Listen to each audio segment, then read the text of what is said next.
not just a whole bunch of money, but also a lot of prizes. I mean, let's talk about these prizes because you won a car. You wear the headphones, the Monster headphones. I got it.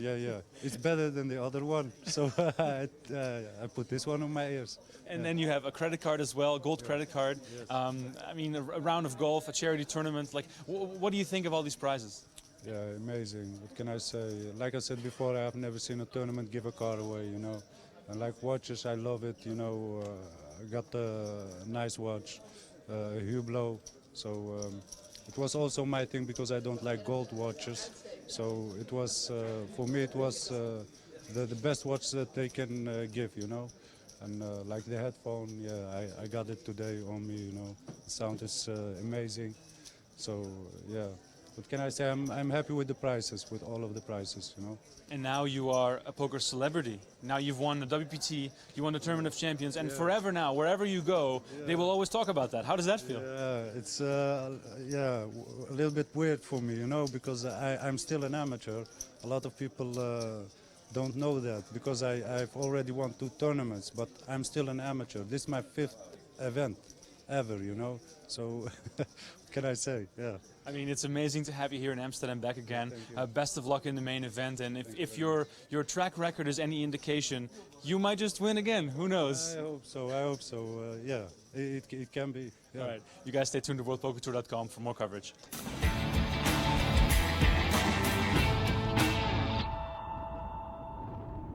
Okay. I'm sorry, so before I can't go too fast, so can you push the NT?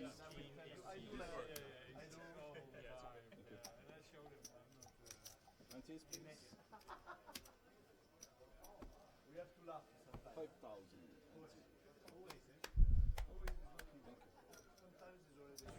All right, everyone. Welcome to the World Poker Tour online live stream. We are coming to you from Holland Casino in the Netherlands for the final table of WPT Amsterdam. I am joined by Mark Rovis. Marks, thanks for coming into the booth with me today. Hello, Tony. Welcome. Nice to see you here in Amsterdam. My pleasure to be here. First time commentary in the Netherlands, I guess, for you. First time ever visiting the Netherlands, actually. So, I've been here for about 4-ish days. I played the high roller in the main event, and then also have had some time to explore the city. And I can see why so many of my American counterparts have decided to spend serious time here. Yeah, for some reason we're getting more and more people from the US who really like to play here. Play and live, as it turns out. Yeah. Yep. So let's introduce some of the players at our final table. We have a well-known World Poker Tour champion, Anthony Zeno. He won 2 events last season, which total 3 for him now. Over on his left, we have Tomas Farah. Tomas, I played with on day 1 of this tournament and thought he was very, very tough. Definitely a thoughtful, reggish player.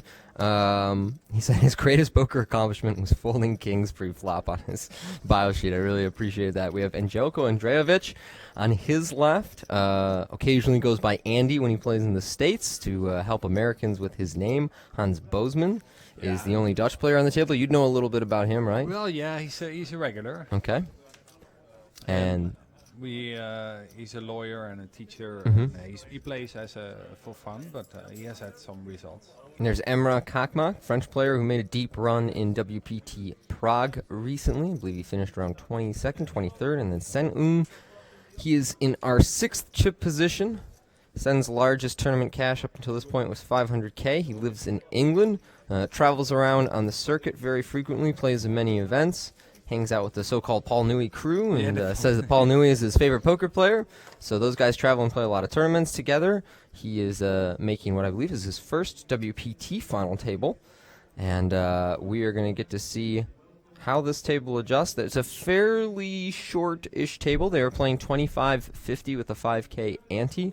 We do have a few players who are right around the 30-ish big blind mark. Nobody is desperate short, but we do have some people in the teens. We have a couple stacks around like 850,000 right now, but nobody who needs to just sling their chips in there with absolutely nothing. So action folds around to Anthony Zeno with ace-10, and he's going to raise it up to what I believe is either 100 or 125,000. 125. Here's Hans in the big blind. And he's not going anywhere with king 10 suited. He's the kind of player who will call here, presumably. But Yeah, I guess he's looking to defend. Yeah. okay.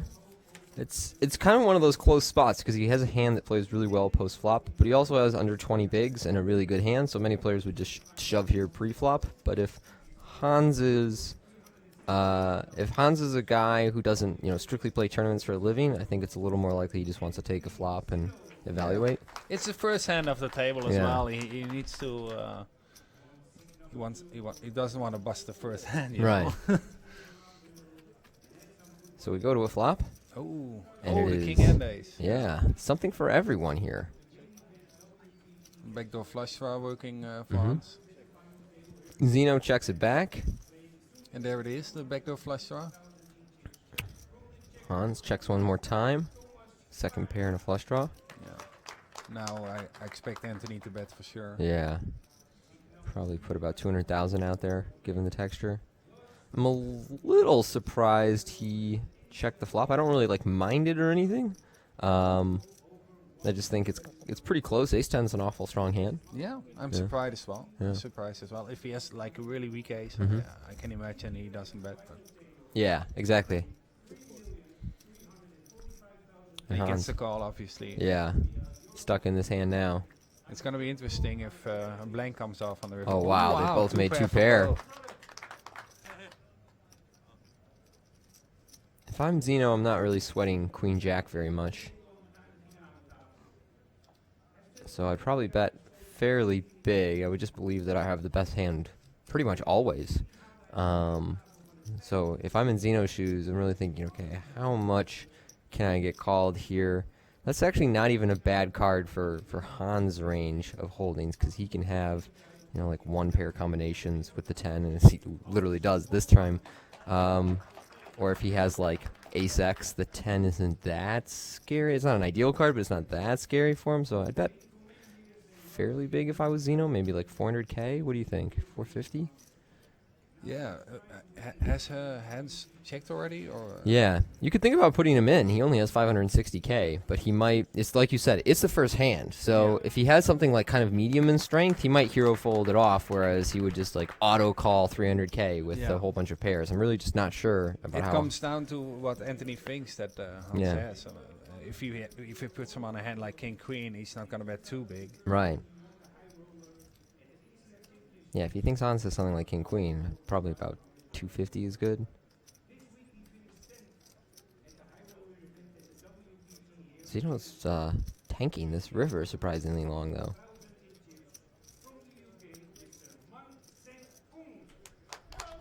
Yeah, we can still hear the announcer Yeah. announce the names. So maybe he's just being polite towards the announcer. Yeah, he might be just pausing here for a moment, letting this conclude, and then he'll make a bet of some kind.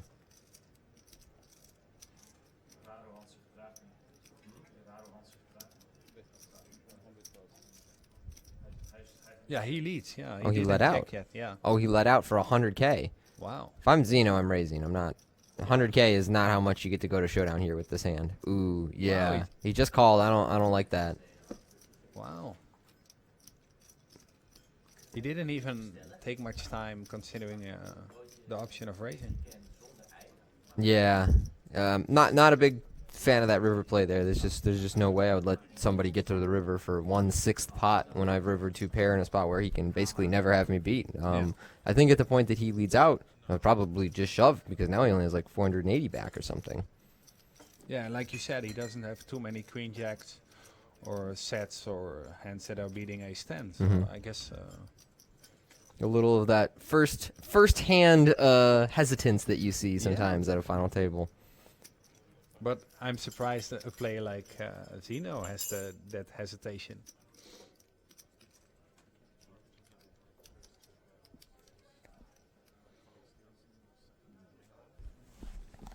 Yeah, Zeno does have the advantage of 3 WPT wins already. So when it comes to both experience and just not having to worry about getting like, the first win monkey off your Yeah. back or something like that, he does have the advantage here. So I'd like him to be willing to take risks in those sort of close-ish spots, close to high variance spots.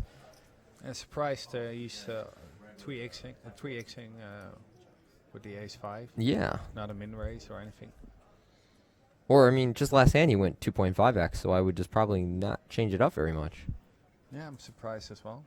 Maybe he's trying to increase his fold equity. Jelko. Just wants to take it down pre-flop.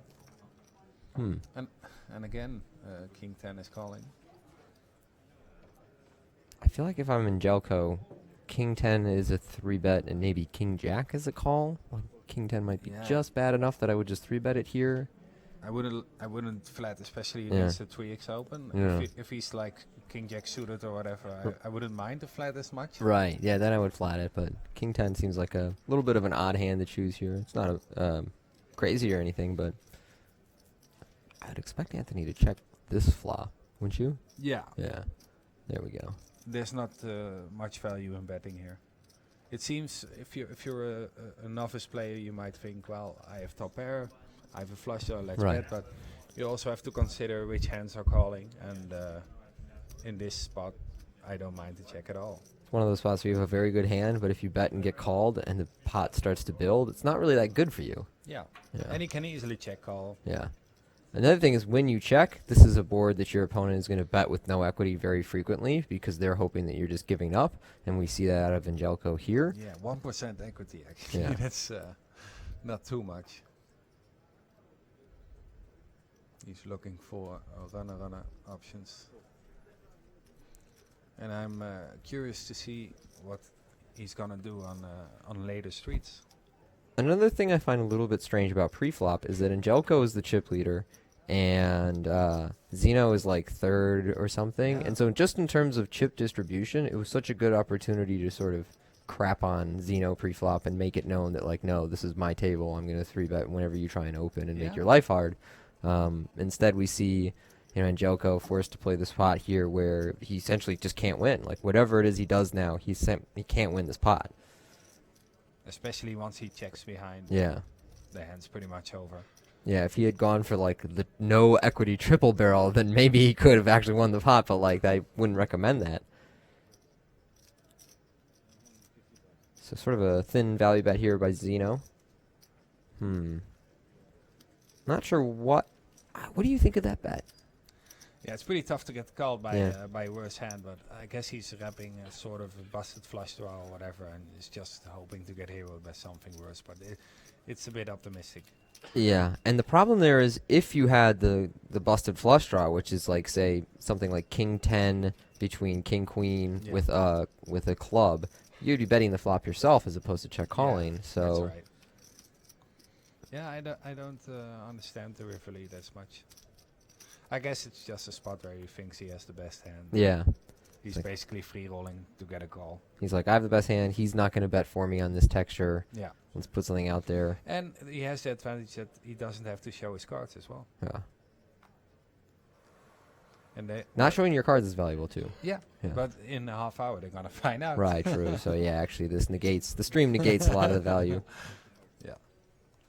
I think he changed the raise size again. He's gone for the 135. He's gone for the triple raise change. That's interesting.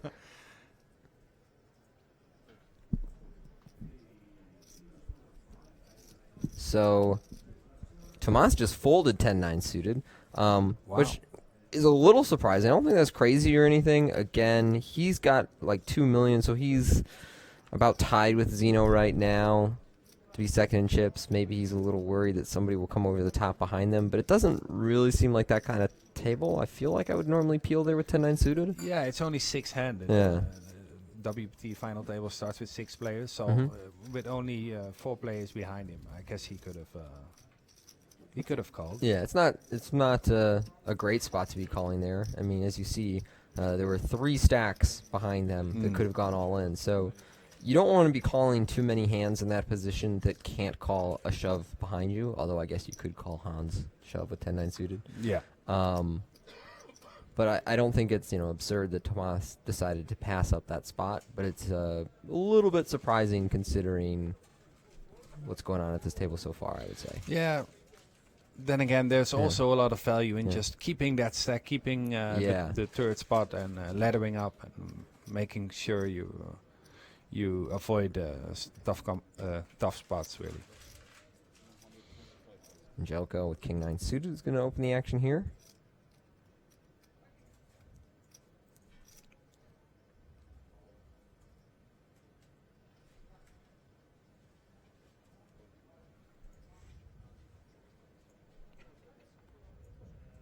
Over to Emrah.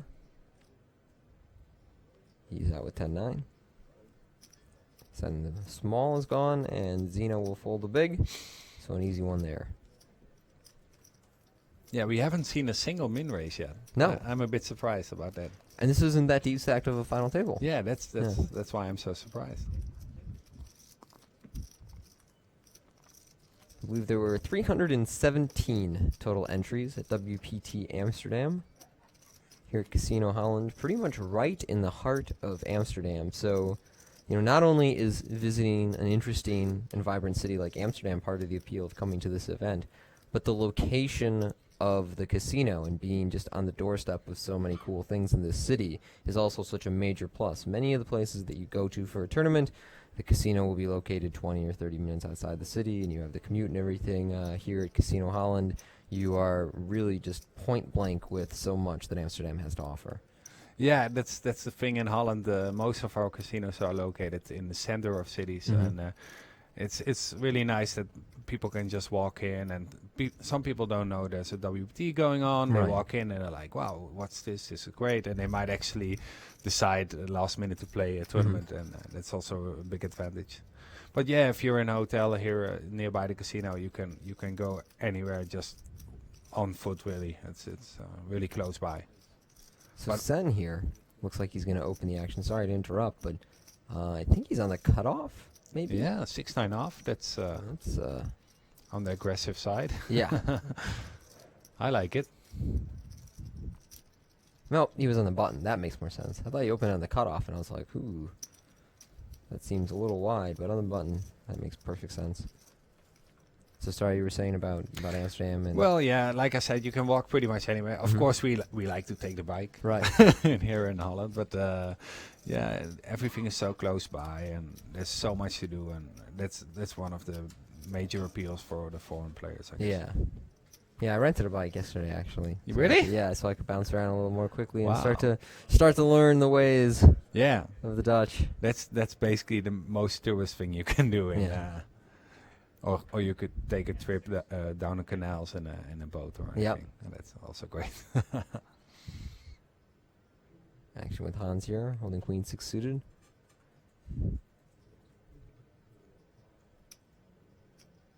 Over to Sen with 10-8. Going out. Anthony now on the button. Surprised to see that too. I don't do a lot of folding suited cards on the button. I guess Yeah, he just- suited cards, but Yeah. Jack Deuce is like, It's a pretty bad one. yeah. It's a pretty bad one. And he does have the two other players with chips on his left. Yeah, I don't fold the fold at all.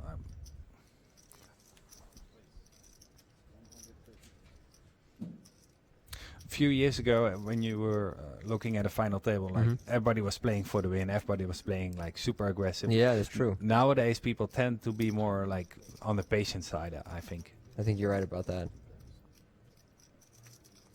People gain a lot of knowledge about the ICM and about how Value important it flattering. is. Yeah. Wow, trip kings for Thomas.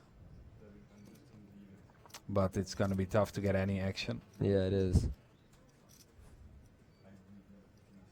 And if he were to check, it would be a bit obvious that he had some sort of showdown hand. Right. Because he's betting all of his air here. Yeah, so he's trying to disguise it by betting, but I think this is a good bet that's just not going to get paid off. yeah. Angelco hasn't snap folded. He is considering his options. Would be a bad timing for him to try and rep a king, but Yeah, just gives it up. yeah. I mean, he had a couple of backdoors there, but they were like very ambitious Yeah. backdoors. Yeah, good thing Thomas bet the flop. I can imagine some players sitting at home thinking, well, he should have checked and he should have set up the trap. But at this level, once you check the paired flop, especially the king-king-ace flop, it's just going to look You said strong. you have one of the two, an ace or a king. Yeah. Because if you don't, then you're more likely to bet if you don't have anything. And that's the big issue here.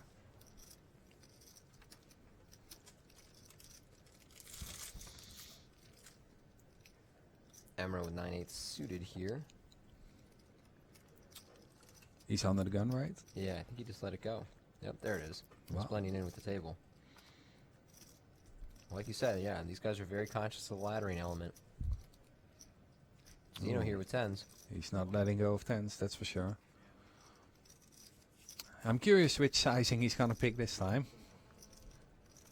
Looks like 125. Yeah, 125. Yep. Mm. Oh, Hans. Here we go. Yeah, Hans is our short stack, he has too. to put it in.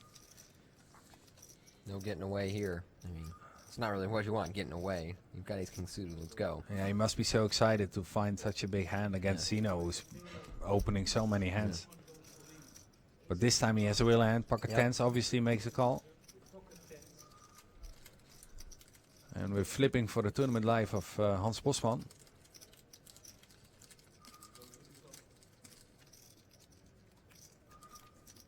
Looking to it, an ace or a king. No Ooh, help. bad 9/8-4. Bad flop, only 6 outs. Backdoor flush draws there with the 8 of hearts, but deuce of diamonds will Ooh. kill that ambition on the turn. Yeah. Let's go to the river. No, 5 Wow. spades. And we lose the last Dutch player remaining here in the main event. I must say that's a bit of a disappointment for me as a Dutch fan, obviously. What percent of the field do you think was Dutch? Wow. It should be, well, at least more than half of the field was Dutch, I think. So many of the regular players playing this event.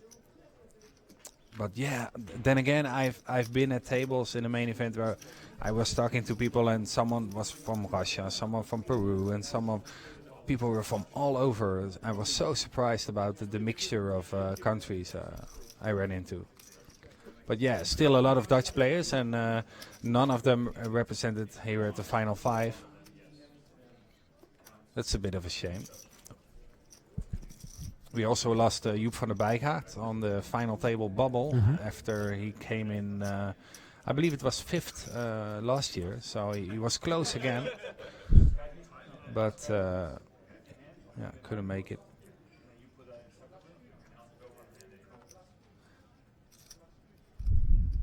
But still something interesting to watch for our Dutch audience as well. I mean, we have some really interesting professional players here on the final.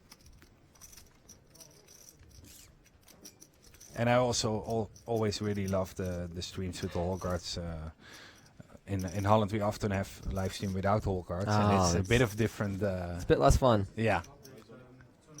Only recently we've added hole cards to the big tournaments. Yeah.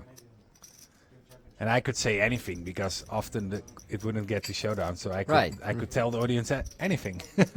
I think he probably has a pair of jokers here based on the line he's taking. Yeah. That's pretty much what happened. Yeah. Jelko raises a 6. I believe he has just put Emra all in. Yeah. Yep. He put in $1 million. That's what it says in the graphics. Huh? Yep. I like it. I like making it $1 million. Yeah. It's just a nice even bet there. It's just Very Dr. Evil.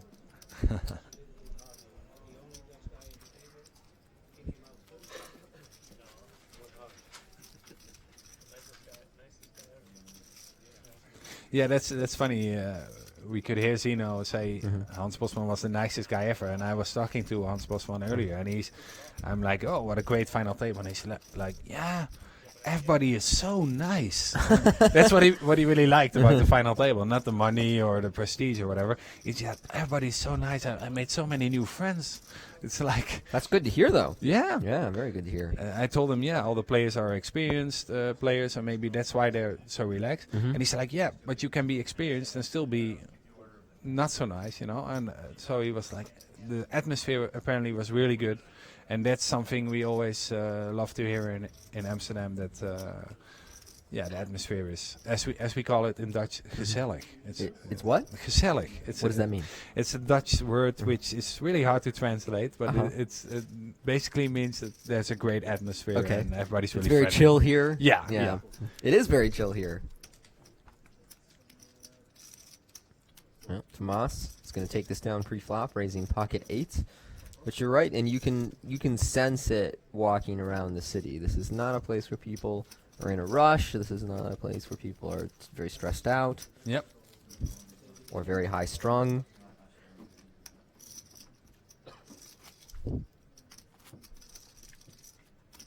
So you didn't have any stress riding a bike to the city?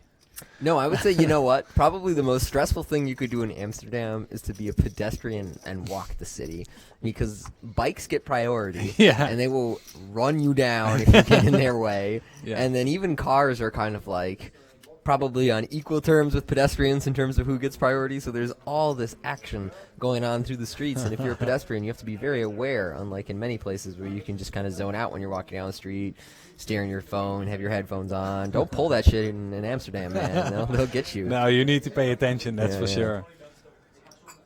I mean, I'm from a really small town, so even for me, when I go to Amsterdam, it's like a big difference. But I learned the hard way that you have to pay attention. Yeah. You learned the hard way. Somebody plied with you. Yeah.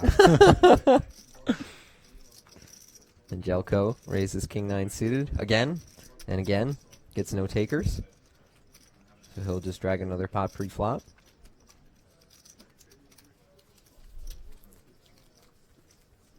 We do have some great events coming up on the horizon on the World Poker Tour. We have a WPT National at dusk till dawn in Nottingham in the United Kingdom. It's a £1,000 buy-in and has a £1 million guarantee. The first few flights are going to be online at Party Poker, and then you can play the live flights on the 20th and 21st of May. So if you survive a flight online, then you're Through on to to day day two. 2? Yeah. Wow. Yeah. I believe you would carry over a comparable stack, but don't quote me on that because I did not design that element of the tournament. Yeah. And then we also have WPT National in Cannes coming up June 2nd through 5th in the south of France. So if you want an excuse to just get down there when the weather is ideal, I will be at both of those events. So hopefully we'll see you there.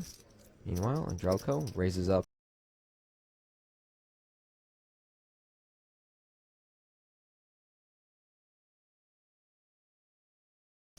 Overnight, 24-year-old professional poker player.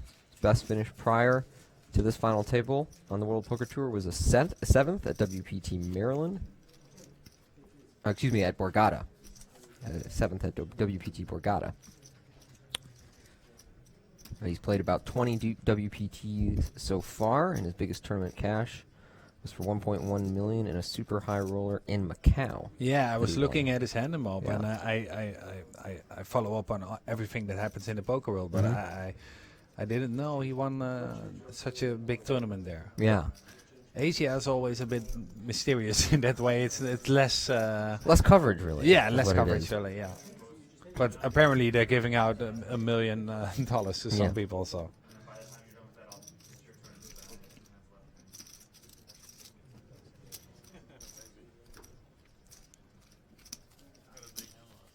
but I believe he lives in the States, right? I believe so, yeah. Maybe in New York City. I don't know. It says 12. Oh, in Miami, Florida. Excuse me. Okay. Nice. 82nd. I just saw the numerical address. I was like, 82nd Ave. Is that somewhere in New York? No, Miami is right there. I was going to say, I was fairly sure that he was one of the, like, Florida regs for a while. We'd see him down at Seminole and things like that, and he was definitely there this time around.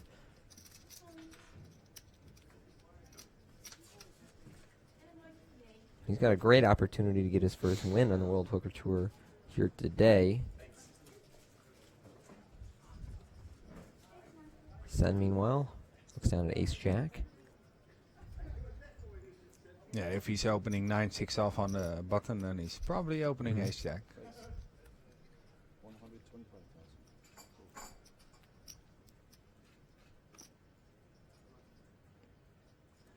Yeah, Seng is a regular here in the Amsterdam casino. We see him at the Master Classics of Poker every year with the Newey crew, and very nice, friendly guy. Yeah. I just think that I'm not sure exactly what Sen is playing there, but it's a stack that makes me believe Angelico is thinking about just like ripping on him. Yeah, there he goes. Yep.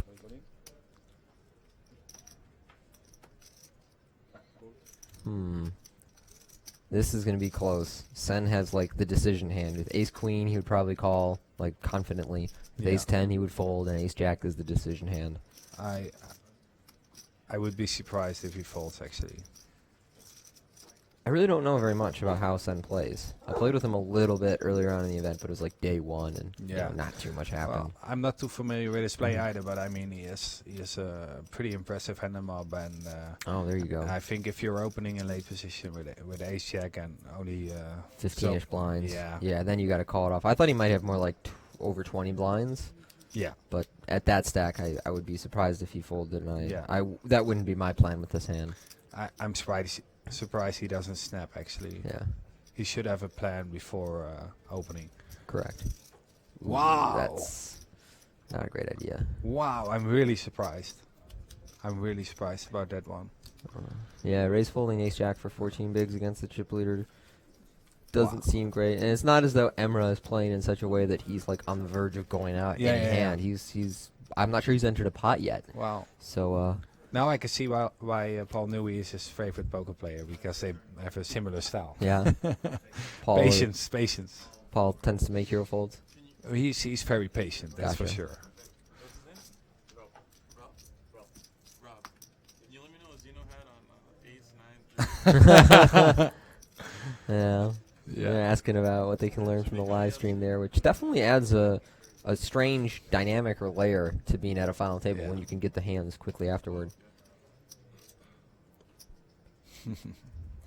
But you would expect that they have someone Yes. just giving them the information. You would expect, but I can tell you from experience that it can be difficult to always find somebody. Like if your friends are like online poker players, for example, they can have it up in the background if they're putting in a session, but they might not catch everything. Yeah. You know, if you're fortunate, you have somebody who can just set aside a day and be like, "Hey, can you watch this thing for me and take notes?" You know, and send me the notes. But you don't always have someone who's that on point with it. Meanwhile, Angelico just shoves 9-6 into the two short blinds. stacks, yeah. But wow, it's actually a pretty big shove. That's a because big shove, right? That's what I was thinking. small blind had like 17 bigs or Yeah, something. that seems kind of ambitious to me. I guess I rather just raise and fold. Decide. Yeah. Yeah. I think raise folding is pretty fine, especially if they're not gonna jam too light on you. But maybe he thinks they're gonna reshove too much, and he rather just take the headache away and put it in.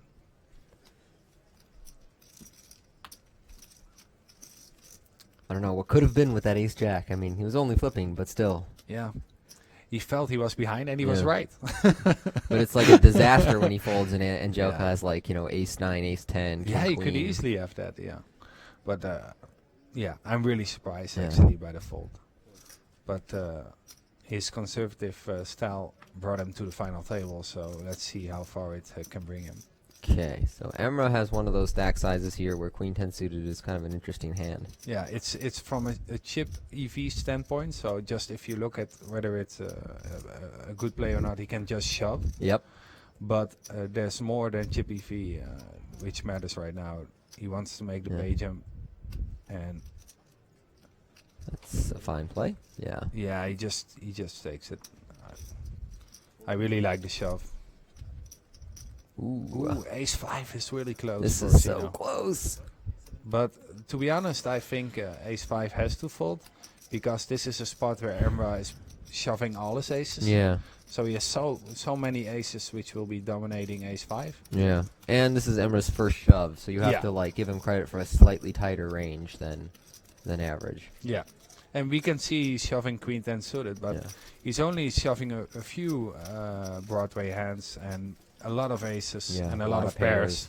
Yeah, and aces and pairs are not good when you're holding ace 5, obviously.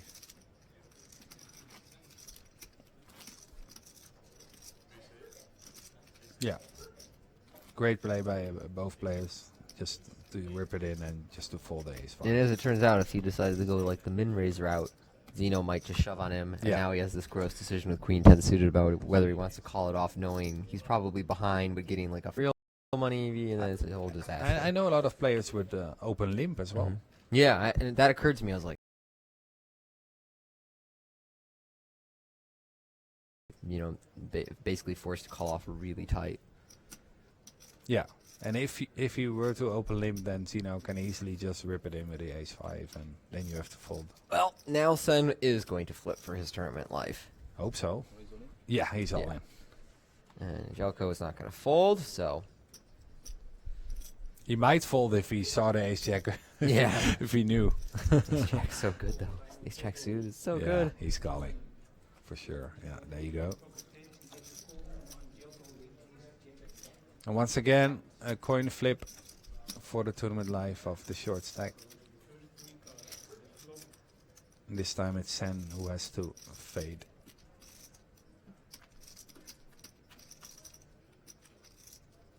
No jack on the flop, but he does have the redraw. As you see there, 6 outs for Sen.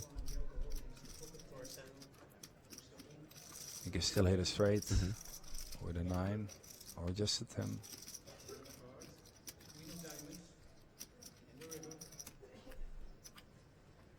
Queen on the river, no help. He's Sen gone. will be our 5th place finisher.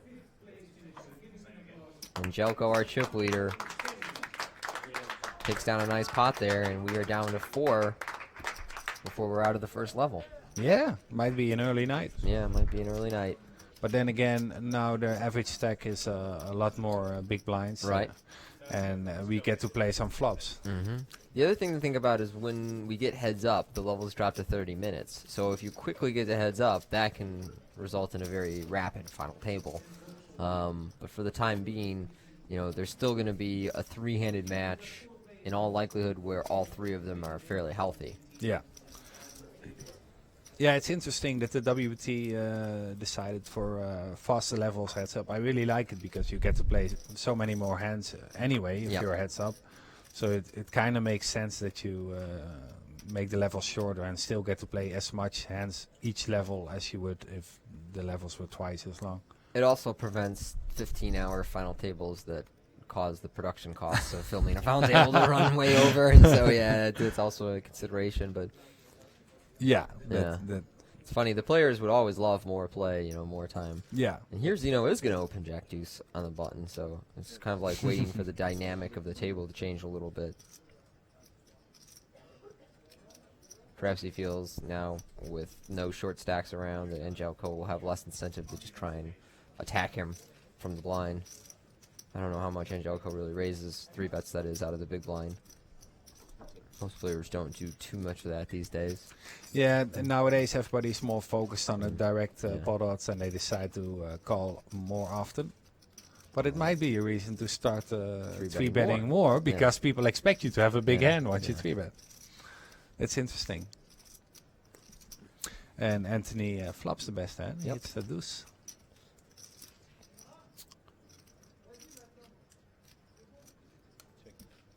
I'm surprised he checks behind because it's a vulnerable hand, obviously. Exactly. Yeah, I would always bet there and expect to win pretty frequently.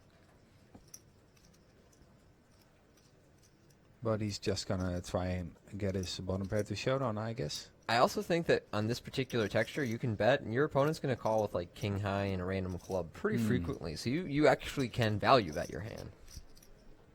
Your opponent can have deuces when we're playing the like min raise on the button, call in the big blind game, and you have actually a pretty good deuce.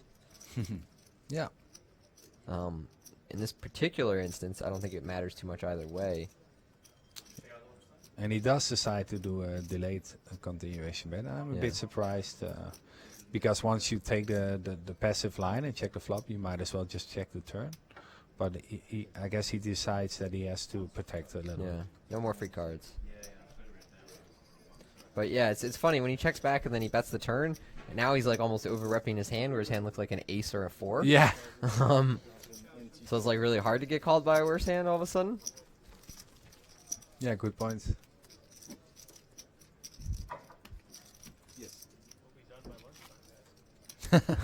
See, I was like, we're gonna be done by lunchtime. Yeah.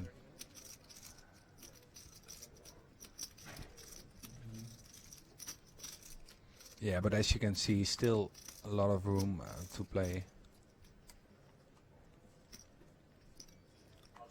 Pretty big ante though, 10k ante. Yep.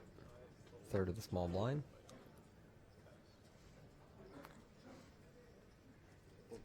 Anthony out with queen 3 suited. Over to Tomas, king 9. And he's going to raise. Raise 125 folds.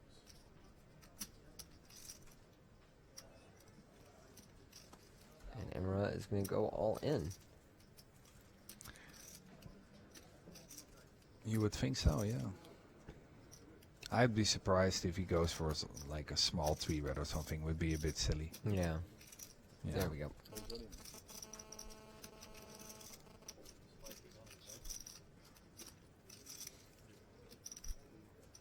Obviously, Thomas isn't calling with the king 9 off. I think he's just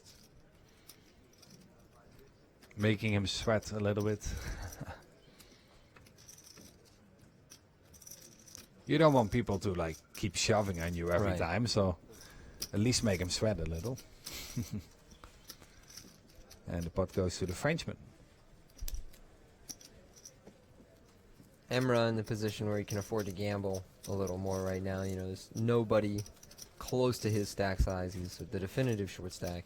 Yeah. So any of the spots that seem sort of like marginally close, he can just feel free to gamble on it. Yeah, is he an experienced player? Do you know him? Let's take a look at his resume. I want to say he was moderately experienced, but not like the sickest pro you'd never heard of. Let's see here. He's been playing for 5 years. He has a WPT national win in Paris. Oh yeah, I read about that one. About 80k or something. Yeah. I think this might be his only major tournament so far this year. Only maybe this. It's the only major final table so far this year. But apparently he had a great 2015. Check him out on Hendon real quick. Meanwhile, Tomas raises ace queen.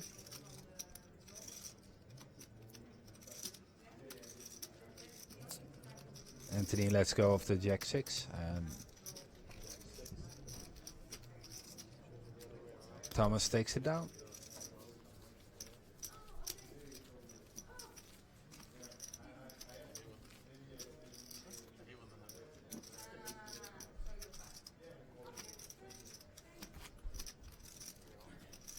Yeah, Emra's lifetime earnings are about 370,000. That's not too bad. Nope. And he had a whole bunch of cashes in 2015. He had a good PCA. He cashed a couple of times. Got 14th in the main event last year in 2015. Then, like right at the end of December in the previous year, he had a win in a 2200 at the WPT National in Paris, a high roller event for 40K. Won an event in Deauville for around 46 as well. So, yeah, you know, a guy who's playing a lot of those sort of like 1 to 3K buy-in events, but definitely also some like 5K EPTs, Wow. and the PCA, things like that. A bunch of cashes. Hasn't had the sort of, you know, breakthrough score yet, but does have an opportunity to make his biggest score to date Yeah. here at this final table. He's definitely an experienced Yeah. player. And Angelco is opening up his game. He's Yeah. opening King 7 off. There must be a reason he has all the chips, right? Maybe it's because he's aggressive. Yeah, we saw him shove that 9-6 for around 14 to 17 blinds effective in the two Yeah. blinds. He's not afraid to No. put his chips in. Another reason that I believe we might get done a little bit early tonight, when you have guys who are willing to take the sort of like, it's a close spot, but let's just gamble big Yeah. type decisions, tends to lead to a faster final table as opposed to the guys that are like, ooh, this is close, I think I'll just fold.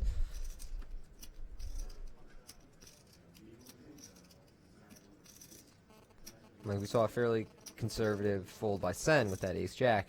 If you had a final table of guys who just whenever they were in that sort of borderline spot made the fold, those final tables can go really long. When you have somebody like If no one is willing to put all the chips in. Yeah, somebody like Andy who's just blasting those spots, then chips are going to fly. Meanwhile, Anthony wakes up with pocket jacks behind Emra, who has opened ace 3 here.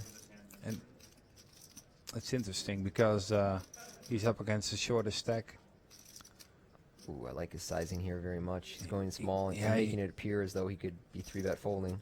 Yeah, he has to give Emra the idea that maybe if you go all in, I fold. Yep. Just a little bit of perceived fold equity. Just Oh, snap. wow. This is an interesting hand. Yeah. You have ace king, and there's a raise and a 3-bet in front of you. I mean, and you're pretty deep against the 3-better. Yeah, but you're pretty deep, but it's still sub 50 big blinds, and you're Yeah. four-handed. Yeah. So, wow, this is one of those annoying spots where it's like you 4-bet, you're basically committed at that point, and if your opponent 5-bet shoves, it sucks, but you're just calling it off. Yeah. And I expect that to happen as well. Yeah. I expect him to 4-bet. He's not gonna flat probably. Yeah. Some players might decide to flat just because they're not willing to put it in. Yeah, I agree. But then I again, don't like that play. yeah, but he kind of has to 4-bet because if you're flatting, your hand is kind of face up as well. Yep. You're giving away a lot of equity. You can get outplayed post-flop. Yeah. And Jelko also has a hand. He's going to have to fold. Yeah. But And it's one of the jacks, which is gone now. I think the sizing by Tomas is perfect here. I really like his sizing. Yeah, he just should give Anthony just enough rope to make a mistake, but obviously Anthony with a big hand as well. I think there's a very real question about how Anthony will proceed. 37 bigs, is that what he started with Yeah. or what he has behind? What he has behind. Because Tomas, I didn't realize this, but Tomas started his hand with only a little under Yeah. 35 bigs. Yeah. Yeah, so I guess Anthony only has to decide Yeah. whether to shove or fold. Yeah, I would be shoving in Anthony's shoes, but I wouldn't be very happy about it, I guess is the way I would describe this Yeah. spot. Yeah, but if you're gonna fold jacks here, then Yeah. people can just exploit you, and they can 4-bet. With Pretty much basically anything, impunity, yeah. Yeah. But this is not a long-term decision. This is a final table, and he decides to fold. Wow, that's pretty surprising, huh? I mean, Tomas, like I said, he only had about 32 bigs to start the hand. I just don't think I'm folding jacks to that in a four-handed game. I don't think it's like the craziest fold I've ever seen, but I think it's too conservative. If you get it, yeah, Yeah. it's. But then again, we see the whole cards, Yeah. and then Yeah, exactly. We see the whole cards. it really influences your train of thought basically, because I can imagine if you're 3-betting jacks and someone calls 4-bets behind you and you're relatively deep, it kind of. It does kind of suck, but then Yeah. again, you have I think you have to stick it in anyway. It's going to, of course, depend a lot on what you think of Tomas. If you think Tomas is a guy who simply does not have either a 4-bet bluff or like the ability to 4-bet tens and just go for it there, Yeah. then I would understand why Zeno would make a tight fold. And Yeah. I have not played with Tomas enough to have any type of read like that. There are definitely guys that I would play tournament poker against where I'm in Zeno's shoes, I 3-bet the jacks, they cold 4 out of the small, Yeah. and I feel pretty comfortable folding. I don't know enough about Tomas if he's that type of guy. Yeah. Um, If you're only up against a value race, you're looking Yeah. at queens plus and ace king, and Yeah. then you're not doing too well with the jacks. right, and with Emra in the hand, Tomas will never have like something really dumb.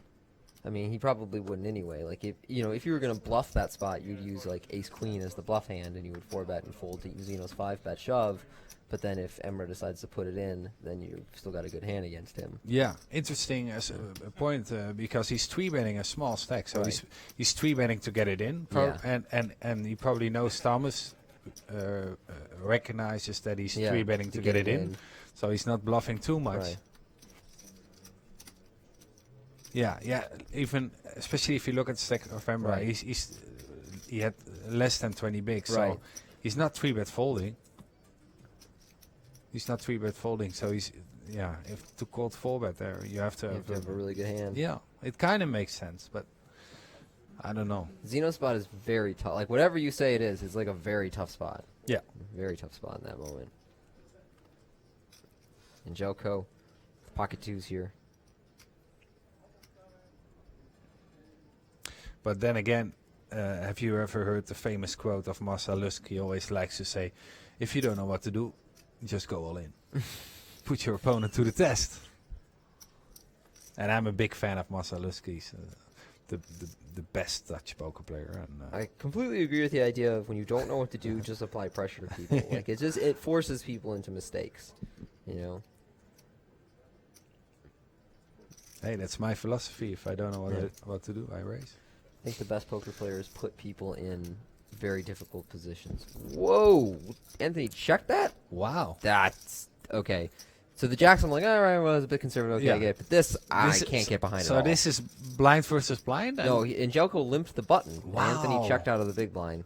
That's even more surprising, yeah.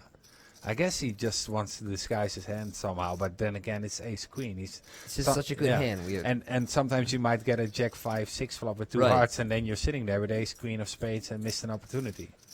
And now you have the worst hand, and Now and he what? can only check fold basically. Or he might just Yeah. check call once and then fold the turn or something. Right. And I don't know. Angelico is sort of bluffing, but Right. he has the best hand. I just think when we have strong hands with good equity, like try and get more money in the pot. Yeah. You know. That's always a good idea. Yeah. Just, Wow. But he might have. he might get to the river and like slam something here because I don't know if Angelico will bet this card, but maybe he will. Maybe Angelico will be like, okay, he's got a 5 or a 6. I need to bluff him off of it.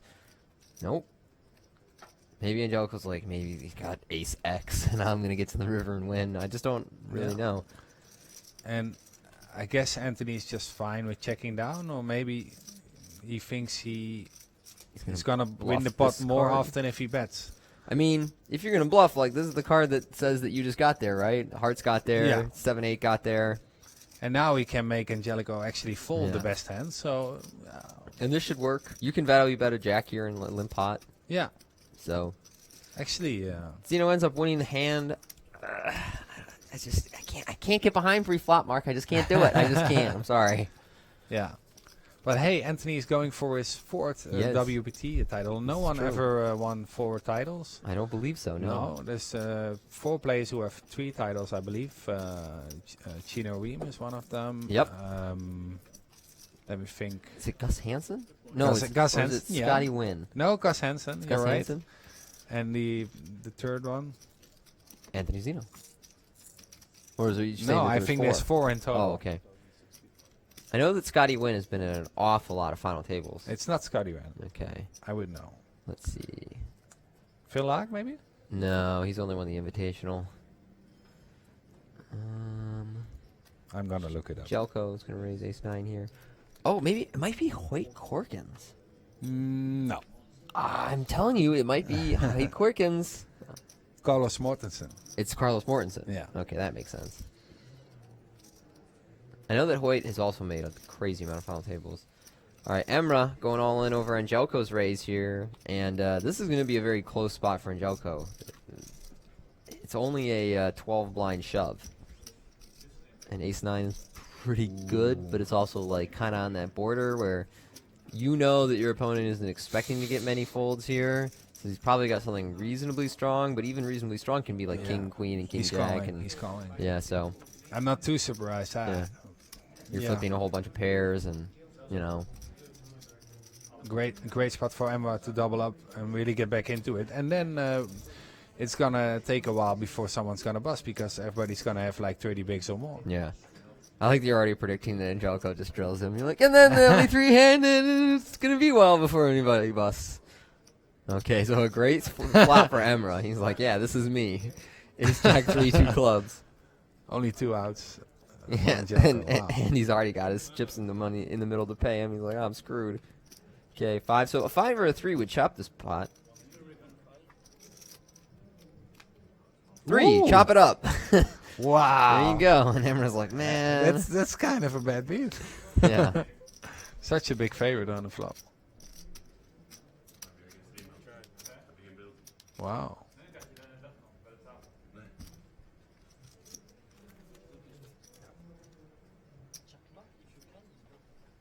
Yeah, that's too bad for him. You know, that's But I love the way he handles how he handles himself. Like he's just smiling and he's not like, oh man, I should have won that pot. Very professional attitude. yeah, I agree.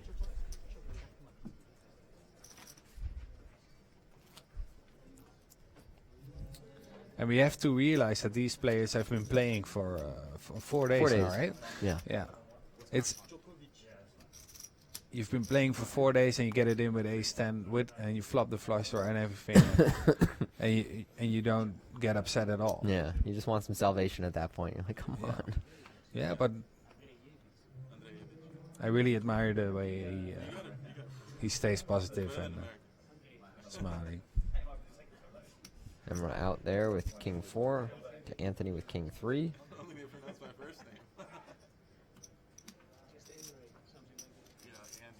Going up to 150. 150,000.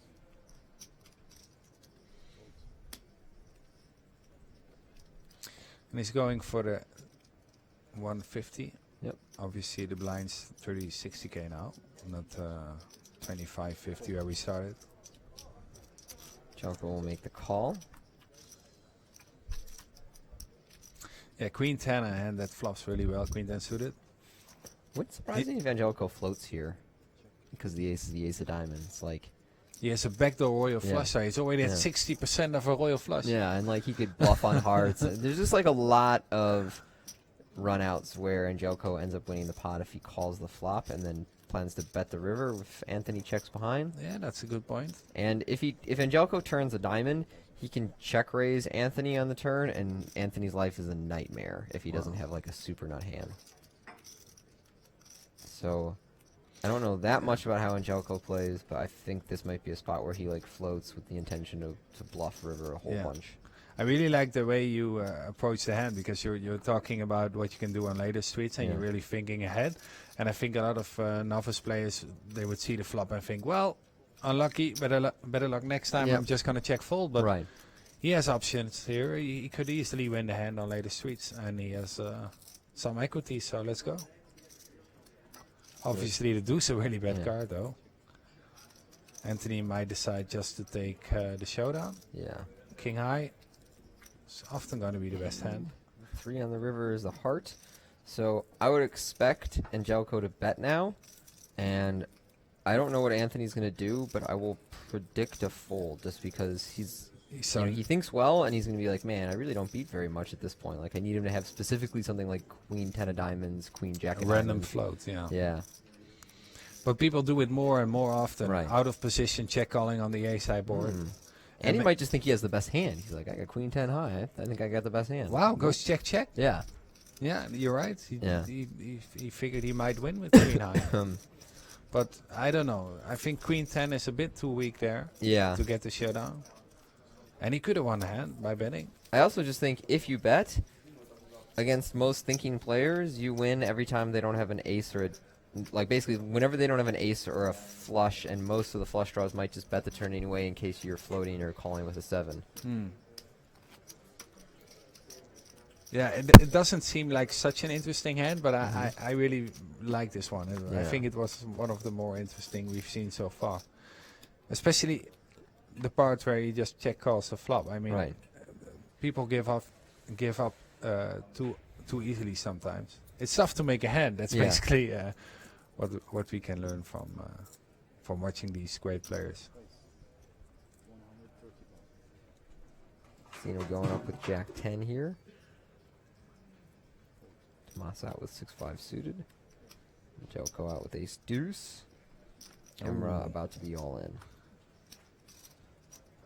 Yeah, I was still thinking, no, he's not shoving. He has 30 bigs, but no, Yeah. he didn't double up. Yeah, he he did. chopped, so he has to shove now. Yeah. Yeah. Back in that like 15-ish range. He's just cracking his knuckles, getting ready for the. Yeah.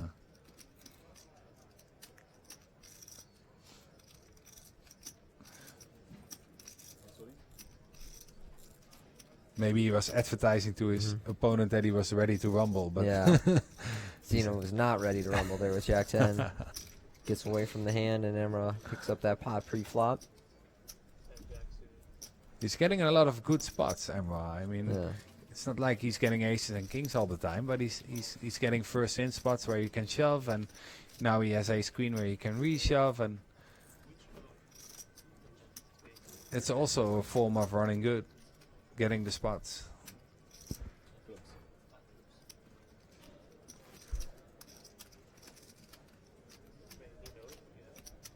Now we are coming to you from Casino Holland. This is the final table of WPT Amsterdam. We are four-handed now. Lost a couple of players in the first level of play. Blinds have since gone up to 30,000, 60,000 with a 10K ante. And it is now an all-international final table. Yeah, unfortunately, we lost the last Dutchman early. Hans Bosman, 6th place. Emra in the small blind here, working with about 16 blinds. We don't know what he had, but he gives Anthony Zeno a free pass.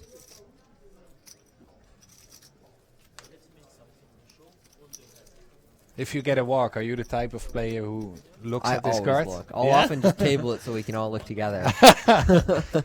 Yeah, I always like how once you get the walk, everybody relieves the tension. Like, Yeah. okay, the hand's over, and then you can. Yeah. Act like it's just a fun game again. Yeah. Instead of some stare-down death contest.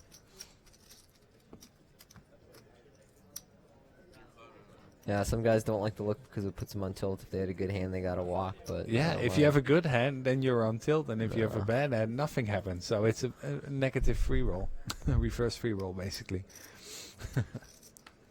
Emra with the button here has 10-8. And it's one of those stack sizes and like hands that's like right on the cusp of like, do I raise? Do I fold? Do I limp? Which I don't think I would do, but again, He's some actu- people you could do it. Yeah, how deep is he? How many bigs? 18-ish, Yeah. 17-ish. I don't mind the fold, actually. I think folding he's is just best. gonna get shipped too much. I think that I would raise 10-9 and fold 10-8. Yeah. That's my little cutoff there. Yeah, Yeah. I kind of agree. Well, and interesting whether Thomas is gonna defend with King 6 off. Would you call? I'm not gonna fold, so I'm at least calling. Sometimes I wonder whether, like, our shoving range should be mostly strong hands there, I guess. It should be just, everything for value, really. And I feel like King 6 is just a little bit below that, so maybe I would shove, like, King 10 plus or something. Yeah. And then King 9 suited It plus. makes sense. Which which obviously you could just defend King 10 or whatever. Yeah, and you can't, but, like, there's an argument to be made for defending some of those hands because they flop well. Yeah. And so sometimes I wonder whether we should, like, defend 10-9 suited and shove something like King 6 offsuit, because 10-9 suited actually flops pretty well and you'll be able to check shove pretty frequently, whereas King 6 off is awkward, but it's like fairly strong and it has a blocker to him having one of the best hands. I don't know. I don't actually have an answer to that. I wonder about these things. I'll ask Timex later. He'll give me an answer. Yeah, poker is also an evolving game, Yeah. so you have to keep thinking about your standard decisions. Right. Ace King, raising that hand is pretty much That's a a standard standard decision. We Yeah. can all agree on this one. All right. Joko, not going to peel the 8-deuce suited. I'm so sticky in the big line against min raises. I just constantly look for excuses to call. I'm like, Yeah. I got good odds. I'm suited. This guy's life is difficult post-flop because of his stack size. I'm the chip Yeah. leader. Like, I think I talked myself into a call there. I don't even know if it's good. I talk strategy with some players who are mostly online players, and they just sometimes defend with 8 big blinds. They're defending all sorts of hands. And Yeah. nowadays, people are really focused on the direct pot odds. When I learned to play poker like 10 years ago, people were telling me not to defend too wide because you Right. had reversed implied Oh odds. yeah, you can't be out of position. Can't Yeah. play out of position. Don't do that. Yeah, but then in those days, everybody was opening only strong hands. So Right. if you would flop to a pair, then you would lose to a bigger pair. Yeah, I used to be like, all right, so guy opens in middle position, 3x, folds me in the big blind. I've got queen jack off. Oh, you gotta fold there. You know. Yeah, he's gonna have kings every time. Yeah. Come on. But nowadays, yeah, since people are opening Mm-hmm. all sorts of hands, the reverse implied odds argument doesn't really come into play anymore, and you can just flop a pair Yeah. and get it in. Flop a pair, check call twice. You know, like It's all easy. kinds of stuff. Poker has gotten really easy. Ooh. Here's an interesting spot. Yeah. Pocket tens. There's an argument to be made for flatting in Jelko's position because you want Emra to have an opportunity to shove, and because if you 3-to-bet against Anthony, he might not actually call with a whole bunch of worse hands. Like, he's just, his playing style thus far has been a little bit risk averse against Jelko, whereas if you call here, maybe Emra wakes up like with something like, say, ace deuce suited and rips it.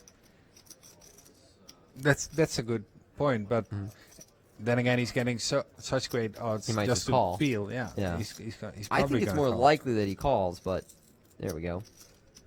Like, some players just find anything reasonable there, and they're like, sweet, sick odds, I'm all in. And then Yeah. your tens are awesome. That's true, but Um, I would rather 3-bet the tens. Yeah. Just because they're so tough to play out of position This is true. against two players. Yeah, He's so often gonna call in a big blind with these odds, and then you're out of position that's true. with a hand, and you're gonna see an overcard so often. Now it's only one overcard, but still, it's tough to get the showdown. If Anthony just decides to double or triple barrel, Right. There's yeah. a bunch of turns that Zeno should be double barreling. Yeah, really triple barreling. Yeah, he's probably gonna Yeah. continue on pretty much any Broadway card, Mhm. apart from the Jack, because Yep. then he's just gonna go for Right. showdown. And any diamond, obviously, should definitely bet. That's interesting. And Jelko, he just can't fold for one bet. He has Certainly to not. at least call the flop. No reason for him to do anything but call. Emra's out.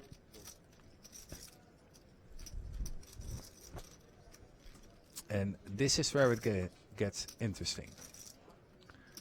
Five of spade, not a really good card for Anthony.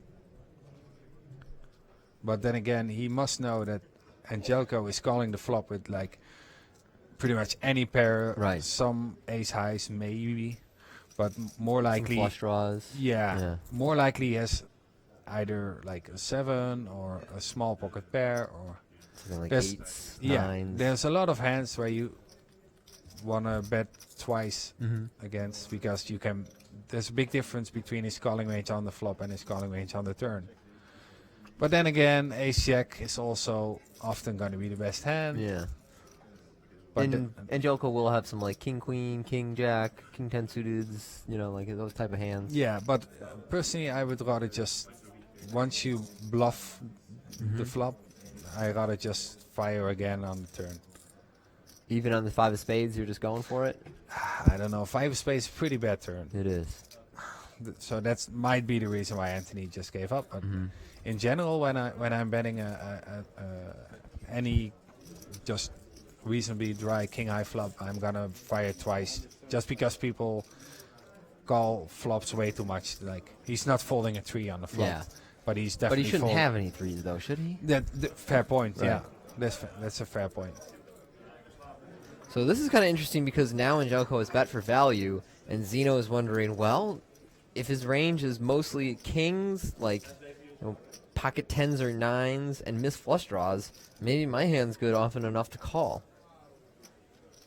I don't know that Zeno will actually call here, but he's going to think about it, and I don't blame him for thinking about it. Yeah. And sometimes people do make a hero call, but from what we've seen from Zeno so far, I wouldn't expect it, and I think he is folded. Yeah. Yeah.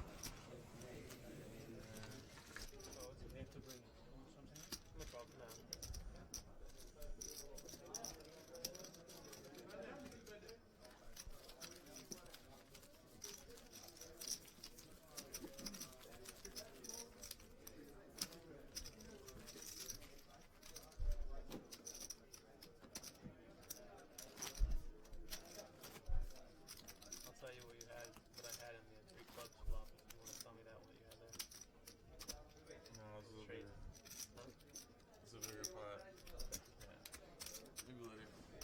Yeah, this is interesting, the trading out information. Yeah, obviously they're gonna find out anyway, so they might as well just be open about it, but I'm not sure what they're gonna do.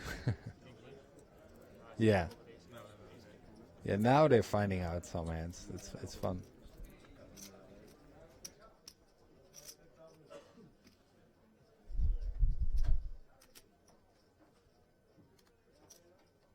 Please.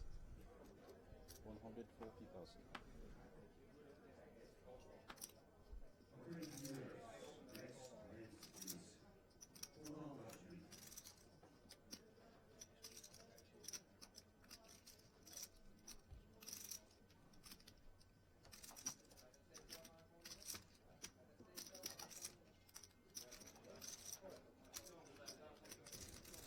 Angelco opening up with the 8-7 off, and Emra, interesting spot with a king jack. He can go either way. He can just stick it in or play a flop. But since he's out of position and he has a player behind him, he decides just to shove and take it down.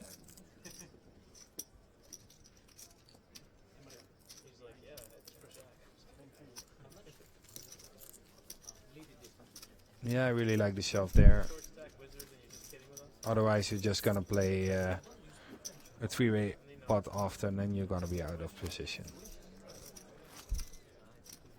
And you're gonna lose the hand a reasonable amount of the time, and by shoving, you're gonna win it so often. And there's a lot of value in just taking down the small pot.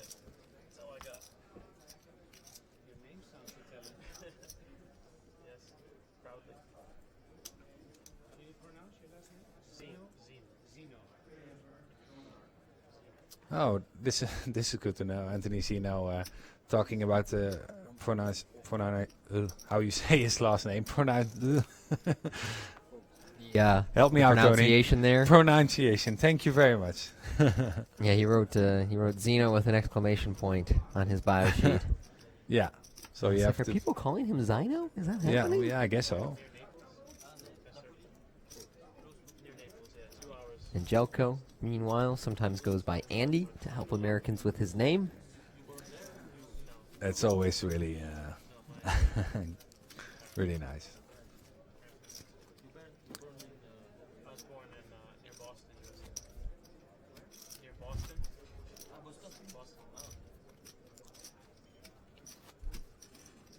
Yeah, luckily for you, Tony, not too many Dutch names you have to struggle with.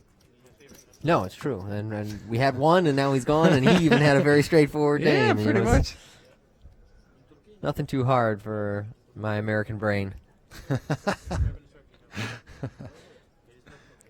Did you even know where Holland was located? I did, yes, I Oh. did. But I did need to clarify that Holland and the Netherlands were the same thing. I was like, wait a minute, Casino Holland is in the Netherlands. I'm pretty sure those two are the same thing. And they're the Dutch. Okay. Yeah, they often confuse us with the Germans because Dutch and Deutsch, and it's, I don't know.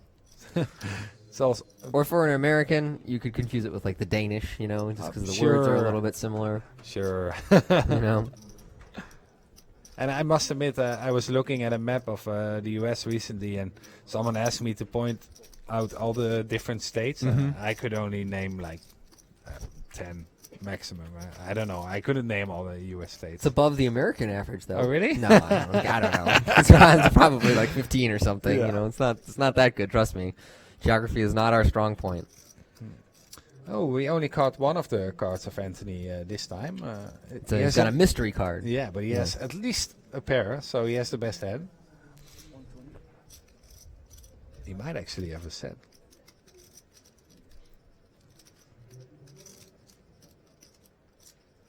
Or maybe two pair. I don't think we're gonna find out because I don't see. Oh wait, he has the Queen of Spades. That changes it a lot. Right.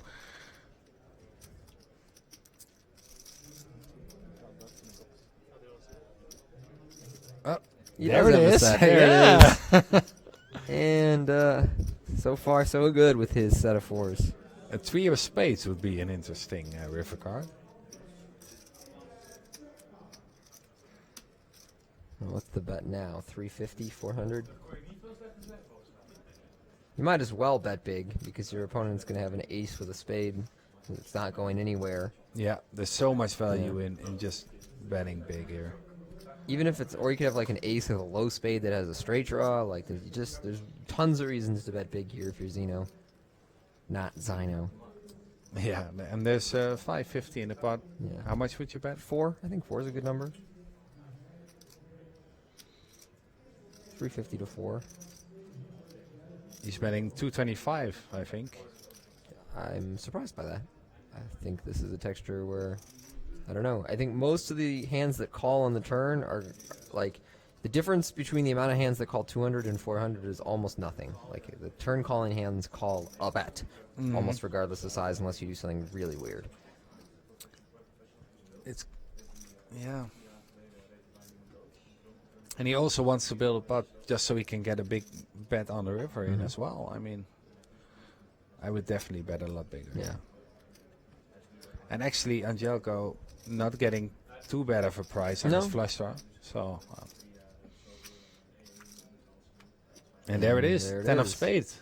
It's exactly the outcome that a larger bet would actually probably avoid. I think if he bets 4, Angelico probably just folds the naked queen of spades. Yeah, and if he calls, he's making a mistake, so that's also a good It's thing. also good. But instead, he gets there, and now does Angelico check or lead? There's my question to you, Mark. Yeah, from one point he kind of has to lead just because Anthony's going to check behind so often, but on the other hand, if he leads, it's just going to be 2 face up, and he probably knows it, and it's really tough to get a call from a worse hand by leading. And Anthony is the type of hand where he could just be like, oh man, but I flopped the set. I know, yeah. That gets people. Yeah. That really does. I have And a set I'm getting is 3 to 1. Yeah. Oh, the set. A set is such a strong hand. But it's just like, how does he not have a spade here, right? Because if he has only, for example, an ace without a spade, he doesn't have much reason to turn it into a bluff, and he's going to check often. So once he leads this river, he's going to have a flush, like... A huge percent. Yeah.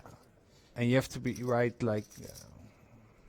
yeah, you have to be right, like 1 out of 3 times or something. I'm trying to think, like, what hand he could get to the river with this way that isn't a flush. I'm like, 6-5 of hearts, maybe, kind of, but probably just folds the flop. Yeah. And you could see just a little twitch of the lip by Zeno. He just a bit... It's always pretty bad when you flop a set and don't win. Yeah. So... You were supposed to win. Yeah. That was the deal when you flopped the set, you know? Yeah. It's funny. I sometimes I give poker coaching to people, and I try to explain them which odds they need to flop to go set mining, basically. And recently I explained a guy that you shouldn't invest too much of your stack, but then he was like, yeah, but if you hit the set, then you're gonna win a big pot, you know. So he didn't care about the pot. He was like, yeah, but if I get there, I win. That's the thing. Sometimes people just call half their stack with pocket deuces just because if the deuce comes, they're gonna get it in and they're gonna win. Tomas here with pocket 6s. We'll have an opportunity to flop a set. Oh, would be nice.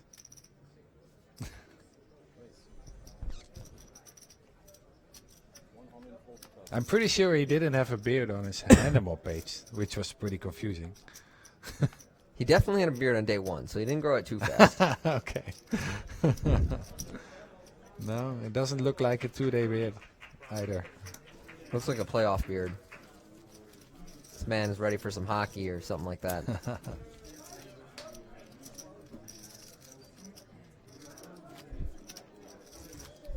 Yeah, I remember thinking he was playing pretty well on day 1 and that he was running quite bad for the second half of the day. It just seemed like every time he got into a pot, he would like invest a moderate amount of chips, and then by the river, things would just go completely against him, and he would be facing some huge bet and a gross decision. I feel like I watched him do that like 3 times on day 1, but he's still here.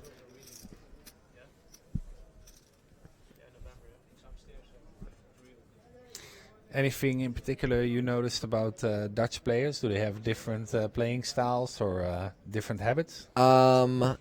No, I know that day one I was in the 10 seat and we were 10-handed, so I just I completely gave up on trying to watch the action. I was like, screw this, no point, and just stared at my phone the entire time. And then day two I didn't really last that long, so I couldn't tell you anything that particular. And what about the high roller? I did play that. I made it to day two, and what just happened? Wow. Zeno just shoved and got snapped by. I feel like Zeno had. Oh, he only had 20 blinds. Wow. Yeah, Okay. so No, wait. No. He had more than that. He had almost. He had Oh. 26, 27 blinds. Wow. That seems too much for Ace But 5 suited. I Ace think. 5 suited is a hand which does really well if, Yeah. if you're in trouble. Because, Yeah. as you can see, See, he's he still at 33% equity. Oh, wow. What a flop. Wow. King Jack 10, 2 diamonds. What a flop. Yeah, he has the gut shot and the flush draw, but obviously Angelico with top set and the redraw. If the flush comes, he can still make a full house. Okay. So it's going to come down to the river. Needs a queen or a diamond. 10 outs. Queen it is. Wow. Queen on the river. Anthony Zeno's big shove pays off. Wow. I don't think that's a crazy shove, but I feel like it's a little more than I would shove Ace 5 suited with there. Yeah. It's a bit of an awkward segue. I don't know the positions. What's his Button and big blind. Button So, versus big. You know, whenever you're shoving sub 30 bigs with a reasonable hand in the big facing a button open, it just can never be real bad or anything. It's not a huge mistake. It's probably actually a plus EV. EV. But with so much at stake, especially for Zeno going for his fourth WPT title, I don't know. I guess I much rather just see a flop Yeah.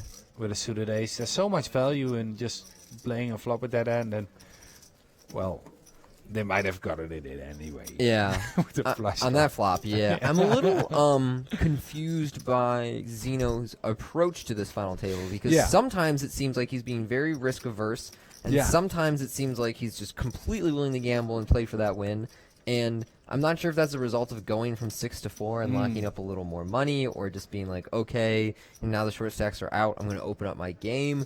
But I haven't figured out which approach Zeno is taking here. This ace 5 doesn't compute with the jacks earlier. Or not shoving that ace 10 on the river. Yeah. Yeah, that was weird. As Checking well. ace queen suited in the big blind. Yeah, that's maybe he didn't know how many chips he had, but I think a player like Zeno probably knows. Well, now he's back around 3 million. That took a chunk out of Angelico's chip lead. He had been pretty much coasting through this final table. Not exactly sure what Tomas is playing, maybe around 2 million. So he even has kind of a decision here. Again, I feel like I would lean towards taking a flop if he indeed has around 25 blinds, but shoving is just never that unreasonable. Okay, so it is flop time. Yeah, I like it. Just the hand has so much equity, and it plays really well. You're gonna flop a top pair a decent amount of the time, and sometimes you just get a 10-6-3 with no spade, and there's not much you can do about it. Apart from check folding, I guess. And Angelico might actually not bet because he has a pretty good showdown value with his ace high. He has a backdoor flush draw. He doesn't want to bet that flop and get raised because then he's in a tough spot. I still feel like I bet if I'm Angelico because that texture, your opponent never has anything that check raises you unless he decides to go for it with 8-9 or 7-8 or something. Yeah. Which is a good play on a board like that, but I feel like. And I'm very confused by that turn check because now we have a whole bunch of equity and probably the best hand. But I really like that his flush is really well disguised now, especially with Thomas hitting the top pair. He's gonna get a decent amount of value. Thomas doesn't lead out with the king, hoping Angelico is gonna rep. And he's just gonna snap call this. It's a big bet, so I would assume he'll just be like, "Yep, I call." Yeah, he has to call, right? Especially once the turn goes check. He's not going to put him on a flush too often. But he might have ace-king. He played it like ace-king. He played it like ace-king, that's for sure. And that's why Tomas is thinking this over, but...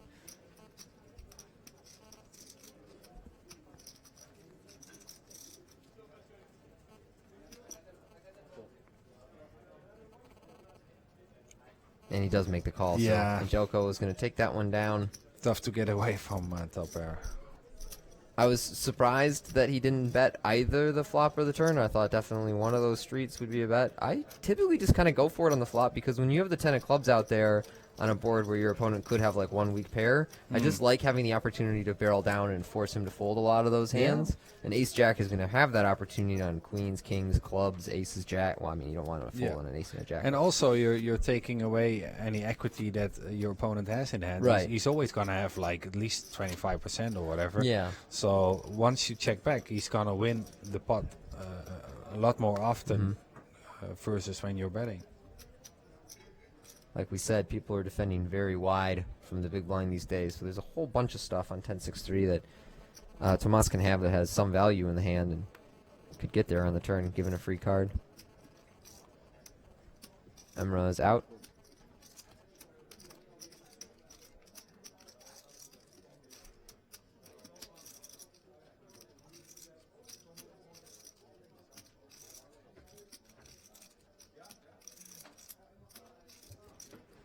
Zeno here. He's going to raise up Jack 10. 120,000. There's a min raise. So far we have seen a lot of 2.5, even 3x opens. But this time Anthony, with the Jack 10 off, decides to go for the min raise. And Angelko will call from the big blind.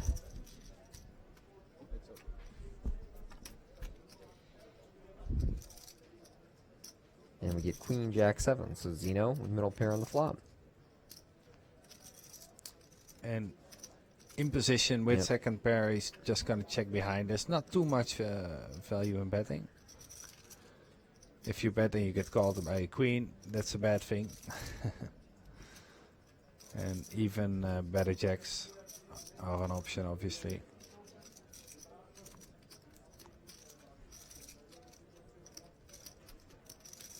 There's some straight draws, etc. that could call, but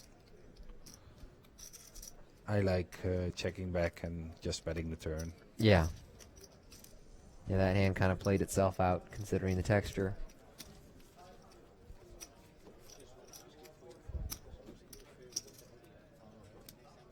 So initially, chips were flying. Now things have slowed down, particularly after that big devil up from Anthony Zeno against Angelko. Ace-5 suited. Draws out on a pair of kings. Like you said, you know, if you have to get all in with a hand that's not necessarily that big, Ace-X suited is one of the better ones because it has so many ways to get there.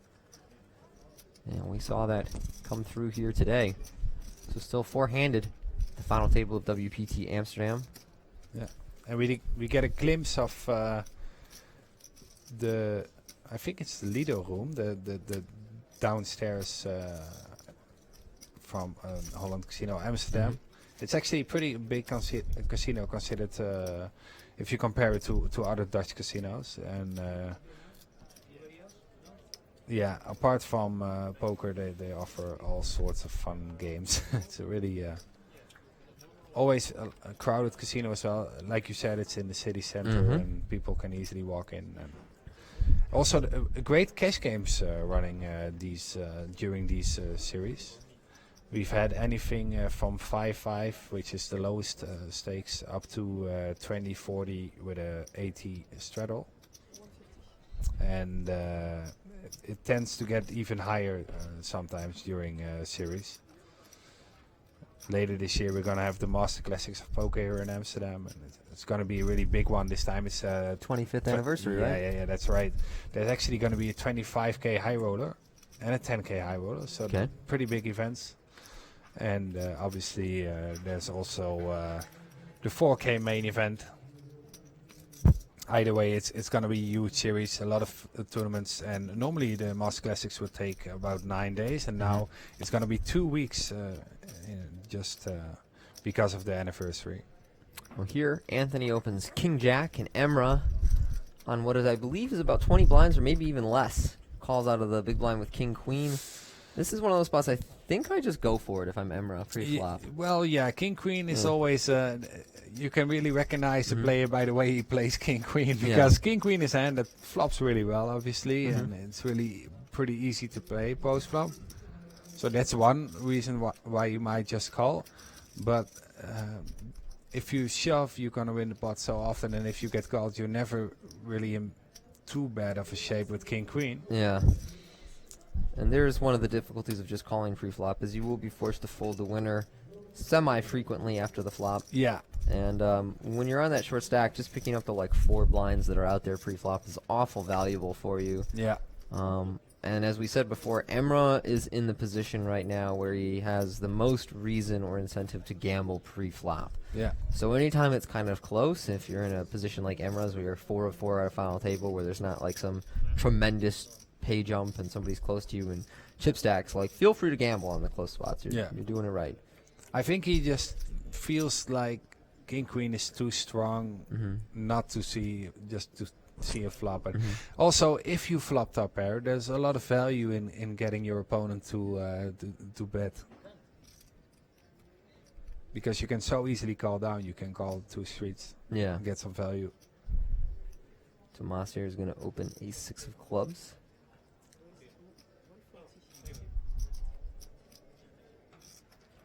That being said, I like shoving more though. Oh wow, pocket kings. It's raise time, I think. Would be surprised if he did something sneaky like call pre-flop. I think he's just going to go for it. How deep is Thomas actually?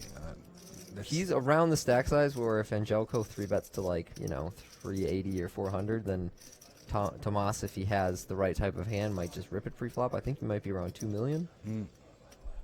So if I'm Angelico, I'm not making some like weird tiny sizing here. I'm just making a sizing that will hopefully induce my opponent putting his entire stack in pre-flop, since he's around that chip stack. And I think that's what he's gone with. He's gone like 360 or something, which is cool. Yeah, and it's interesting because Thomas has the type of hand that you could bluff shove. Yes, you could.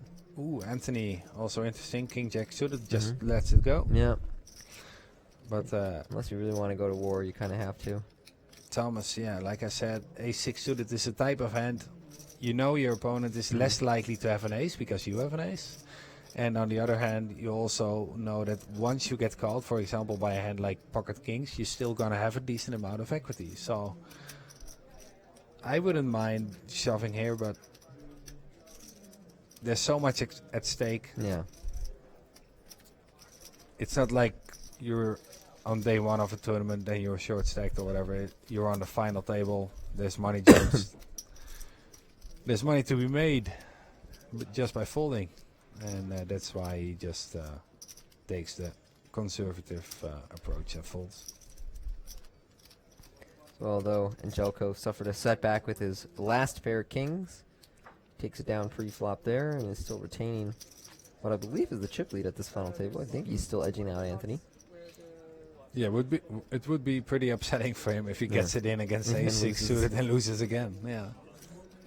I always, when I'm teaching people something about equity, I always take the example of kings against a weak ace, because it just feels so strange that a weak ace can have so much equity against the second best hand in yeah. Hold'em. And that's probably the biggest reason why I just like to get it in often, because even if you get it in bad, you might still win. that's the thing. Guys, we want to remind you about our upcoming events on the World Poker Tour. We have WPT National Dusk Till Dawn in Nottingham up in the UK. That's a 1K pound buy-in with a £1 million guarantee on the event. It's going to be May 20th and 21st are the 2 day ones that you can go and play at Dusk Till Dawn. Yeah, great location. They're open 24/7 and they have a lot of poker tables, really good atmosphere there. It's going to be such a huge, soft, awesome event. I mean, it's going to be like, 250,000 pounds for first place. I'm convinced, man. I'm going. You're going, I'm going. We'll all see you there. Then June 2nd through 5th, we have WPT National in Cannes. That is a €1,200 buy-in. That'll be on the tail end of the film fest there. So once the city clears out a little bit, the WPT moves in. We're going to have a great tournament going on there. I'll also be at that one. We have WPT 500 at Aria coming up this summer. Double check, but I believe the first day one is June 27th. There are 9 day ones, I believe. Wow. For that tournament. Wow, that's a lot. There was a whole bunch. There was tons last year. There's an absolute ton. I'm gonna double check that before I quote the numbers on that event. And then actually, we have a recent announcement that WPT Caribbean is back. That's in November, in the fall, but it's going to be a sort of two-part tournament. We have the WPT Caribbean and the Party Poker Million also making its way back. Those are going to be back-to-back events in the Caribbean on November 17th. Excuse me, November 19th, Saturday the 19th. Will be WPT Caribbean Day 1A. That's a 5K buy-in with a $1 million guarantee. And then on the 21st of November, you have the Party Poker Million Day 1A. That's a $2,700 buy-in, also with a $1 million guarantee. So two big tournaments down in the Caribbean in November, and a whole bunch of stuff coming up on the horizon in the World Poker Tour. Meanwhile, we are still four-handed here at WPT Amsterdam, our second event of the new season. I really like those big guarantees. That's really It's a great way to get a turnout. Yeah. Yeah. Especially at dusk till dawn, they're just not afraid to give out a big guarantee and just take the risk of having to add some extra money. And in the past, they often did have to fill up the prize pool, but That's right. that's not a bad thing for the players. No, not at all. It's actually a really good thing. It's free money. Yeah, overlay's great for players, that's for sure. And, it's also one of those things where whenever casinos put a big guarantee on something and they sense that it's going to come close or it might overlay, they'll often take any of their sort of regular players or comps players and say, hey, we've got this tournament. If you want to play, we'll comp your buy-in. And you'll get these guys who basically aren't poker players, don't really know very much about the game, might just be casual gamblers, who are in there firing because the property is aware of the fact that there's potential overlay. Wow. So let's show some value and appreciation to our regular players and give them a seat in this. And so you'll get some incredibly soft spots in tournaments like that when they put a big guarantee on it.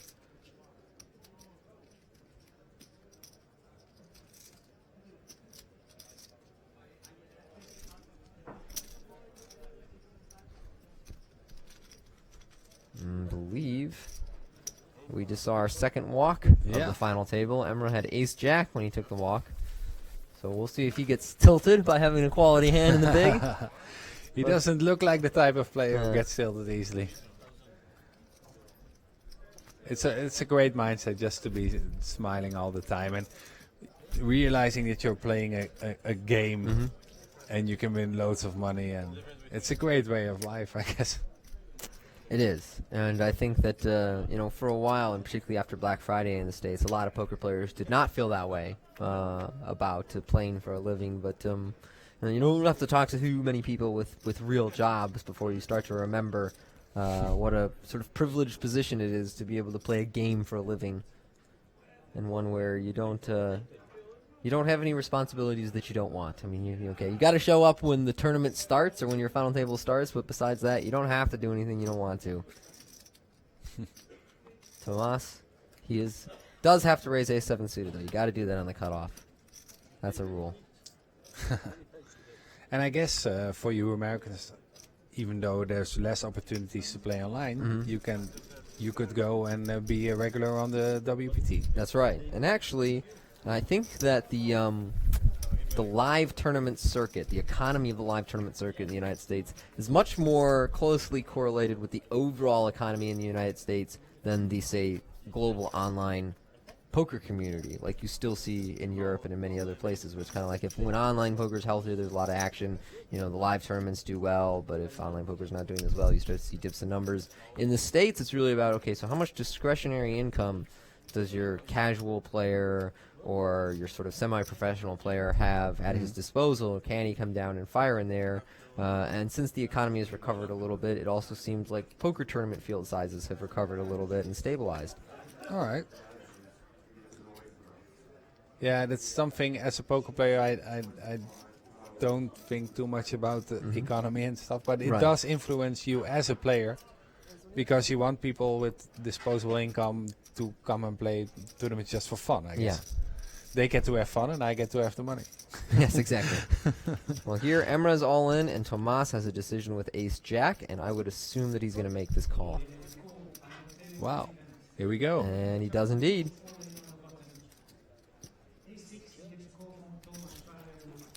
So Emra, Yeah, and this time At Emra is risk. really in trouble.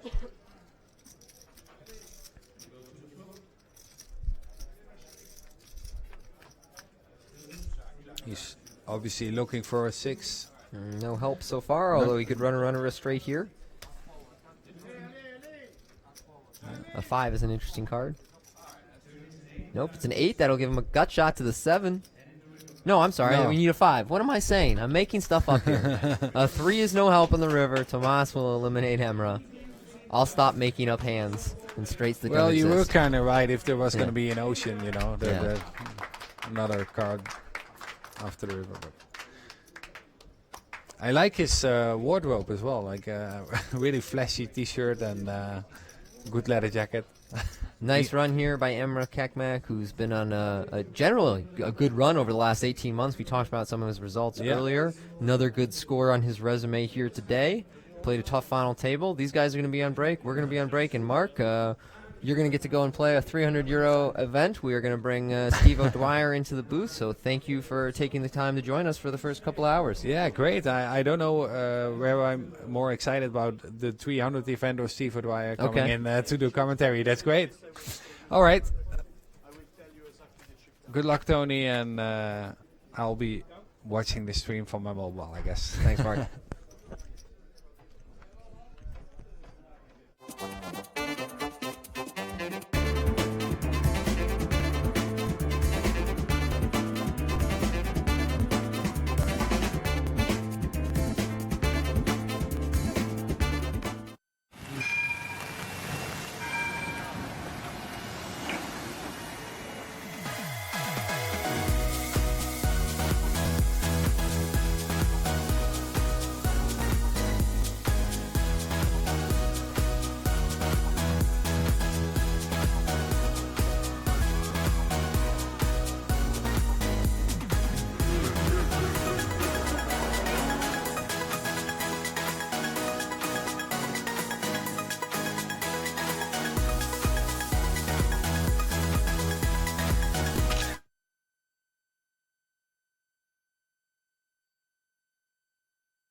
Hello and welcome to WorldPoker.com. We're in the middle of Amsterdam. We're going to have some fun. It's party time in Amsterdam. Let's go check out Jimmy Woo. Whoa, sorry, man. We're going to have a party. Let's go inside. Zeno, I'm not All really right, sweating let's go. Queen Jack very much. Let's go inside, guys. Check it out.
south. You cannot bring in.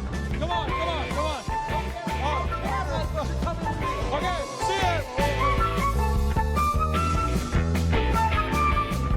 It's amazing, guys. I cannot tell you.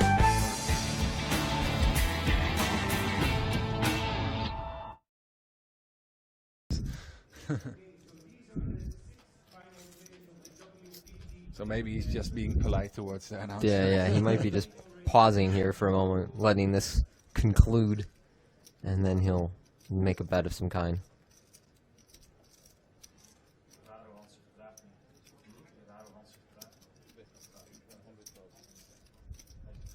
Yeah, he leads. Yeah. Oh, he didn't let check out. Yet. Yeah. Oh, he let out for 100K. Wow. If I'm Zeno, I'm raising. I'm not. 100K is not how much you get to go to showdown here with this hand. Ooh, yeah. Wow. He just called. I don't like that. Wow. He didn't even take much time considering the option of raising. Yeah. Not a big fan of that river play there. There's just no way I would let somebody get to the river for 1/6 pot when I've rivered 2 pair in a spot where he can basically never have me beat. I think at the point that he leads out, I'd probably just shove, because now he only has like 480 back or something.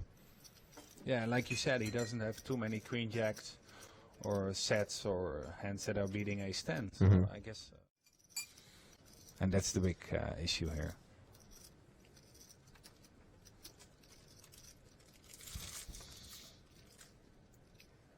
Emerald with 9/8 suited here. He's under the gun, right? Yeah, I think he just let it go. Yep, there it is. Wow. It's blending in with the table. Like you said, yeah, these guys are very conscious of the laddering element. Zeno here with 10s. He's not letting go of 10s, that's for sure. I'm curious which sizing he's going to pick this time. Looks like 125.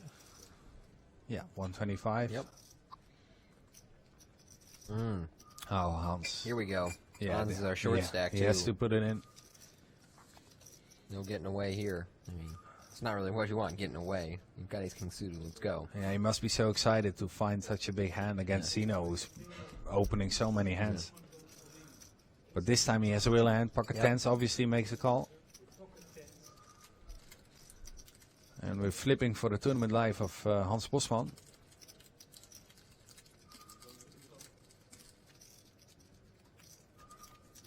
Looking to it, an ace or a king. No help. 9/8-4. Bad flop, only 6 outs. Backdoor flush draws there with the 8 of hearts, but deuce of diamonds will kill that ambition on the turn. Yeah. Let's go to the river. No, 5 spades. And we lose the last Dutch player remaining here in the main event. I must say that's a bit of a disappointment for me as a Dutch fan, obviously. What % of the field do you think was Dutch? Wow. It should be, well, at least more than half of the field was Dutch, I think. So many of the regular players playing this event.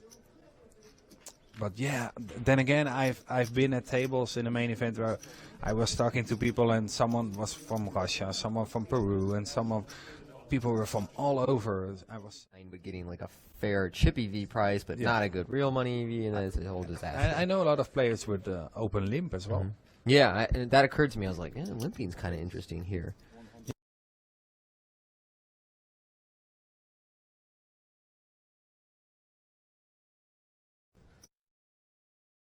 And if you were to open limp, then Zeno can easily just rip it in with the ace-5, and then you have to fold. Well, now Sen is going to flip for his tournament life. Hope so.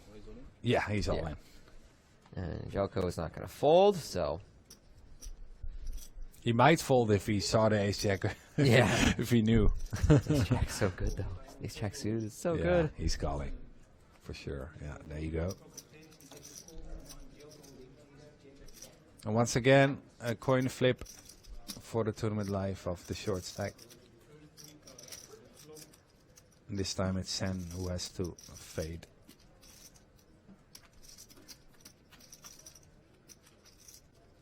Ooh. No jack on the flop, but he does have the redraw. As you see there, 6 outs for Sen. He can still hit a straight with a 9. Or just a 10.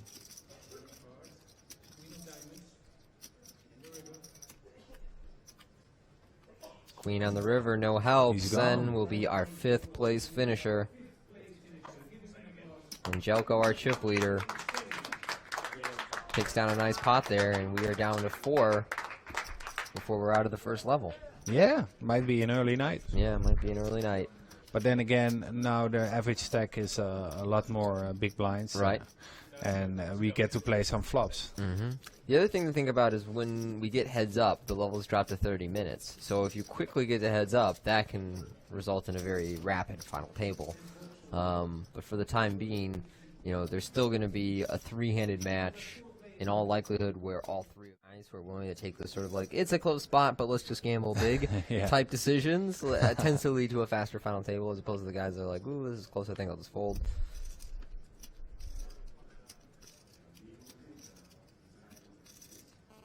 Like we saw a fairly conservative fold by Sen with that ace-jack. If you had a final table of guys who just whenever they were in that sort of borderline spot made the fold, those final tables can go really long when you have somebody like...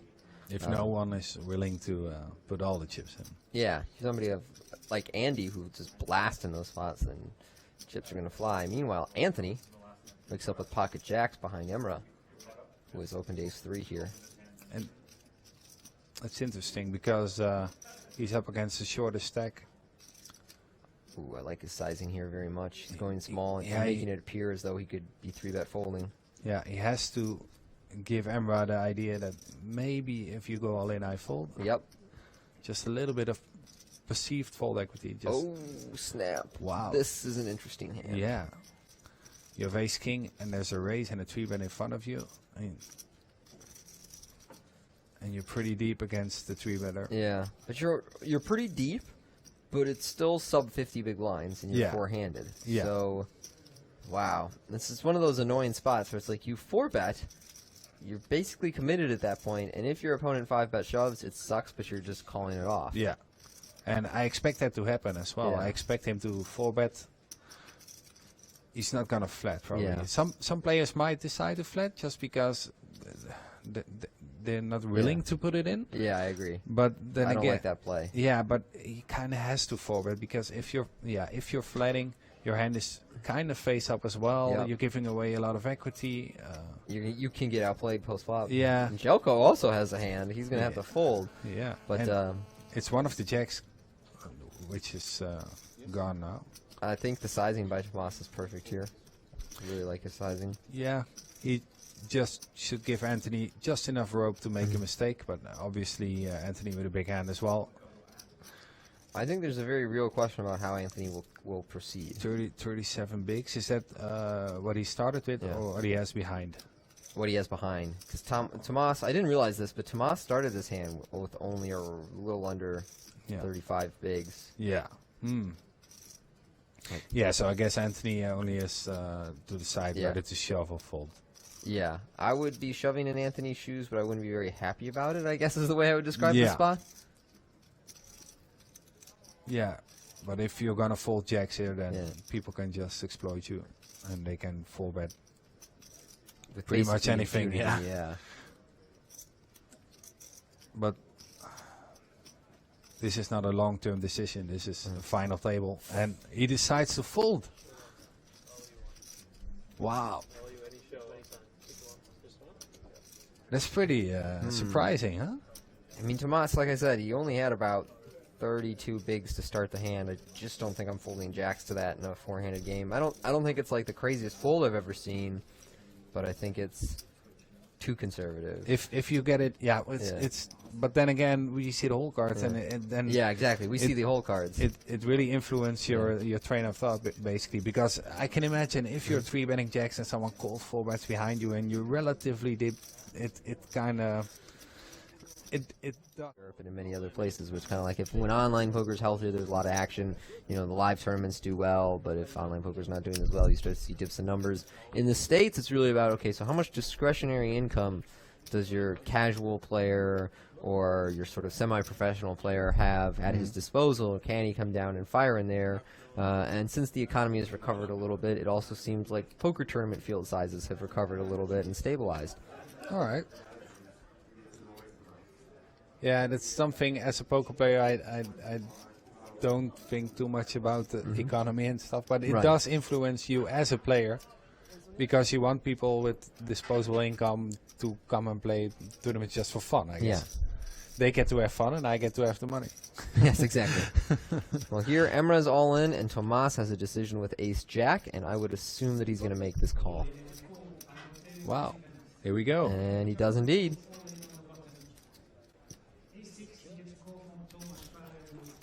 So Emra, Yeah, and this time At Emra is risk. really in trouble.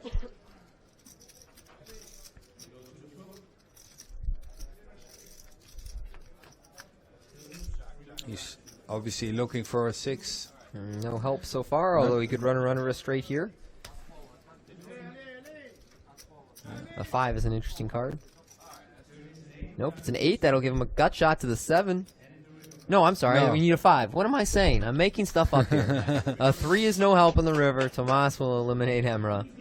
I'll stop making up hands and straights that Well, don't you were exist. kind of right. If there was Yeah. going to be an ocean, you know, Yeah.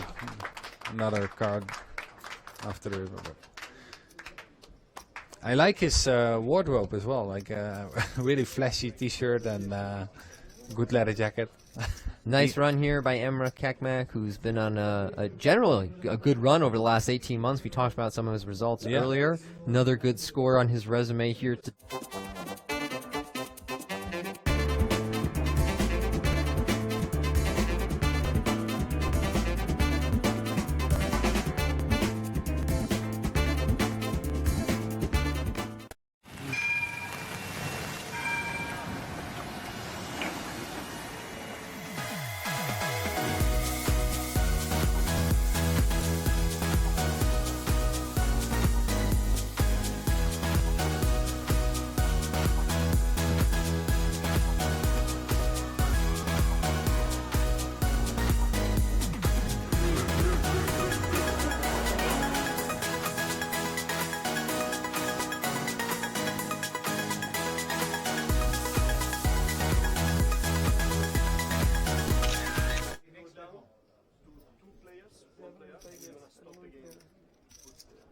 We introduce the 100k, okay? And I will announce you the total payout. Now, Aaron will announce when we start chip count. The chip count, okay? So the big one, 100k.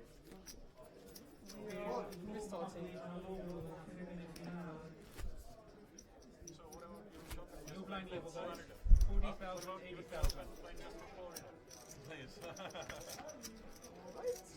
So 40,000, 80,000, and still 10,000 and Chip counts. Anthony is playing 3,370,000. Thomas is playing 2,550,000. And Angelko is playing 3,620,000. I will.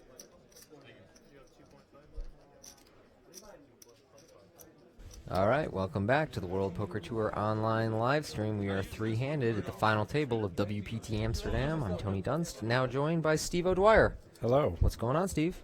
Not much. Here to help out for this interesting three-handed battle. Well, thank you for coming into the booth today. We are currently playing 40,000, 80,000 with a 10K ante. We just saw some highlights on break of the hands that preceded your arrival.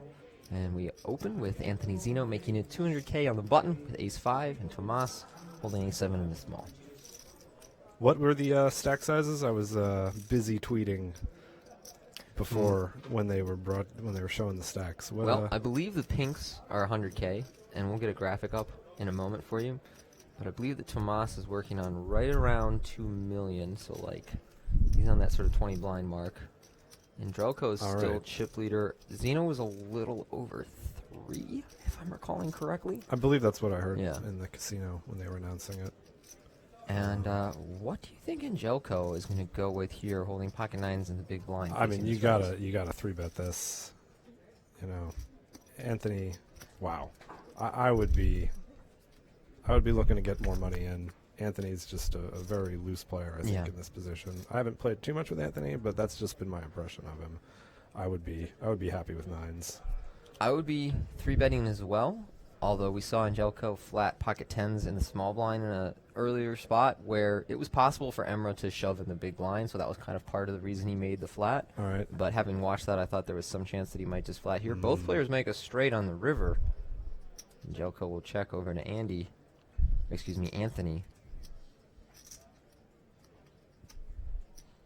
Who opted to check back the flop and the turn.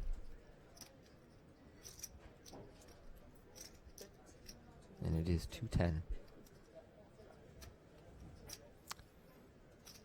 This is a tricky spot for Angelico because Anthony's hand really looks like an ace, Yeah. doesn't it? Yeah, this is a good run out to be checking back on with the ace, I think. And you got the second nuts, but it's not too exciting to have the second nuts. Usually, you're thrilled about it. Right. There, not so much. And There you need your opponent to have just the air ball. That's it, you know? Yeah. That didn't bluff on any earlier street. And a lot of Anthony's air will bet the flop. Not always. Some people just say, okay, I'm just going to check and give up on this texture. But a lot of people just bet air on King Jack Deuce. Yeah, that's a good game plan, I feel. So Zeno takes down the first pot of three-handed. We lost Emra Kakmak right before the break. French player who's been on a good run over the last 18 months or so. Yeah, I saw his results before I came over here. He done quite well. Yeah, pretty consistent, too. Seems like he's probably putting in a lot of volume. But getting deep in many tournaments, and it would not surprise me, considering the consistency that he's getting there, if he has kind of that breakthrough score in the not-too-distant future. Angelico here with ace-king suited in the small blind.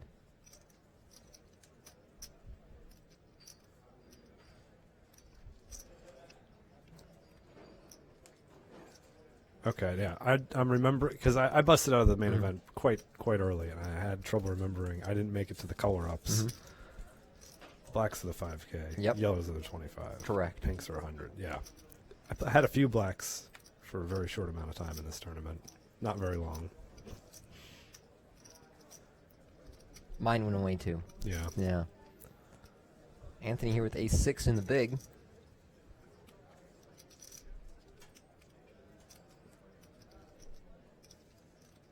I'm expecting him to call, but sometimes people 3-bet a hand like, say, ace-6 offsuit because it doesn't flop that well post-flop.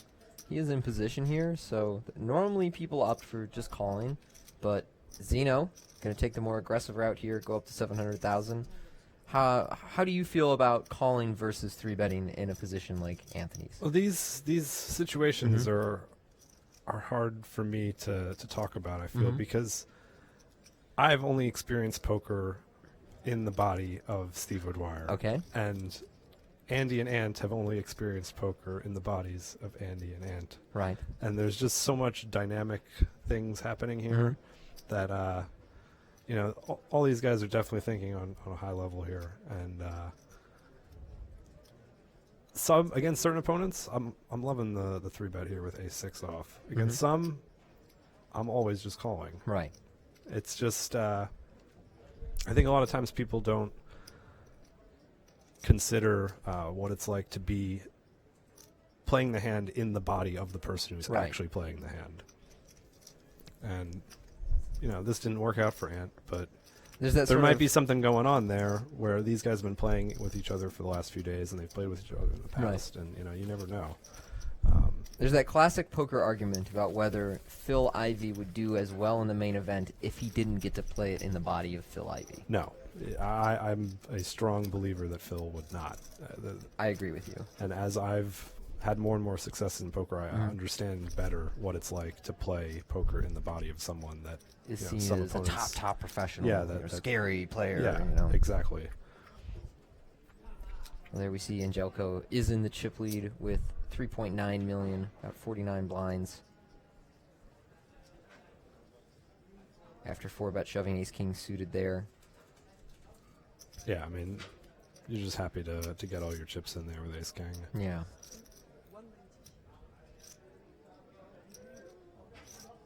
These 3-handed spots, you're not trying to really induce people to make a mistake with Jack 10. When If I'm Anthony, I'm awful tempted to just go for it again with ace-3 suited. I feel like you're going to get credit, and you have a very good 3-betting hand. It sucks to just have to fold those spots because you just lost the previous hand. Yeah. I'm not someone that often slows down after winning a big one. You know, I'm ready to get right back in there, and I think that's a good spot for it. Yeah. I also just kind of think you get credit when you 3-bet 2 hands in a row. Like, ace-3 suited isn't actually a hand that wants a whole bunch more chips to go in the middle, but you're not really, like, bluffing when you 3-bet ace-3 suited there. You're just kind of like, well, I'm in the small blind, you're opening the button, like, here we go. You can get action from a worse hand. Yeah. You know, if you're confident that you know what you're doing post-flop. It's not so bad. No. It's risky, but it's fun to play risky. It's fun to play risky, It's real Steve. fun I to play completely risky. agree with you. It's fun to play risky, and I also think it's not fun for most people to play risky. People are extremely risk averse, and so when you play a style that forces them into taking more risk, I think they make more mistakes as a result. Yeah, but Zeno has proven that he's a player that can handle risk. You know. Yeah, his poker Just resume something over the must last have few been- years is remarkable. It's incredible. Yeah.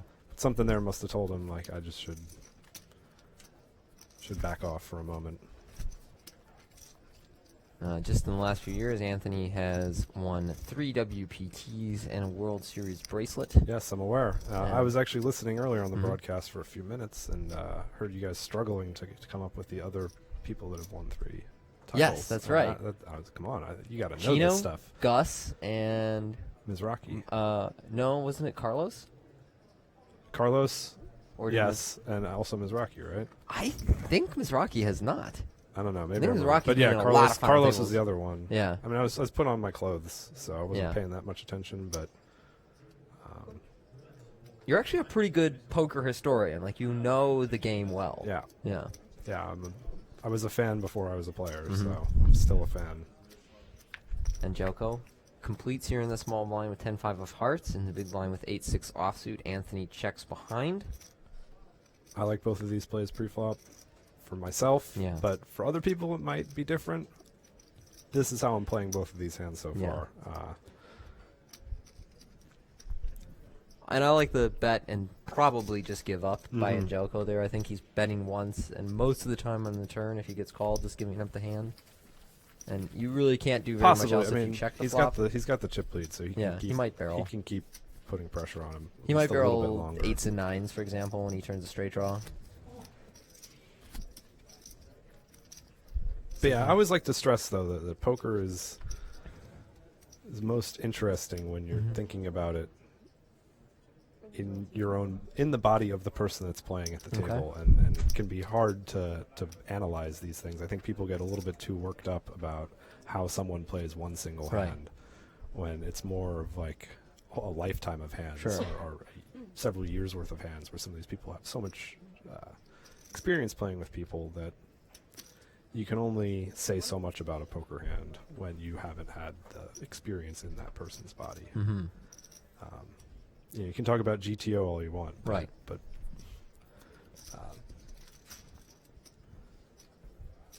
For those the not game's familiar most with interesting when you figure out the best ways to exploit people, Yeah. in my opinion, at least in live poker. Yeah, especially in live poker, Yeah. really, because there are more opportunities to exploit, and you are dealing with a greater depth of knowledge Yeah, because you have the live there's element. so much more information in the game Yeah. in live poker that that's why it makes me really, really enjoy it. I do think in order to glean the value of a lot of those live reads, you have to pay attention on the table, which, for example, on, like, say, day 1A, I'm not great at paying attention on the table. I tend to zone out a little bit or, like, stare at my phone, especially if we're 10-handed or something. Yeah, 10-handed, it can be tough to pay attention, But as we get deeper in a tournament, I really feel that if you want to play your best A-game poker where you're incorporating reads, you have to pay attention to not only the hands you play and what's going on in them, but a lot of the hands that you aren't playing. yeah, if you want to be getting the best reads on people and maximizing expectation, you should be watching every single action by every single person. I had a lot of success a few years ago when for an 8-month period I didn't have a phone. Mm-hmm. I was playing a lot of live poker, and I lost my phone, and I was lazy and didn't get a new one for a few weeks. Yep. And I just started going on a bit of a heater, and I just left the phone. I just never got a new one for a few months until my friends got really angry at me. But yeah, like that can be a very large distraction. And if you're maybe not doing so well at live poker, leave your phone behind for a session and see what happens. Because you'll definitely catch a lot more of what's going on and get better reads on people. And it certainly helped me. Tomas, you're going up to 185, I believe, with ace 10.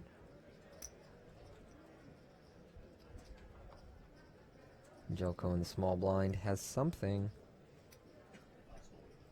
He has king 9. King 9. Good fold. He must feel like Tomas has a pretty narrow range to open. I don't know how this... I've never played with this guy before, as far as I can tell. Played with him Maybe briefly he on didn't day have a one, beard. Yeah. I played with him a few years ago, but this guy does not look familiar to me. Apparently he didn't always have a beard, so he might be Maybe one I of have those played mystery with guys. him, yeah. He's a mystery to me at the moment. Yeah. So how much... He has like... I'm trying to count his chips. He's like 2 to 2.5. Yeah, it looks like Somewhere maybe close, 2.3. approaching 30 blinds. Okay. Yeah.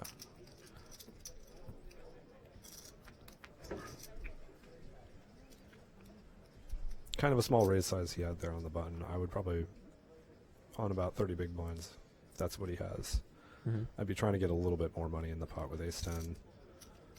I think these two guys that he's raising into, Andy and Ant, are going to play a lot of hands, and ace 10 does quite well against them, and you're just going to want to get more money in. 220 out of the small blind from Anthony with 10-8. Tomas in the big blind with king 10, likely going to a flop. Yeah. I would be surprised if you did anything other than call.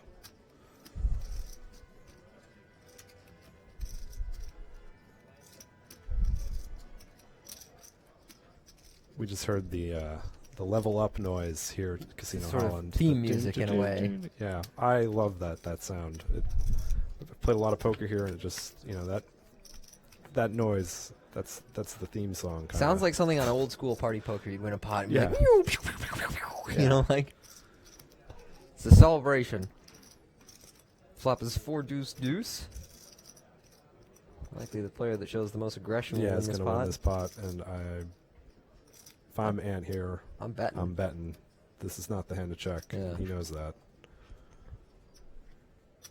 See what kind of heart Tomas has. 225 is the bet.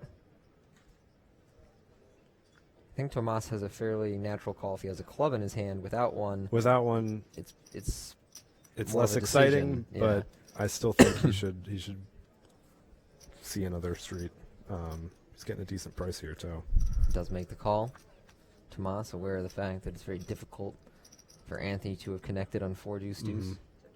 Queen of And clubs with on the Anthony turn. covering him, Anthony's going to want to, I think that I might bet the queen of raise a clubs lot of if hands I'm pre-flop. Anthony. Yeah. Because Yes, this is a check that I don't yeah. agree with. I mean, not only did you improve, but very your opponent's rarely not going to calling win a queen high that showdown. often. Yeah. Like, and it's a card that you can have. And you can't check call with your club flush draw here, so you're going to negate the value if you have to check fold. So, And I'm also not a fan of this bet. I think this is all right to check. And wow, yeah, it just folds real quickly. I think Ant could have won that pot with another bet. yeah, I think so. He has not done very much barreling today. It just hasn't really been. Maybe it's just the spots that he's found himself in. And it's true that in many of the cases when he's had like a fairly clear flop continuation bet, he's not gotten the turn that kind of makes it okay and very natural to bet. But I thought that was the first one where I was like, okay, I'm expecting Anthony to fire a second barrel here. That's a pretty good card for him to bet. Pretty surprised that he didn't take that opportunity.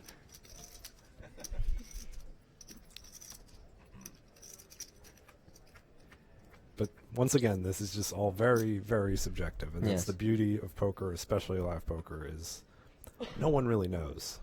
Yeah. We're all out here just guessing, basically. Anthony had a spot earlier that I thought was like a perfect what the hell are you supposed to do subjective poker spot. I'm surprised that he folded 8-6 suited on the 8-6 button. suited, yeah. Maybe he's just doing a little bit of tight advertising so Yeah. he can get people at higher stakes in the future. But he played this hand when they were still 4 or 5 handed. Maybe it was even 6, but let's call it 5 handed. Where Emra opened a stack of like 15, 16 blinds or something. Zeno made a small 3-bet with jacks on the button and sized it really nicely, so it kind of was unclear for Emra whether he could be 3-bet folding or not. And then Tomas, about 40 blinds effective, no, actually only about 32 blinds effective with Zeno, finds ace-king in the small and cold 4s it. So Emra folds, and now it's back to Zeno, and he's got pocket jacks facing this cold 4, and I was like, wow, this is one of those spots where, with queens it's just going in, with 10s a lot of people find the fold, and with jacks it's just kind of like, what do you make of this guy and the dynamic between the two of you?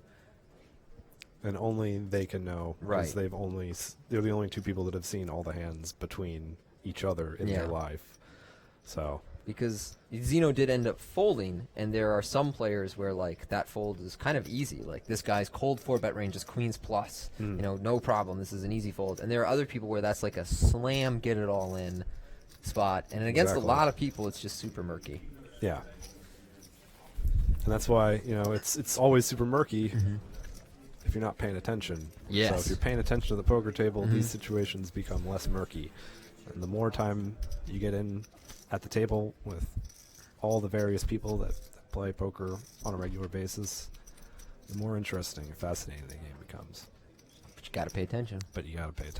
That's the deal. I mean, you don't have to. You don't have. but Yeah, it's you should. recommended to pay attention. If you want to make maximum money, you have to Yeah. pay attention. Action with Angelco. 8-6 off. Looks like he's coming in for a raise. Yeah, I mean, you're the chip leader, Yep. so keep the pressure on. They don't quite have reshove stacks right now, so and none of them seem to be willing to 3-bet an airball to kind of slow Andy down a little Yeah. bit. So Well, then here's a question for you. Let's say you're Tomas in the big blind.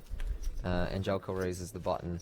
You have a good idea of probably what would be your like 3-bet for value hands, but what hands are you 3-betting essentially as a bluff out of the big blind, because it's become such a call-heavy game out of the big?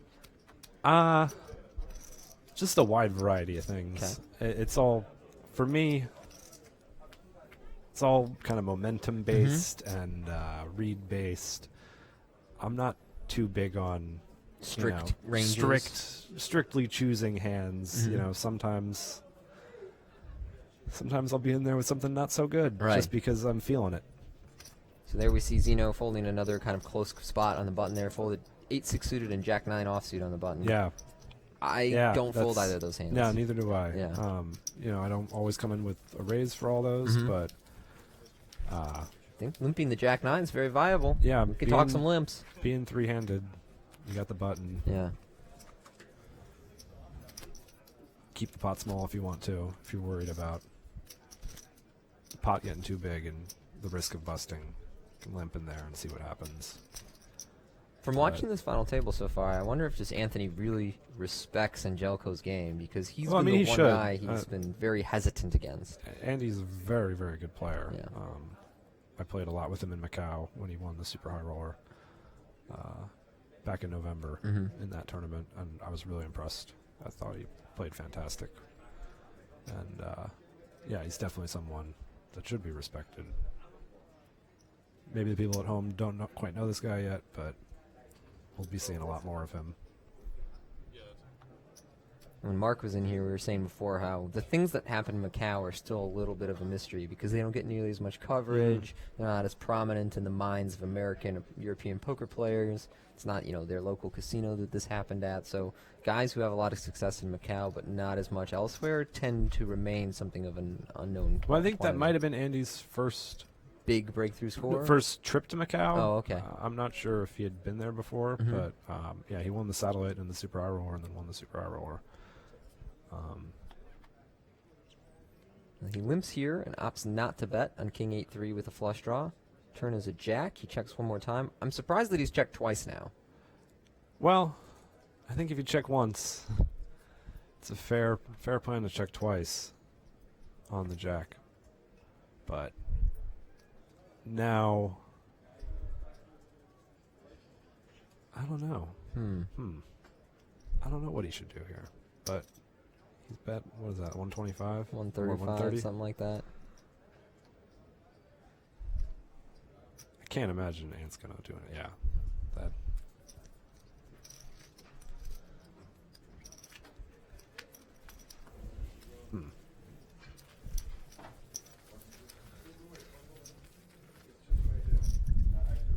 I think, based on what I've seen in this final table so far, like Angelco, Ant has been a little hesitant around Angelco. So if I'm Angelco and I'm conscious of that, assuming I'm getting some of the hands from the stream, when I flop like a king on king 8-3 with a flush draw, I think I'm a little more apt to just bet it because it seems like Ant has been hesitant to stab at those kind of like you could take it down kind of spots. Yeah, that's a decent argument for putting in a bet there. So, what was that? Was that? I think. Did Tomas fold queen 10 suited? No, on the I think bet? he's in the big blind. No, Okay, there it is. okay, Anthony's in there. the small Alright, blind with queen 10 suited. Alright, I was confused what was happening there. And he's just going to shove here. He's got about 2 million. He's shoving around that's 25, a little more, 25, 26 blinds. He's got Tomas barely covered, I guess. Yeah. Andy, I doubt that he calls ace-4 off here for that much. Yeah, I think he's just probably getting a count for the next hand. Yeah. That's something that I do on occasion is, you know you're going to fold, but it's nice to get an exact count so that you can count up how much he just won in the pot and add it to that total and figure out exactly what their stack size is for the next hand. Because it's so important in live poker to know, especially in these short-handed situations at a final table, to always be aware of exactly how many chips you have and exactly how many chips your opponents have. Because if you get something wrong, even by a small amount, it could mean the difference between you being eliminated in a hand where you didn't realize you were going to be all in when someone covers you by a big blind or two. So it's just so important to always be aware of stack size. So I think Andy might have just been getting a count there so he could know for next time. Tomas here with ace-7 offsuit in the small blind. One of those awkward scenarios against a chip leader in the big blind here, and it looks like Tomas is going to go for a raise. And Jelko with the queen 9, likely going to a flop. Yeah, if I was Tomas, I'd be looking to raise a little bit more, 3x. Potentially limp raise all in. I guess he has 25 big blinds, and then Andy's.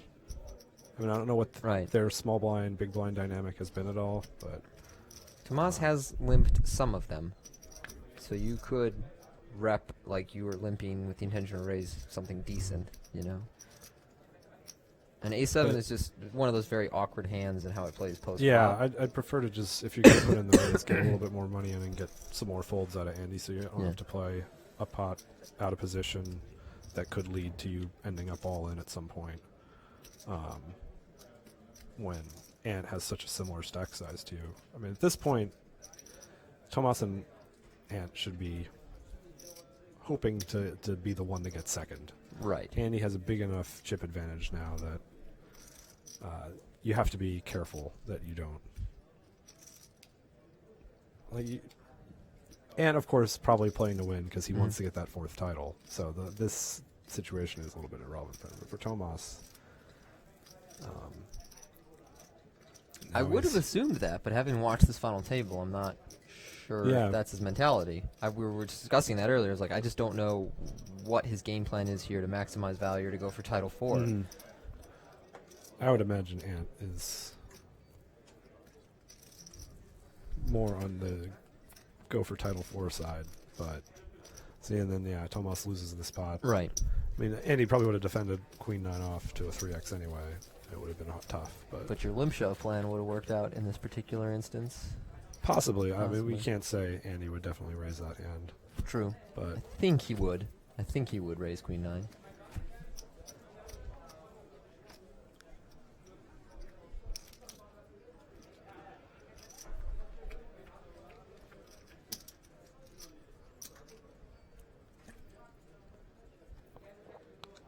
Action with Tomas on the button. And he's got a king 5.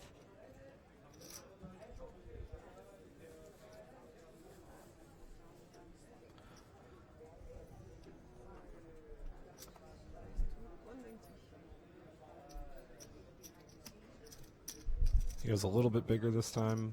Last time we did ace 10, he made it 185. Now 190. Well, we saw what Anthony did with queen 10 suited in the small blind, but here in the big blind, just wants to call against Tomas. Yeah, this seems reasonable. I don't think that would be a hand I'd want to get all in with, and wow, that's a nice flop.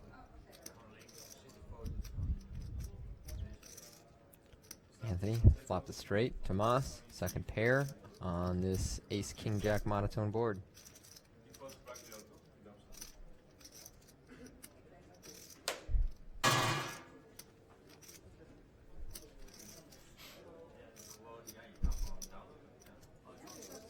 And he bets. That's That's a little That's surprising. He's basically Bet. bluffing. yeah. Yeah. This isn't gonna work though.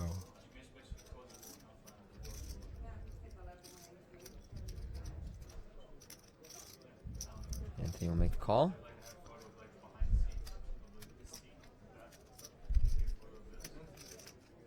Seven of diamonds on the turn. This is gonna end up keeping the pot small, I think.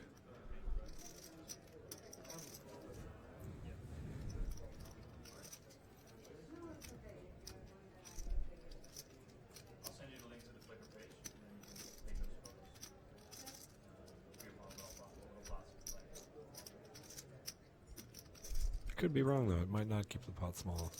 This could develop into something. Tomas has not acted yet. I wonder what we'll see. Oh, check. Check, check. And a fifth diamond on the river. This is a chop pot if nobody bets.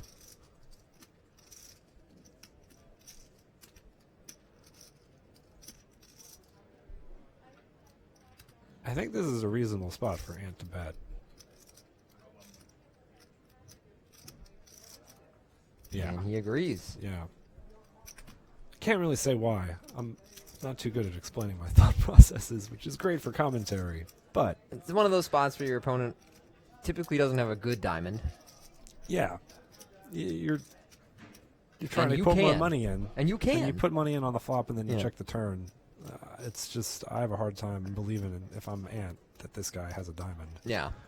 and you don't have a diamond either. So you got to take a stab at it here. And you're not calling that many hands on the flop without a diamond. Exactly. So- It's with the stack sizes the way they were pre-flop. Ant's all in with a lot of hands that have. There's a little graphic error, though. Tomas did not raise to the same amount that okay. Anthony bet. There we go. Just a bet at 425 from Anthony.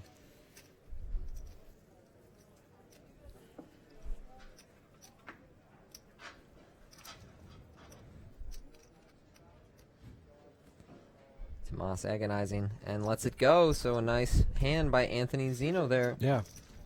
Yeah, good bet on the river.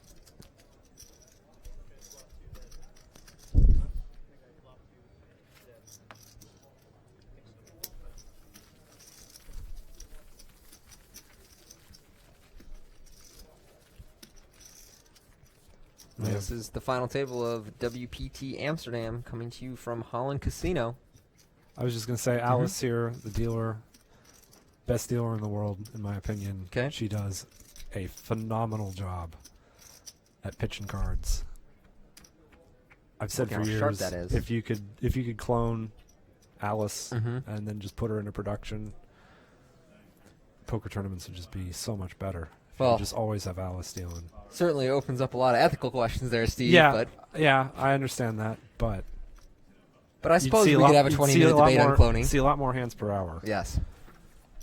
A lot fewer mistakes. No exposed cards. Nothing. Just perfect technique. You can tell from the sound, the sharpness of the cards Yeah. coming off the deck. You play this game long enough, you really start to respect the sharp dealers. You Yeah. really do. Oh, the best dealers are, I know them all. They're all in my head.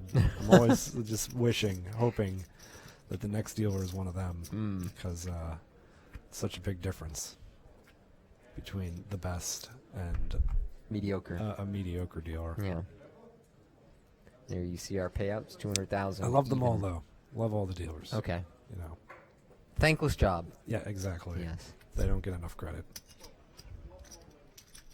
Zeno raises, gets 2 passes, takes it down. Saw our payouts there. It's about 200,000 for the winner, 130 for second, and 90 for third place. Yeah, this tournament had a very great turnout. Mm-hmm. 317 Never come to entries. play poker in Amsterdam. I highly recommend it. Holland Casino is just a fantastic venue. This time of year, too. And yeah, Oh, the weather's man. been incredible. If you're looking for a new experience in poker, come check out the events here. Master Classics. Master coming Classics up in are coming up in November. November. Yeah, 25th anniversary. it's going to be a wonderful series. I always try to play as many events during the Masters Classic every year.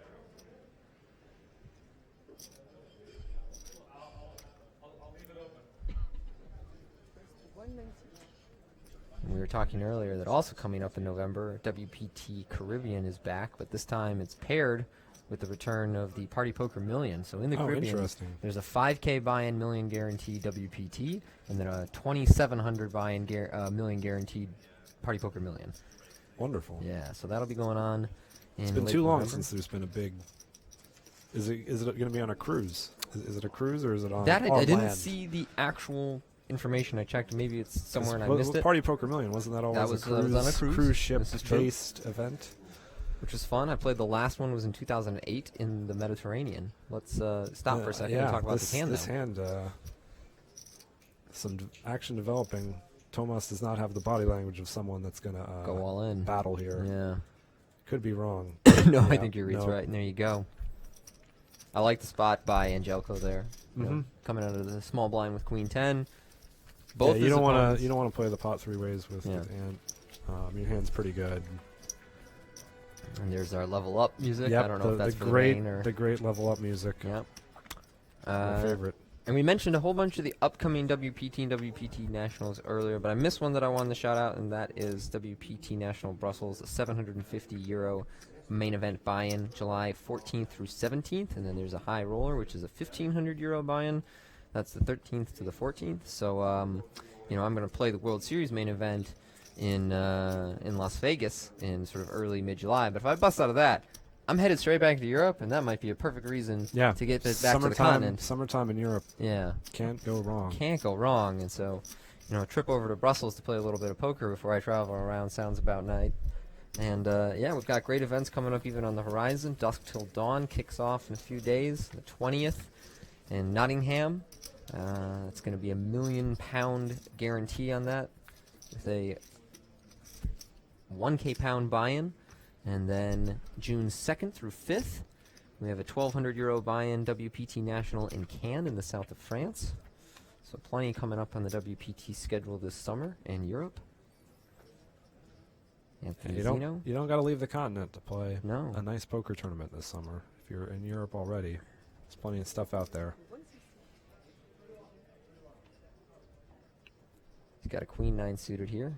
Tomas is out. Jelko has Ace-3 off in the big blind. And some min raise. Yep. We're going to a flop.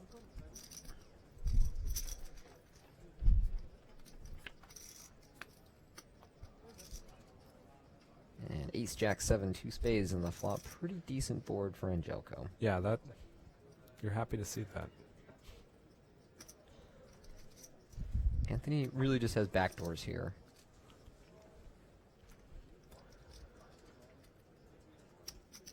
If If you're in the body of Steve O'Dwyer in Anthony's position, do you better check this flop? The body of Steve O'Dwyer in his position. Okay. I think I bet this one. I think I do too, because we'll Especially, have some I mean, if- opportunities.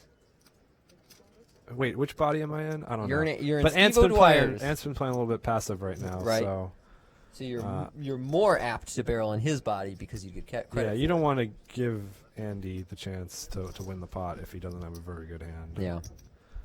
I mean, you did put in a min-raise pre, so Andy's going to be defending very wide, Mm-hmm. presumably. That's an interesting card. Yeah, this is very interesting because Anthony now, of course, has a flush draw. The board is paired, and Andy has to be worried a little bit about, his hand. He doesn't have to be worried, but he's going to chop a lot more often with the board pairing when Ant also has an ace with the kicker worse than a jack. But Ant did not barrel. Andy checks again and puts up the white flag. I think once you do check the turn, it's not much else you can do, No. especially with 5 spades on the river. You hope maybe I beat 10-9, something like that, where Andy gets scared and decides to check. But Which does seem unlikely. yeah, it does seem unlikely, so you just check and give up. But I don't think that means that you should bet just because you're typically always losing when you check behind. Yeah. Not 100% of the time. You should have, I guess, some kind of bluff range. Oh there, yeah, but I think there are worse hands that Ant has there that are fine to bluff with. Yep. Queen 9. I'm happy to just check that one back once I don't have the pot on the flop. And the board runs out that way. All right, Tomas with Queen Jack here. Tomas, increasingly short. He's now in a he's range not where it's won any pots in a while. yeah. He doesn't have that much more than $1 million because you see the 2 stacks of yellow there. So he's got maybe He's like like 15 big 1.3. blinds or so. Less. I think he has like 1.3 million. No, wait, that's like 15 blinds. Sorry. Yeah, that's like 16. That's twice today I've done stuff like that. It's okay. It's hard to count chips. I Yeah. struggle with it too. And Oh, and he has played a pink that lot. we didn't see, so that changes it. ah, See the little graphic yes, conceal there the are some pink. pink chips concealing by the graphic. Yeah. All right. So that looks like More like 5. 2 million. So yeah, he's got, after winning that pot, back to about 25 big blinds, I guess. Mhm.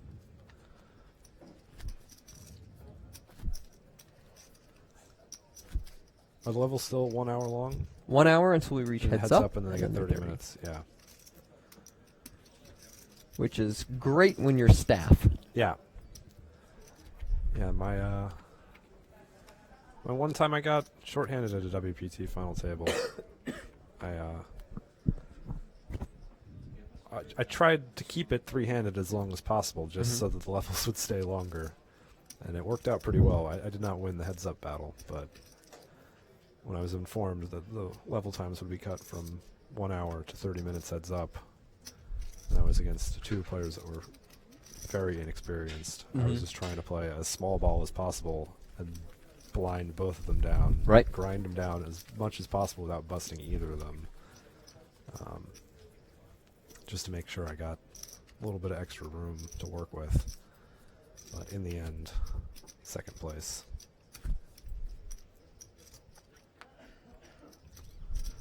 But understandably wanting to cut the level times heads up, sometimes you just end up in those nightmare scenarios if you're on the media side, where you got 2 guys limping the button every single hand for 9 hours straight. Yeah.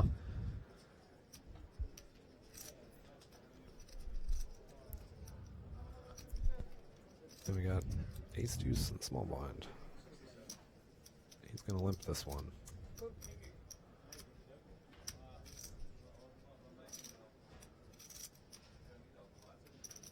Could be a limp re-raise coming. 25 blinds, but Andy checks that one. I'd certainly like it with ace-2 suited. Yeah. Instead, Jelko checks his 5-3, and on 10-8 deuce, Tomas finds bottom pair.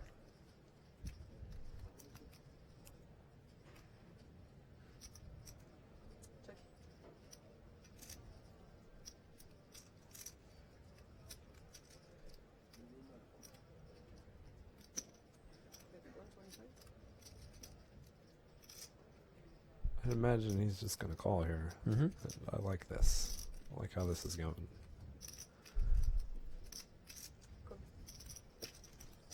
I like that Angelco's bet here. This is a board where your opponent will check fold to you some of the time. You've got some backdoor draws. Actually, that 6 might prompt him to just empty the clip on some runouts. Yeah, I mean, you have a very, very bad hand. Yeah. But it's got some equity. And Tomas has to be worried about,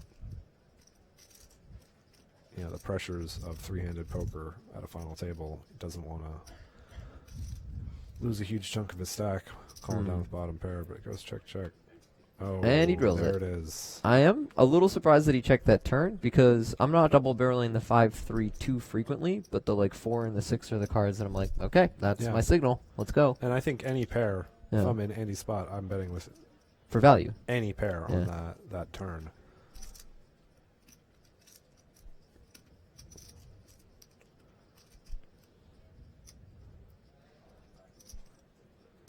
Now this is a really tough spot for Tomas.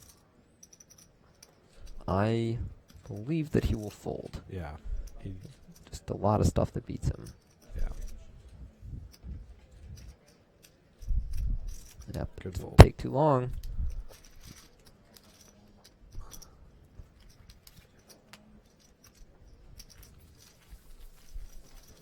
Yeah, that's the look of a man that didn't get his chance to limp or raise all in. Lost some chips. And now he's more in the danger zone than he already had been. It's a weird thing to note, but I like that Andy checked back his 5-3. Like, sometimes people are like, oh, well, I've got the chip lead. This hand sucks. I'm just going to blast him out of pots. And it's like, people fight back. Like, capable players fight back. You can't just recklessly spew chips in the middle. But that said, I agree with all that. But that said, I'd probably still bet with 5-3 again. No, I'm talking about pre-flop. Oh, pre-flop. Definitely bet the turn on the 6. Yeah. Oh, 100%. Raising pre-flop. Oh, yeah. Yeah, definitely. Once the 6 comes on the turn, if I'm in Angelco spot, I'm emptying the clip on like a lot of runouts.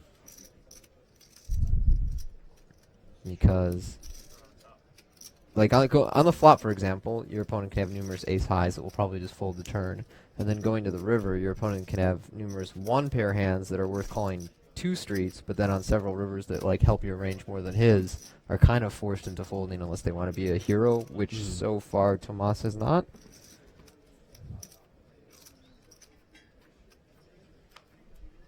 Or you could just drill your gut shot too. Yeah, also a that plan. works too.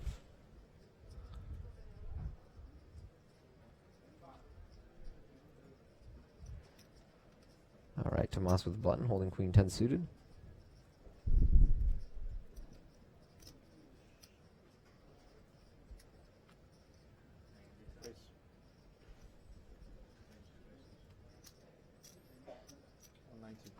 Joko with queen 8 suited in the small blind.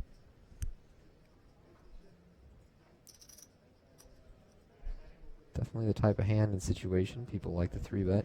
Yeah, we just saw him 3-bet queen 10 off maybe 2 orbits ago against Tomas's button raise. I think I would probably just size it the same here, around 500-ish. Yeah.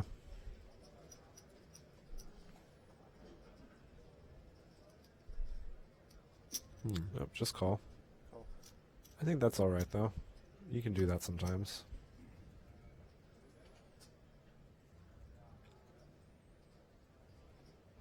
Now to Zeno with queen jack.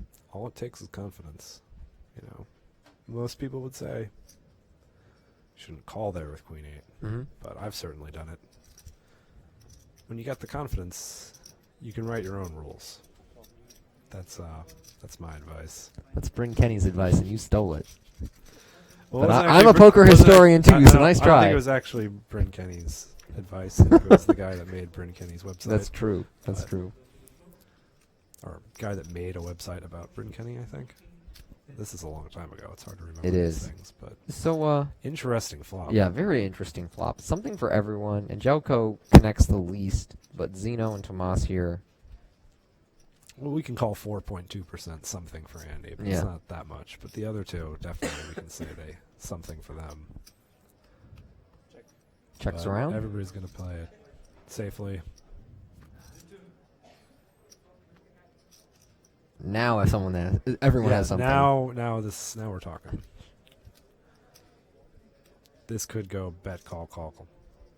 Oh, bet, call.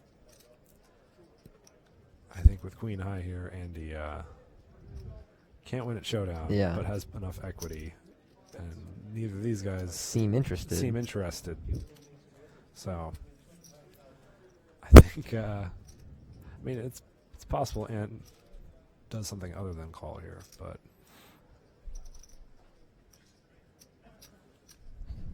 this is a very interesting hand.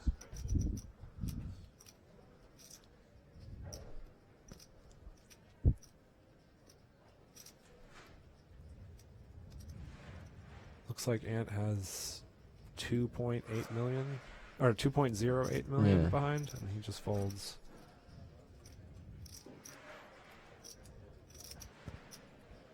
Definitely an awkward spot if you're Anthony. Yeah, you're not gonna. I guess he would have had like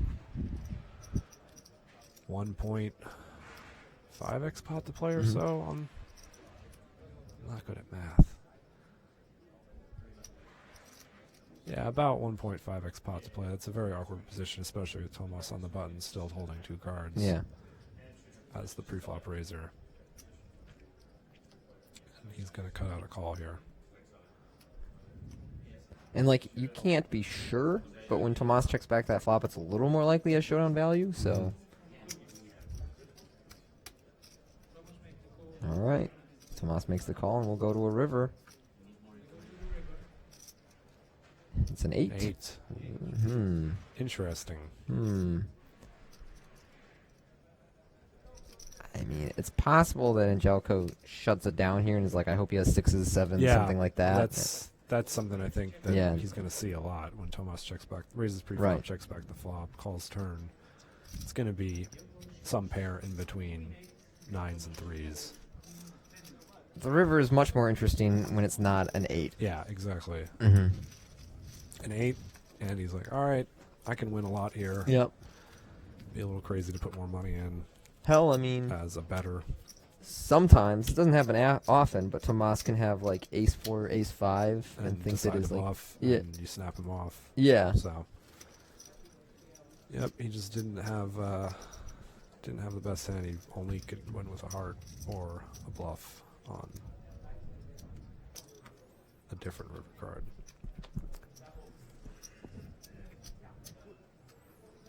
So that puts a little distance between Tomas and Ant now.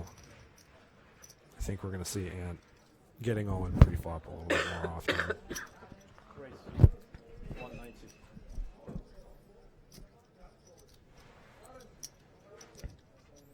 He's out there with 6-4-0. Tomas with 5-4 suited in the big line. Unlikely to fold.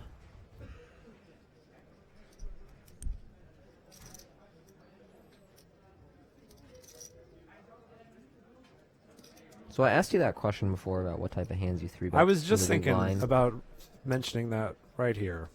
Exactly. It's very tempting to put in a 3-bet here with this hand. Mm-hmm. You know, Andy's been putting the pressure on, raising a lot on the button. Yeah. Tomas just won a nice pot.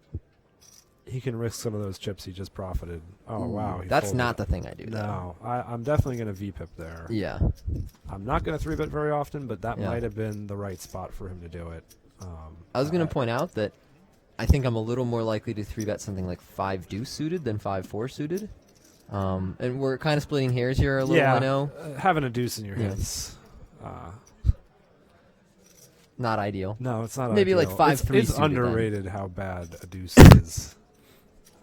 I mean, we all know the deuce is the worst card, Mhm. but I think most people underrate quite how bad that card is to Yeah. have in your hand.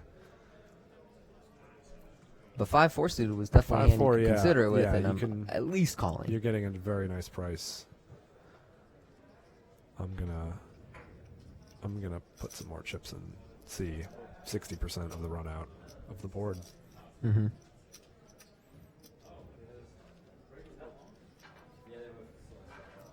And Andy gets a walk. Isn't it fun to be chip leader? It's the best. It's What like a feeling. representation of how the rich It's not get the richer best. in The real life. best is winning, Yeah. but yes, being the chip leader, very nice feeling. You're just allowed to make more money than your opponents. Yeah, You know? but sometimes you'll have someone just crash right into you, not really caring about that. Yeah. And then you're back to playing the short stack. It doesn't last forever. All the time. Some of the time it does. Yeah. Tomas with Jack 9 on the Jack-9 button. off. The way he's been playing the button, I'd imagine this is going to be a raise. Yeah. It's okay hand to do it with. 190. But Ant now has fewer chips, and I think we're going to see him all in more often. I And he think keeps picking up interesting hands in the small it blind. really does. So, seeing as he flatted the last one, I kind of just want to think in terms of like frequencies. He's going to 3-bet this one. He's like, all right, I 3-bet one, and then I flatted one. I think All this right. one goes better as a 3-bet currently. Definitely. With Ant being 25 big blind stack. Yeah. And Tomas having some distance between himself and Ant is probably going to play extremely cautiously against a 3-bet. And you don't want to let Ant get to see a flop either for cheap with it when you just have ace-6. So, fine 3-bet here.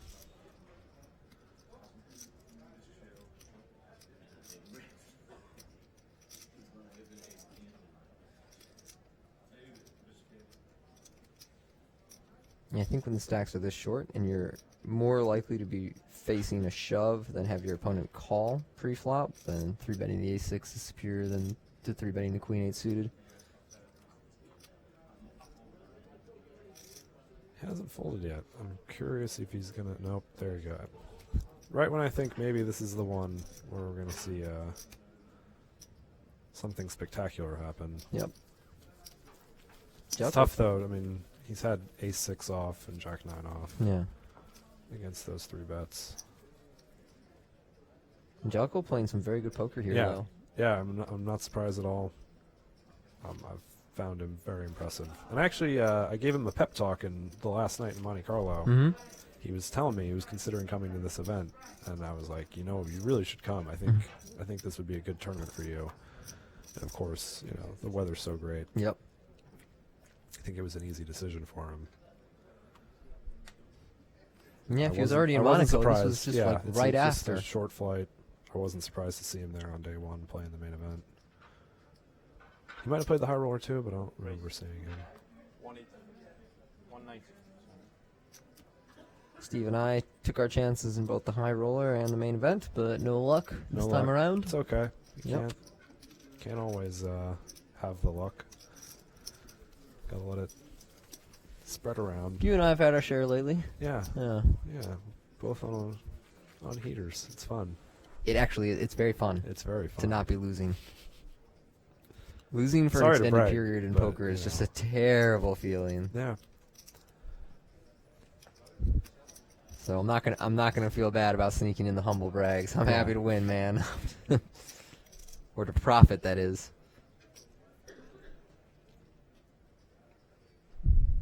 All right, I believe our button is Anthony Zeno. The 10-4.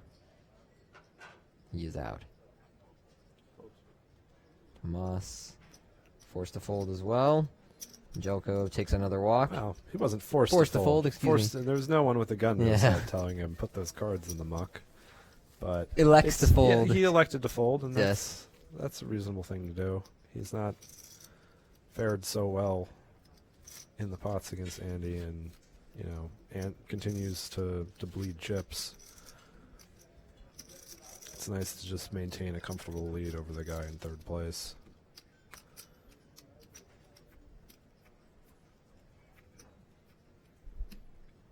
Back on Tomas, now with the button.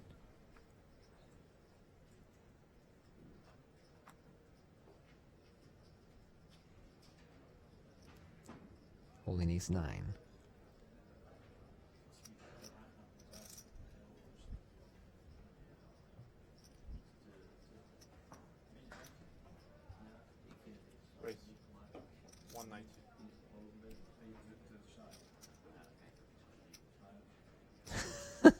Every Here we go. time. Yeah, every time. Andy's got Every a little time. something. Might go for the flat again this time. Yeah, I think this one. I'm not quite sure how much Ant has anymore. There you go. There we go. 22 big blinds. So suppose he puts in 3-bet to 500K again. Ant goes all in. You know, then you're getting in territory where you might have to call off more money with Queen Jack against Ant. But Queen Jack plays quite well against what you have to presume is Tomas's button raising range. Anthony folds I think everybody's he's out. raised like 5 in a row now or something. Yeah. I don't remember what the last hand we saw him fold on the button was. Not that he's been raising trash, Right. but yeah. So neither player really connects here, but there's also like just enough that Angelico Just enough that we might could peel. see a bet call, yeah. Or maybe Or something else, but I guess if you check raise, you're not really repping very much of anything No. that's strong, so you'd kind of have to check call if you want to rep showdown value. yeah. But you know, he's got the back door, he's got the overcards, and he's got an opponent who's a little bit constricted by the stack size of the third player in the final table.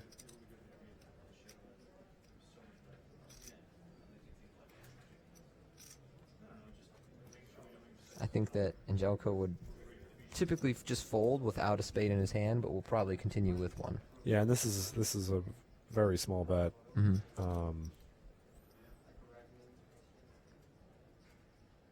If I'm in Tomas's spot, I'm trying to bet a little bit more than this on this flop, because when I have a good hand and I cover the guy in third place who's not in the pot, I'm trying to just win the pot That is surprising. as soon as possible with most of my hands that aren't the nuts, because you don't want anybody to pick up equity and then you end up playing a much bigger pot and potentially go out in third. So it worked though. Andy made a fold. That I didn't expect him to fold. Yeah, I didn't expect him to fold either for that price. But you can do what you want. He's the chip leader. I'm not the chip leader. I'm sitting here With 0 chips. yeah, with headphones on and a Yeah. microphone. So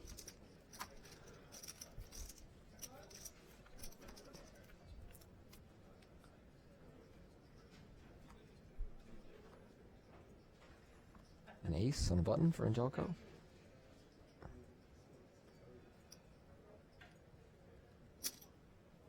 Raise 185. Anthony is out. And Tomas with queen deuce in the big blind. Will probably give up. Yeah. yeah. I mean, if you gave up with 5-4 suited, gonna probably give up with queen deuce offsuit also.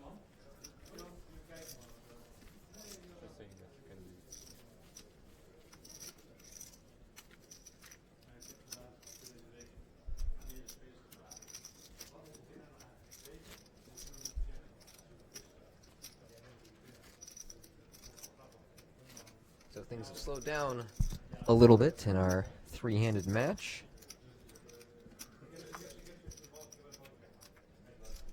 Anthony and Tomas being so close in chips has made them both a little bit gun-shy right now. Rightfully so, with the ICM considerations. About a 40,000 euro difference between third and second place.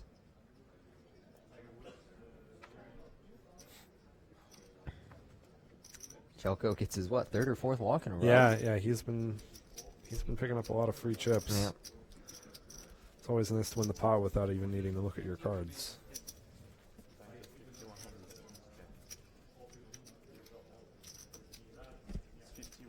Steve, what is on the horizon for you? What future poker tournaments will you be attending? Not really sure right now. There's some things brewing. I might make some. I've been trying to travel more often to places that I haven't been before.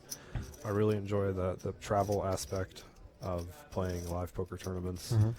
So for me, it's not always about going to play the biggest, most Right. prestigious tournaments anymore, where it had been previously. I'm trying to, see more of the world while still getting in some poker action. So, Yep. I'll go to Vegas. I don't know for how long this summer, but not very long. The last 2 years, I've only played the main event. Yeah. It's just kind of a place that I've played so much poker in, spent so much time in. I don't really enjoy it that much anymore.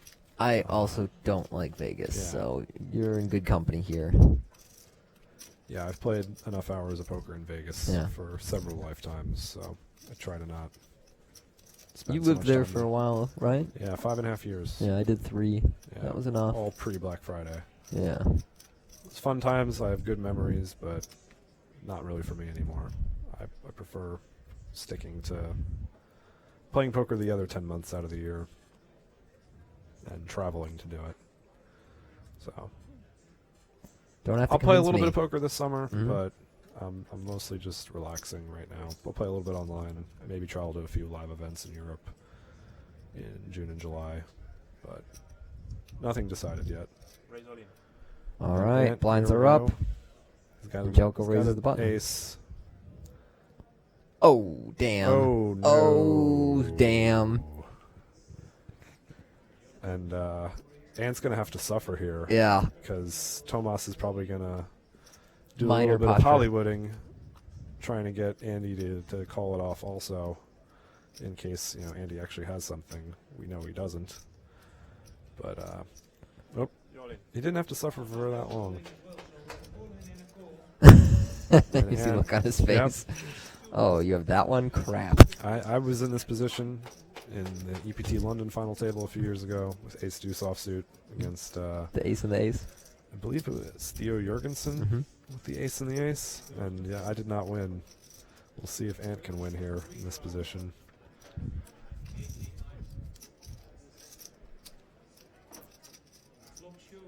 All right, queen 7-4 in the There's- flop, so there are some opportunities Yeah, here. he's Running got about hearts. the same equity as he had to begin Yeah. with. Running 3 at 5s. So it didn't get worse. Deuce. Okay, so now he needs a deuce and only a deuce on the river to double up here. No, it's a 10, and so Anthony Zeno is going to have to wait for WPT title number 4. He is our third place finisher here today for about 90,000 euros. Another great run by him on the World Poker Tour, and we're happy to see him at any of our final tables. Yeah. Another great result for Ant. Mhm. He's one of the nicest guys out there. Really is. Gotta always cheer for him when I'm no longer in the tournament. Yep. And none of my closer friends are still in the tournament. Ant's one of those people where it's like, yeah, good to see him do well. I agree. Most people, I hear they Already did got a well beer in a in his tournament. I'm hand. like, There you bastard, go. you know? Yeah, there's plenty of people where, it makes me upset. Ant's not one of those guys. So He's not. So cheers to Ant. nice run, Anthony Zeno. There you see our chips going into heads up. We are going to be on break. We'll come back for the conclusion of WPT Amsterdam.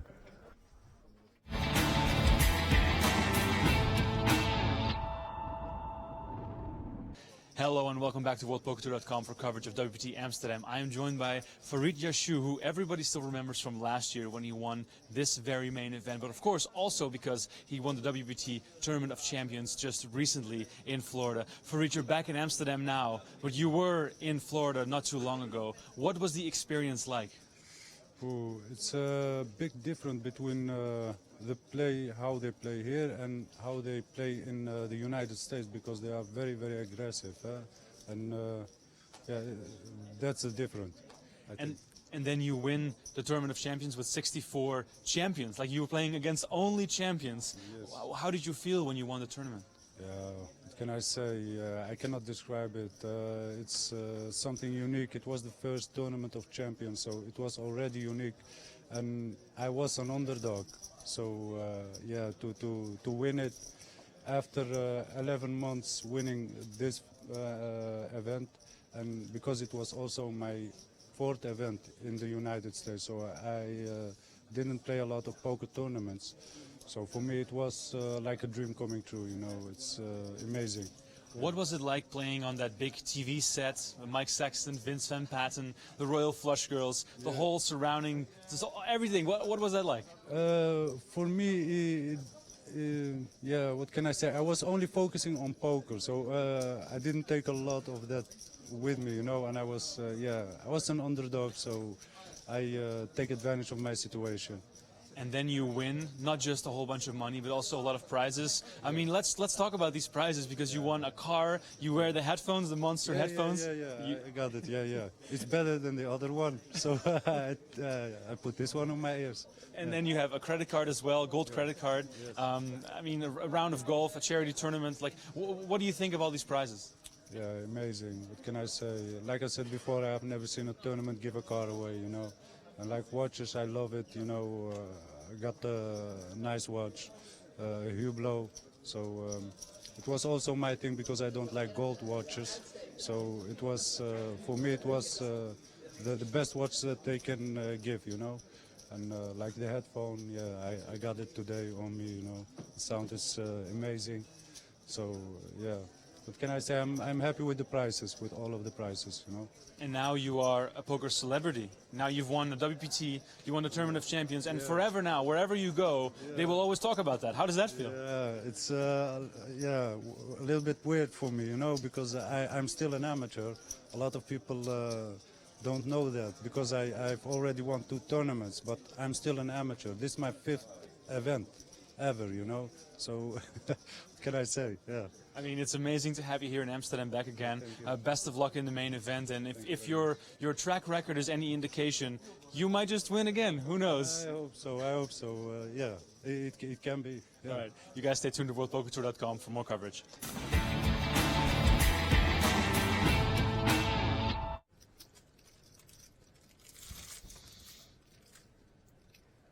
Amro with 9/8 suited here.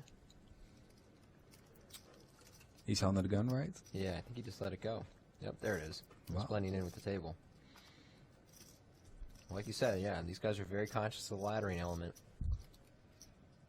Zeno here with 10s. He's not letting go of 10s, that's for sure. I'm curious which sizing he's going to pick this time. Looks like 125. Yeah, 125. Yep. Oh, Hans. Here we go. Yeah, Hans is our short stack, too. He has to put it in. No getting away here. I mean, it's not really what you want, getting away. You've got ace king suited. Let's go. Yeah, he must be so excited to find such a big hand against Zeno, who's opening so many hands. But this time he has a real hand. Pocket 10s obviously makes a call. And we're flipping for the tournament live of Hans Bosman.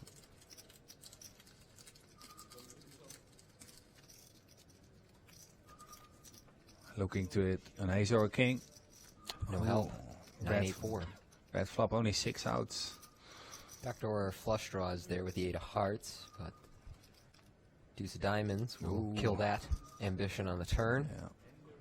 Let's go to the river. No, 5 spades.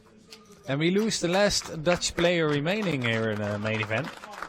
I must say that's a bit of a disappointment for me as a Dutch fan, obviously. What percent of the field do you think was Dutch? Wow. It should be, well, at least more than half of the field was Dutch, I think. So many of the regular players playing in this event. But yeah, then again, I've been at tables in the main event where I was talking to people, and someone was from Russia, someone from Peru, and people were from all over. But getting like a fair chippy V prize, but not a good real money V, and it's a whole disaster. I know a lot of players with open limp as well. Yeah, and that occurred to me. I was like, limping's kind of interesting here. Yeah. But I think that shove is probably just best with Sen in the small blind. You know, basically forced to call off really tight. Yeah, and if you were to open limp, then Zeno can easily just rip it in with the ace-5, and then you have to fold. Well, now Sen is going to flip for his tournament life. Hope so. Yeah, he's all in. And Joko is not going to fold, so... He might fold if he saw the ace-jack. Yeah. If he knew. Ace-jack's so good, though. Ace-jack suited is so good. He's calling. For sure. Yeah, there you go. And once again, a coin flip for the tournament live of the short stack. This time it's Sen who has to fade.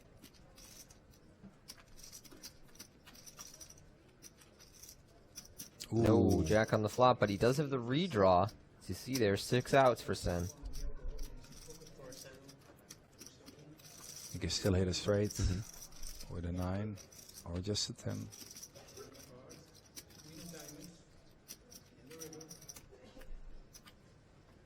Queen on the river, no help. He's Sen gone. will be our 5th place finisher. And Jelko, our chip leader, takes down a nice pot there, and we are down to 4 before we're out of the first level. Yeah, might be an early night. Yeah, it might be an early night.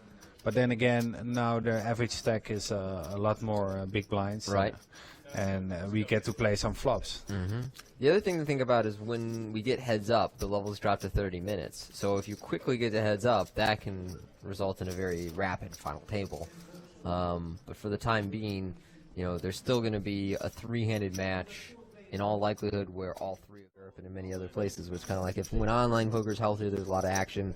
You know, the live tournaments do well, but if online poker is not doing as well, you start to see dips in numbers. In the States, it's really about, okay, so how much discretionary income does your casual player or your sort of semi-professional player have at his disposal? Can he come down and fire in there? And since the economy has recovered a little bit, it also seems like poker tournament field sizes have recovered a little bit and stabilized. All right. Yeah, that's something as a poker player I don't think too much about the economy and stuff, but it does influence you as a player because you want people with disposable income to come and play tournaments just for fun, I guess. They get to have fun and I get to have the money. Yes, exactly. Well, here Emra's all in and Tomas has a decision with ace-jack, and I would assume that he's going to make this call. Wow. Here we go. And he does indeed.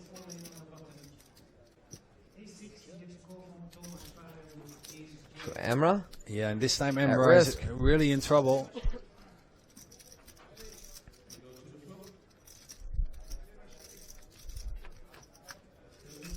He's obviously looking for a 6. No help so far, although he could run a runner straight here. A 5 is an interesting card.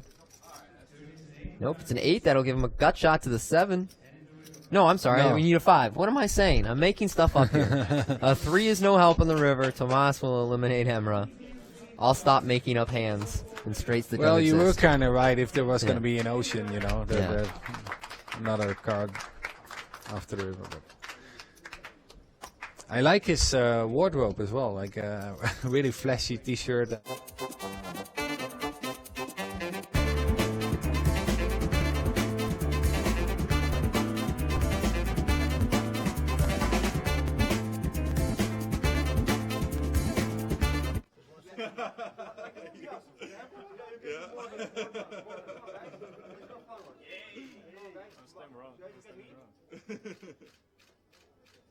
Now one shaking hands, please.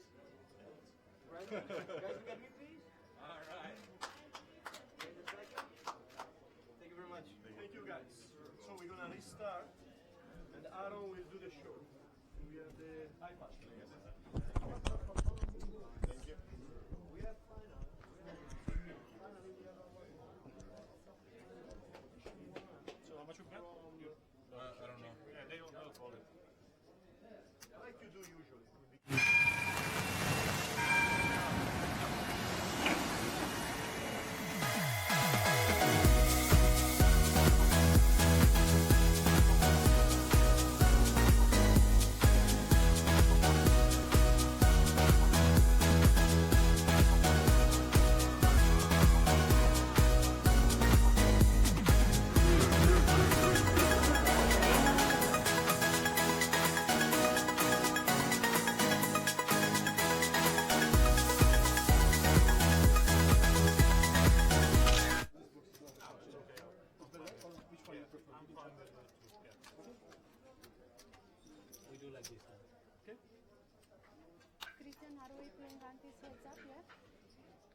You guys, you want to keep the heads up, the empty or not?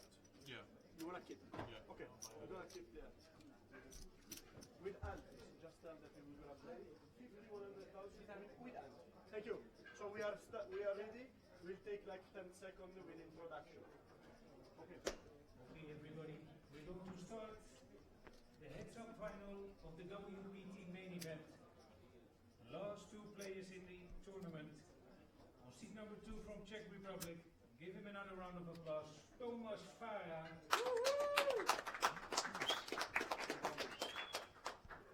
And on seat number 5, his opponent from Serbia. Please give him also a warm applause. Angelko Andrejevic.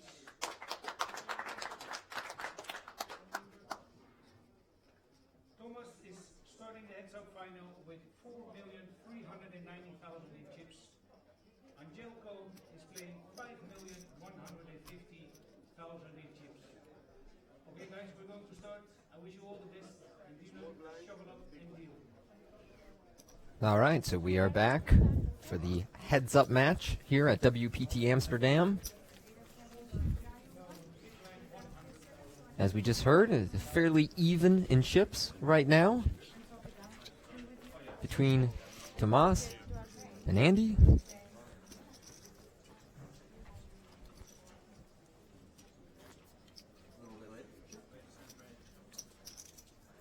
And there is our payouts, 200,000 for first, 143,000 for second.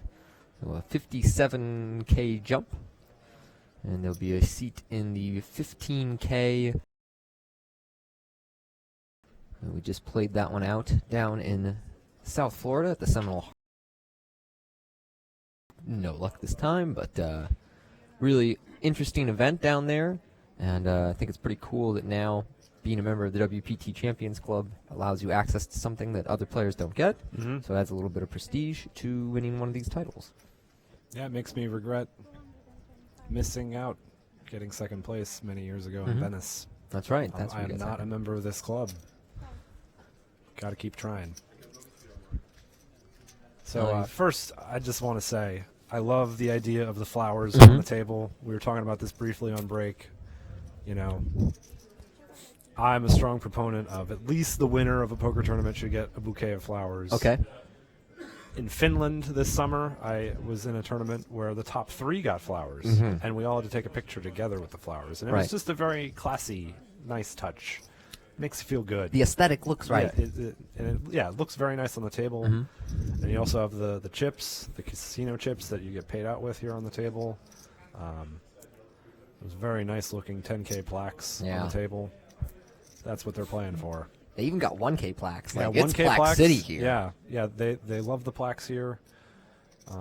It's fun to have those plaques in the cash games. I played a little bit last night. And anybody who's listened to the stream knows that I love plaques and that I think that they should always somehow be in play. Yeah, I'm a big fan of plaques. The only tournament where I've had plaques was the Macau Super High Roller that I won, and then the previous year our chip leader here, Andy, won. Yep. Or is he still? Yeah, he's still the chip lead. He is. That one, I believe, million chip plaques ended up in play at the final table, and yeah. It's fun to put in a big bet with a stack of plaques. And just slide a rectangle forward. Oh, yeah. And even they got some champagne on ice there. Yep. Also a nice for touch. Both of them. Yeah, I really can't stress enough the great hospitality at Holland Casino. I love playing poker here. Everybody I know loves playing poker in this location. If you have not made it out to an event here in the past or to this one, Come in November. Come in November. Master Classic of Poker, 25th Anniversary Silver Edition, November 12th to the 26th. Buy-ins for all levels of bankrolls, and even a 25K High Roller Special Edition to celebrate the 25th anniversary. One of the oldest poker tournaments in the world. Yeah, one of the oldest poker tournament series in the world, running 25 years now. So if you get a chance, check it out. Master Classics of Poker.nl has flopped bottom pair with a backdoor flush draw, a backdoor straight draw. These guys are playing poker. Doesn't have much of anything. Yeah, well, that's okay. We've been hanging out, and nothing has really gone on. I'm not the kind of guy that's going to give you the detailed heads-up poker advice. I did have a brief heads-up poker career in the 2008 to 2010 time period, 2007 to 2010 time period. But I was more of a, oh, there we are on camera. I was more of a freestyle street poker, find a reg and play 4 tables type, not really doing any work on it. Just battling. Yeah, with let's just people. battle for 8 hours straight and get 1,000 big blinds deep on all the tables and see what happens. Did you come out ahead during your time doing Yeah, I this won type a of thing? little bit, Okay. but nothing impressive. I never played regularly above 510. Sure. Mostly, my vast majority of my volume was 2-4 and 3-6 heads up in that time frame. Imagine the quality of players. I was not, your Ike Haxton, Doug Polk. Right. Let's break it down and do a lot of real science. I was just, playing with my gut most of the time. That's why I never really advanced beyond that in heads up. But it's fun. It's a fun game. I'm just going to do a lot of guessing here, commentary-wise, because that's what I do when I'm at the table myself. It's funny, though, because you speak about poker in a very not scientific way, and yet all of our friends that we talk a ton of poker with have a very scientific Yeah, I'm approach kind to of the game. in our group of friends, I'm kind of the odd one out in that I don't really know how to describe my thought processes very well. They kind of come to me, and it seems to work. Both king high here. And Joko, the potential to hit a gut shot on the turn if he finds a 5, also has a backdoor flush draw. But on this texture, I'm inclined to say that he'll just check call, believing that perhaps his king high is good. Yeah. Yeah, this is a two-handed poker game. King high. It's a hard hand to make. Especially king high with potential. He's gone for the check raise route. I like this option as well, because your opponent is going to c-bet very frequently and just give up. You do have those backdoor draws that will allow you to fire multiple barrels. It's just on this texture, often when people have shown on value, they check call. This is perfectly reasonable in my eyes. I could have, Doug Polk sitting there watching the stream, like snickering at me saying, this is perfectly fine. There might be some sort of scientific reason why this is not fine. Right. But in my eyes, yeah, why not? This seems all right. Just take everything I'm saying here with a grain of salt. Sure. My results are pretty good, but I don't really know what I'm doing. I'm just freestyling. I'm the #1 ranked poker player in the world, but I don't know how I got there. Yeah, it just kind of happened. Well, Tomas, did I see this right, that he has 3-bet? Wow. Wow. We got, this is some freestyling here. I'm not quite sure I understand this. Because, again, by 3-betting, you're also not repping very much, but you're like, well, my opponent doesn't have anything, so I'm just going to get him. Yeah, that could just be what's going on here, is he feels Andy doesn't have it and isn't comfortable calling a check raise and calling down with king high, so. I think that's exactly it. Yeah.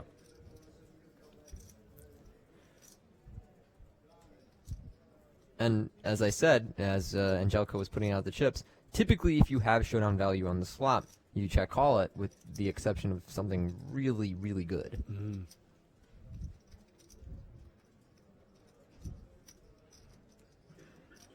But Angelico, equally not convinced by the flop aggression. It's just, one of those boards where people just don't have it that much and fast play it.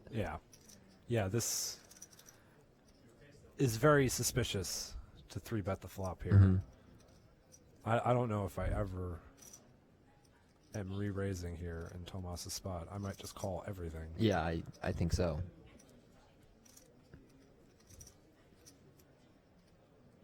I mean, not call everything. Obviously, there's going to be some folds in there. Right. Calling all the hands. Angelico's like, I don't believe you, but I'm going to fold. Yeah. Language. Getting me here.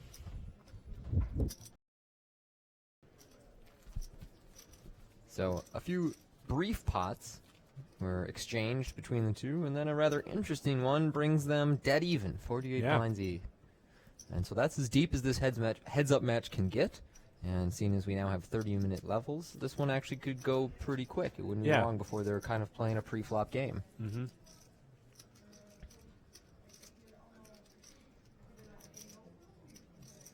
Interesting hand, though.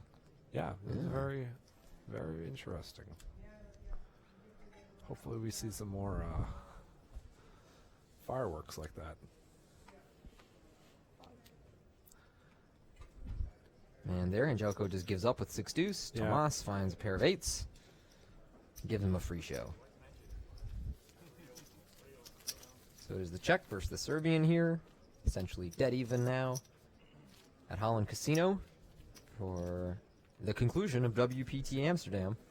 It's been a great series of events and a great week here in Amsterdam. We're Mhm. blessed with some perfect weather as well to enjoy between the events.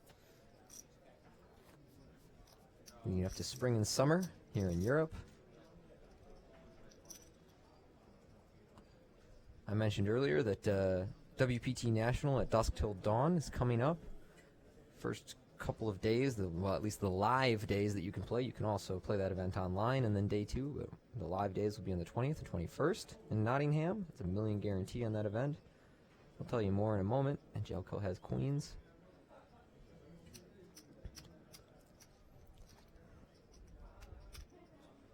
$250 or $225 from Tomas? 25.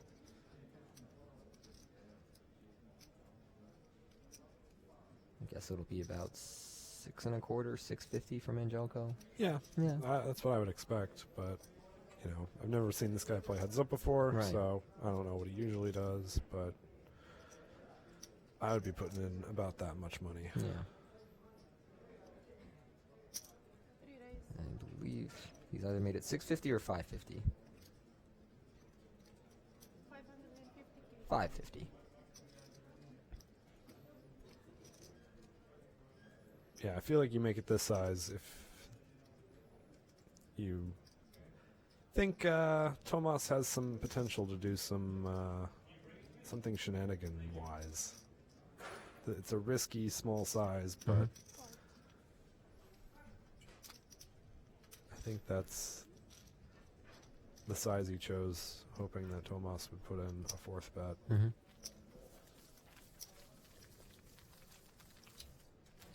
So we had WPT National, dusk till dawn. It's a 1K pound buy-in with a £1 million guarantee in the event, so that'll be a huge one. Yeah, that's a very big guarantee for Very big.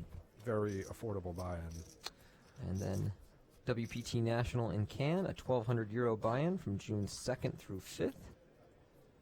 And then a WPT National in Brussels, the main event, the 14th through the 17th at €750. And the high roller is a €1,500 event from the 13th to the 14th. I will definitely be at Nottingham for dusk till dawn and in Cannes. And having heard about Brussels today, I think that might even tempt me over. As soon as I'm going to flee Las Vegas the second that I bust the main event for Europe. I don't see any reason why I wouldn't play a tournament before I hang out and enjoy the continent. All right. So Angelico. This is a limp here with a very bad hand, so I think we're going to see more. I think this is the first time we've seen Andy with a hand quite this bad, so I guess he's going to be limping the button a lot with some of his worst hands.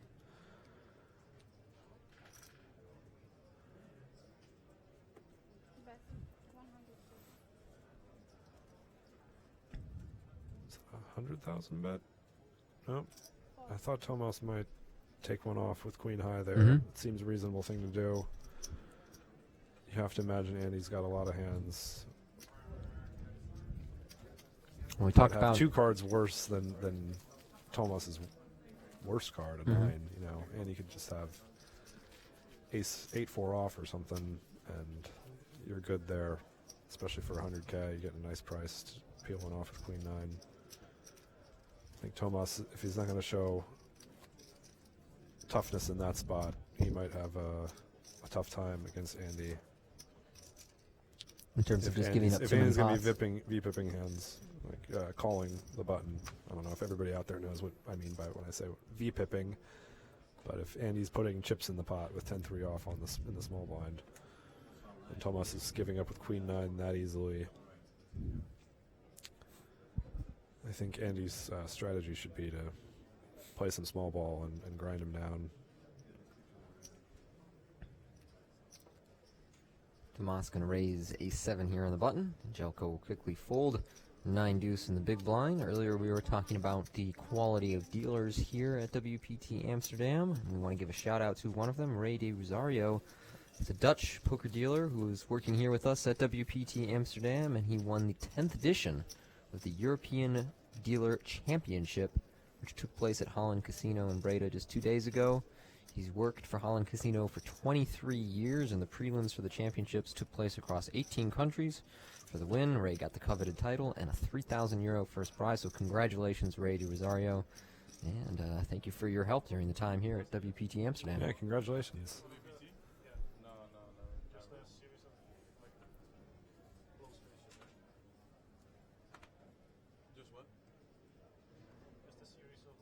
Yeah, Angelco with Queen 9 this time on the button, going up. Yeah, this is a hand I'm wanting to raise, and he's made it 225. Wow, folds just king 5 off. Yeah, this is gonna be tough for him. Yeah, That's a hand you need to be defending, either for a call or a 3-bet. I'm not sure what, but I'm definitely not just giving up with a king heads up from the big blind. But you know, it's tough to be there when you don't have the experience. I don't know what Tomas's background is, but you know, we see from his player profile he's filled out. He's here on a $500 satellite, so you know, he's done very, very well to make it this far. Yep. But you know, without a lot of heads-up experience, it's tough to play against someone like and Joko's caliber. Someone that's been heads-up before, playing for much higher stakes. But he's got a very nice hand here. And we saw with that king-jack hand, he definitely is not afraid to put chips in the pot. So when he does have something good, the pot can get big, and that's good for him. Definitely be trying to increase the variance. most definitely. I think Andy. You are. It's in your best interest to increase the spots where it's hard for you to fight back. Yeah, I think the number one example I've always given for these heads-up tournament spots where an outmatched player kind of got laughed at, but I thought he did very well. It was Darvin Moon versus Joe Cotta. I think the 2009 main event right. final table. Yeah. Very early on, I think Darvin like 3-bet called Queen Jack off or something for maybe 40 big blinds. Or I'm very bad at remembering. Right, the and this is years ago, but I get the idea. This is years ago, but I was in the audience for it, watching. A friend of mine, I think Justin Bonomo was doing the live stream commentary. They did an internet stream that year, and I was in the crowd, and I was. You know, I remember seeing people laughing at Darvin, being like, this guy got in. Yeah. I mean, the guy made it really, really deep in the biggest tournament of the year. He got heads up against a young player, Joe Cotta, who's got a lot of experience. And he was like, correctly decided, let's just get in and gamble, and maybe I'll win. He didn't win, but I believe he was a coin flip in this spot. Maybe Cotta had like 9s or something. I feel like that might have been it. And he did win that flip, but yeah, he just said, and I'm not saying Tomas is a Darvin Moon clone either, but I'm just saying he is facing a more experienced player. When if you're a player that's heads up against someone that's more experienced than you for a title, the easiest thing you can do is just get your chips in quickly and hope it works out. If you're not entirely confident about heads-up play, slipping into playing your opponent's game is going to make it real difficult. So I'd like to see Tomas come out with a lot of aggression when he does get dealt a hand he's comfortable playing.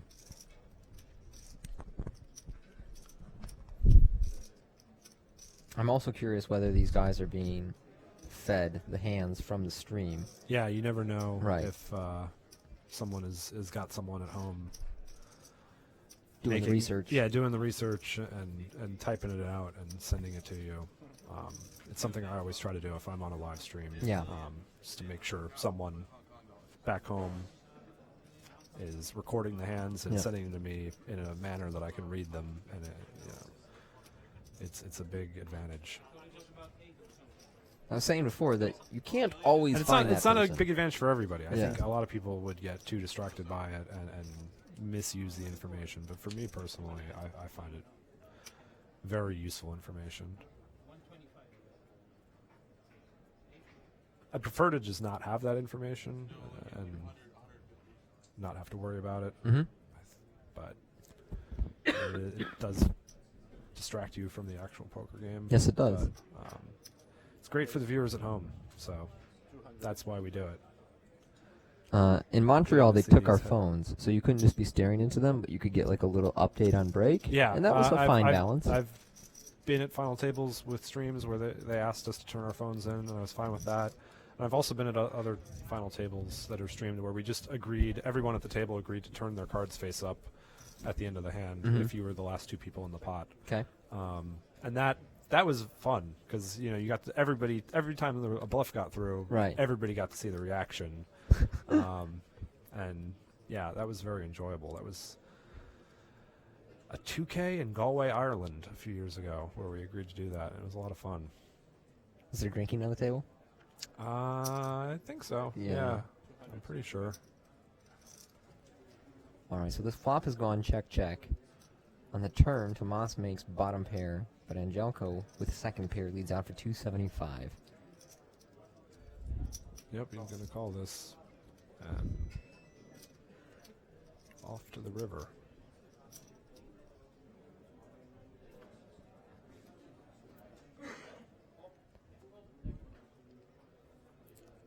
I would assume a 10 goes check. Yeah, but you never know. Right.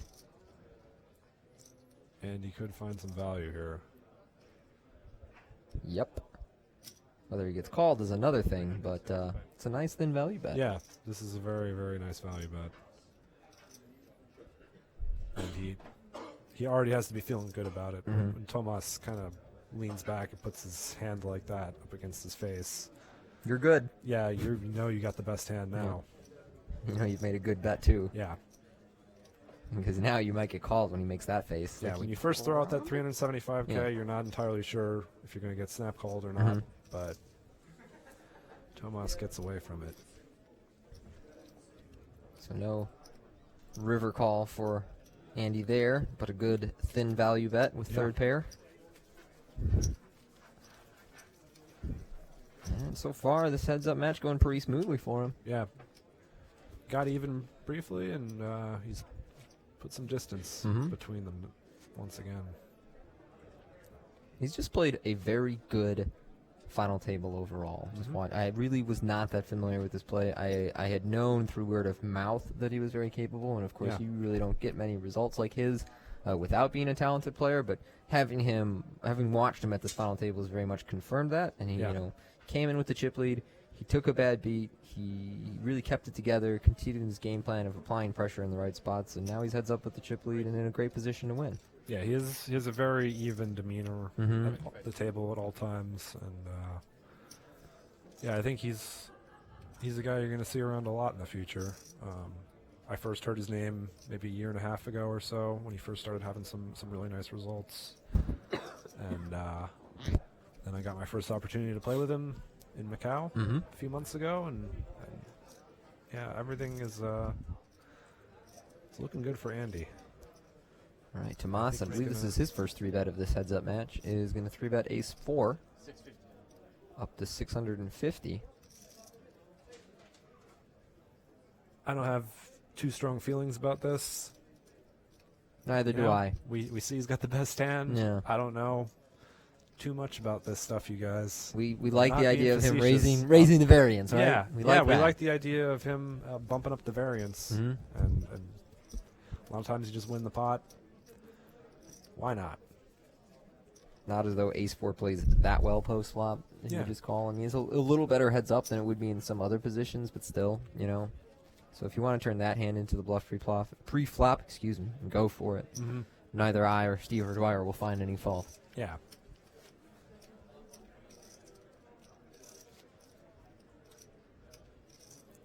I have to say this is the nicest view I have ever had from a live stream booth. We like look outside to like the canal and a bunch of trees and the guy who's always out there doing his there's bike the guy tricks. out there. We can see the front tire of him spinning around on his BMX bicycle.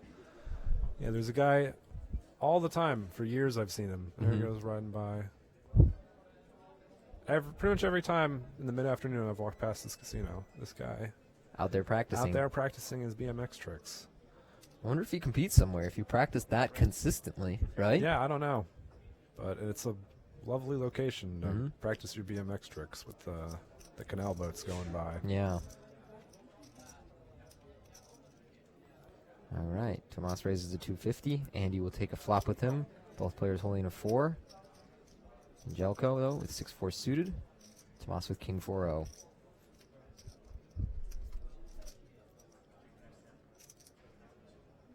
And it is a king on the flop for Tomas. Not much happening here for Angelko. Check. I hope he puts in a bet here, because I think he should. He's going to get a fold. Yeah, you could talk about checking back when you have like the 4 of diamonds or something. Or if you just somehow can see through the cards and know your guy Has your an opponent airball. has 6-4. The 2% equity airball. He's got 2%. But in general, you know, you have top pair. You're going to be good most of the time. Almost all the time. So bet. Yep. Don't be afraid to bet top pair. It's hard to make top pair. It's hard to make It's top really pair. hard. Sometimes you have days of poker where you just never make top pair. Yeah. And those are typically losing days. Yeah, so, you know, just think back to those days where you never made top pair and never got to bet at all. Here's a day where you're making top pair. Bet. This is as much as I can offer in terms of profound advice.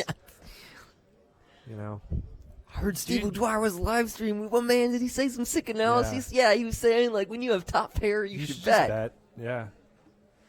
That's my advice. Raise. When you got 9-7 suited, yeah, you should raise. So Tomas, Tomas with ace-2's off. I don't know. We'll see. he 3-bet the what, ace-4? He 3-bet the ace-4 off last time. We want to see him bump up the variance.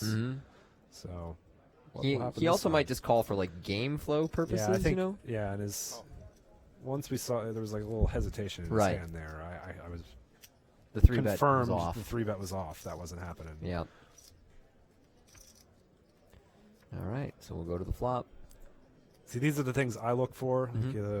His hand twitched a little bit. Yeah. Doesn't have a 3-bet in hand. He has something that he wants to call. What does that mean?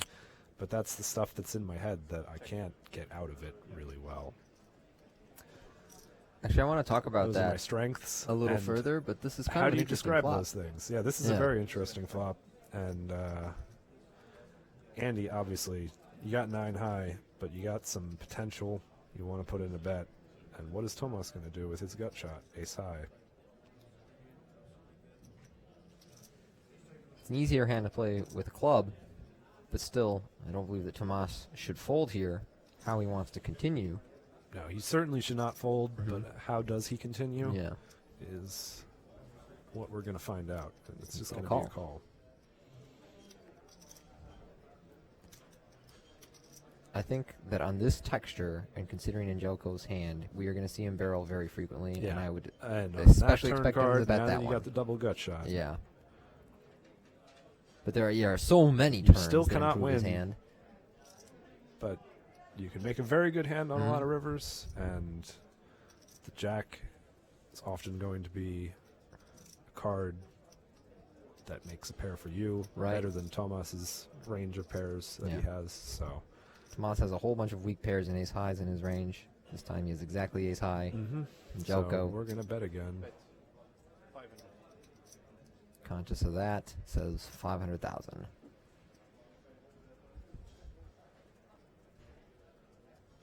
So if Tomas calls, he'll have like about 1.5x the pot. It's dicey territory to call a second bet, and he's not going to do that with No. that face. Nope. He's going to lose this hand. Yeah. Which is fine, I think. Yeah, I it's think fine. folding It's the turn's a very, good idea. very hard spot to play. But the way things have been going for him, maybe just putting in a 3-bet again is the way to go. So I wanted to return to talking about live tells and the things that we notice and observe, and bring up how I'm not sure if this was as true for you when we were younger, but you and I met a long time in the poker world, a long time ago, and I think at that point, Just about 10 years ago, I think. yeah. Our generation of poker players at that time, I think, almost discounted like live tells and live reads to a degree. We were also Yeah. like online bred and mindset that. Oh, I mean, I knew there was something to it. Yeah. Like, I looked up to the big TV names of that early era, and people talked about their ability to, Make reads. make reads and smell fear. Yeah. And I knew there was something to it, but I was just trying to figure the whole thing out. I was still very new to poker, and just making sure I played my hands in a competent manner was my main focus. Yeah. But as I got more confident in what I was actually doing with my cards and my chips, then I started noticing more and more things, and those things are hard to explain. I don't do a very good job of it, but yeah, there's just an unlimited amount of information available to you at the live poker table, and it's always shifting and changing every new hand you play with all these different people who all have different histories between each other, or no history at all, and they're building the history right there. And that's what makes the game so fascinating, especially when you're playing at higher stakes with smaller player pools. Yep. And you get, now I have a decade worth of hands against many opponents, which makes poker very, very, very tough to figure out. Check. So Angelco limps the button with Another button 7-5. limp. Tomas checks Queen 7 in the big. Got a nice view of the plaques.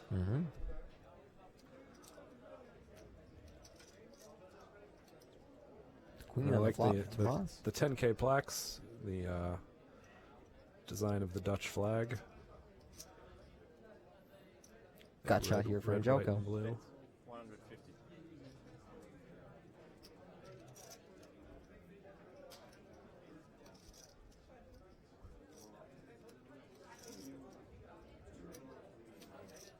Tomas with top pair. Again, just deciding how he wants to play this. Yeah, that body language. If Andy's looking at him, I think. I mean, it's. I think it's he's got- easy for me to say this, Yeah. knowing what the cards are, but that is some suspicious behavior. Yeah. Out of Tomas there, kind of wrinkling in his face, and Right. hesitating to call. Like It wasn't, you know. am I going to call? It was, am I going to call as opposed to do something where I Yeah. put more chips in. Yeah. It was not like call or fold, oh, I guess I'll call. It was like, I Yeah, guess I'll there call he- instead of it goes raise. check check. Yeah. So that's a hand that or 10 of clubs on the turn might be something you want to barrel when you have 7-5. but Yeah. if Andy kind of got the same impression that I had, that something wasn't right about that acting job. But once again, I can see his whole cards. So, Yes. And it's hard to discount that when we're staring them in the face. Yeah. Like when I was watching Anthony Zeno's Jack's hand, I was like, you can't fold there. And then the more I thought about it, how like if I was in his position and everything, and then I wasn't looking at the cards, I'd be like, man, I might just end up folding there. Yeah. Shit.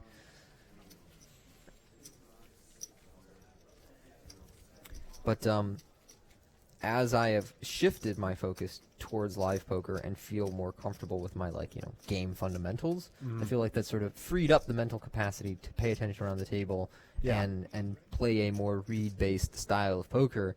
And these days, I do feel like I play pretty read-based. Like I'll do some wildly exploitable stuff if I think I have the right opponent who will never exploit me. Yeah, when you get more and more experience playing live poker and become more confident in your reads, it allows you to go way off the GTO playbook. Yes. You can go off on your own path and do some very creative things. And sometimes it won't work and you'll look like an idiot and maybe your friends will laugh at you, but at least you were experimenting. And if you're experimenting, maybe you'll have an epiphany, and it'll take your game to a new level. But don't experiment too much. We're not scientists. Yeah. Poker players. Just be safe. Wear a helmet. Meanwhile, nobody wears a helmet in the city. I've not seen one cyclist with a helmet. Yeah. He'd be laughed off the streets. One of the casino employees at the player party was very, very impressed that I rode a bicycle in the city without a helmet. Usually foreigners are too afraid and want the helmet accessory, but I'm a gambler. I'm pedaling around town with no helmet. Yeah. Well, here, Raising 3-bet. Jelko goes up to 7. This is not the spot where we want to see Tomas increase the variance. Nope, and there we go. Good Unless fold. we want to get outside and enjoy the last few hours of sunlight. Yeah. Although the sun goes down like 9:30 here. Yeah. So we got a while. It is 6:15 currently in Amsterdam. Looks nicer than it is outside Yeah, today. it does look nicer than it actually is. It's been great all It's a week. little chilly outside. Cooled down a lot last Bicycle over night. to the casino.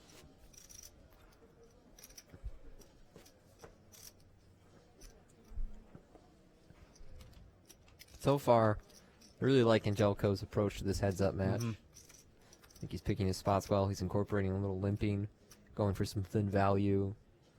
Yeah. Still just working with a small sample size Mm-hmm. of hands, and he's had some decisions that aren't so difficult. True. And once again, he won't have a difficult decision here with Ace Jack suited, but so far from what we've seen, I think we're going to continue to see this match go in Andy's favor. And one of the problems with playing very tight in heads-up poker is you've left yourself only with coolering your opponent is like the way to get him, or drawing out in a huge pot. Yeah. You know?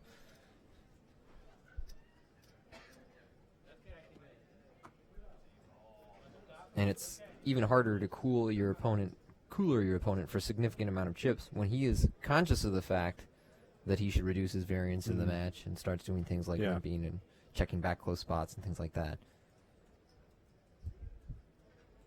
All right, Tomas with a junky hand here on the button. Just going to let it go. Andy will take the walk.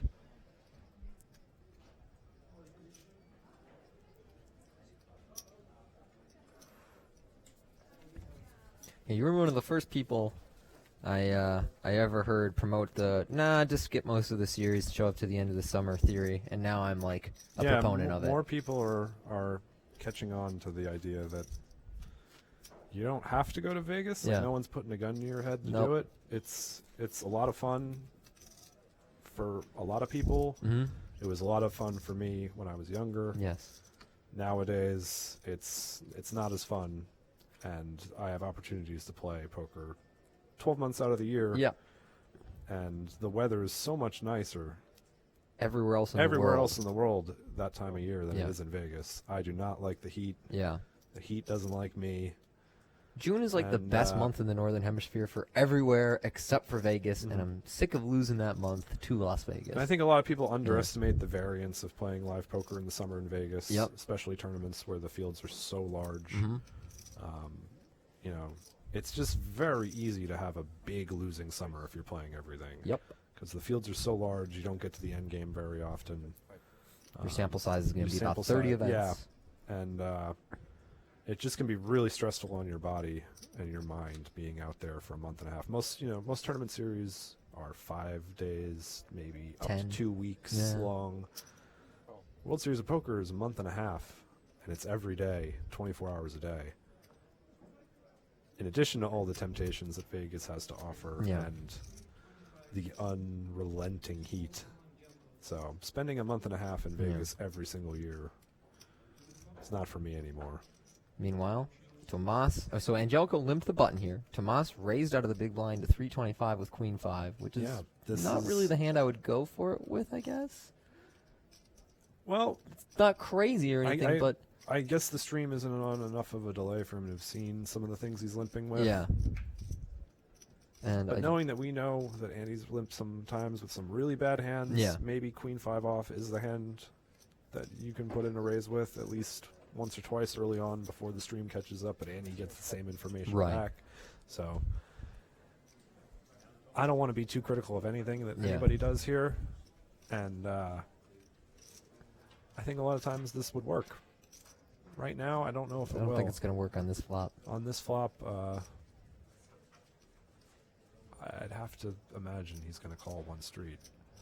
Although Thomas has played very conservatively, especially against the limps so far. It's hard to say with any certainty what Maybe he'll anybody's going to do. raise. Ooh, Yep, yeah. that is a raise Yes. coming in. Raise. He feels it. 800. So the last, it was a check raise last time with, the backdoors. This time he has a gut shot. I think it's going to work this time. I don't think that Tomas is going to hit Yeah, us with another flop this- 3-bet on air. This would be spectacular level of heart to see him continue. And you actually could, limp hands that raise this flop for value. You absolutely could. All the 2 pairs here are possible. I guess a little less something like Jack 6, but you might limp call Jack 6 suited. Yeah. Certainly a bunch of the other value hands here. Not the sets, really, but...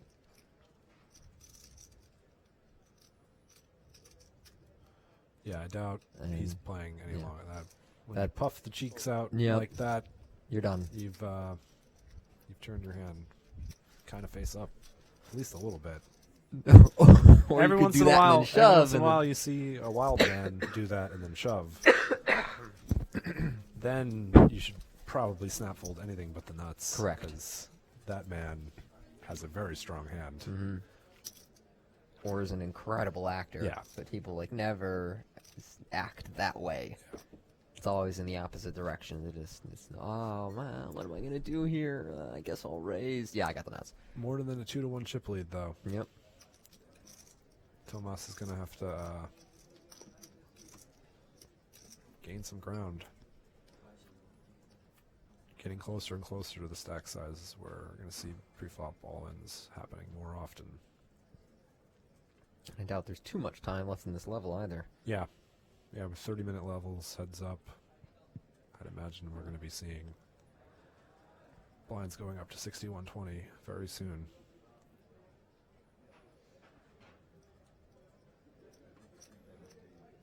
Raise. 250. Tomas raising up 7-6. I like it. And he just gives up with 8-5-0.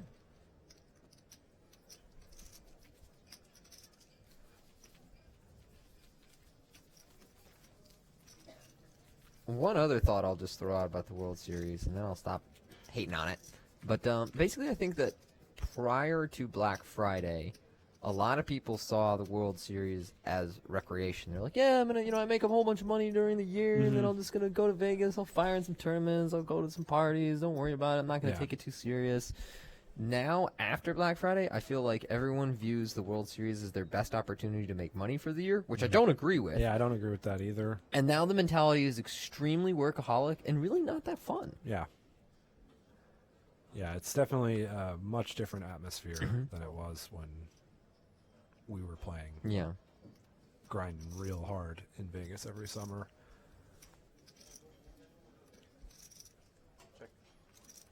And I totally understand why a lot of people love it, but for me, I just gotta take it easy. I'd rather spend my time grinding hard the rest of the year. Mm-hmm. Take the summer off when the weather's nice. Tomas here makes second pair on King Jack 3. Limp pot here. During Jelko limp the button. He's going to fire once for 125. And Tomas likely to call.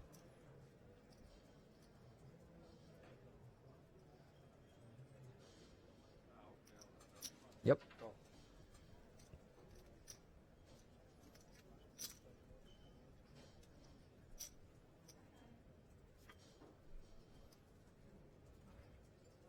Six on the turn. We'll pair up Angelco. Check.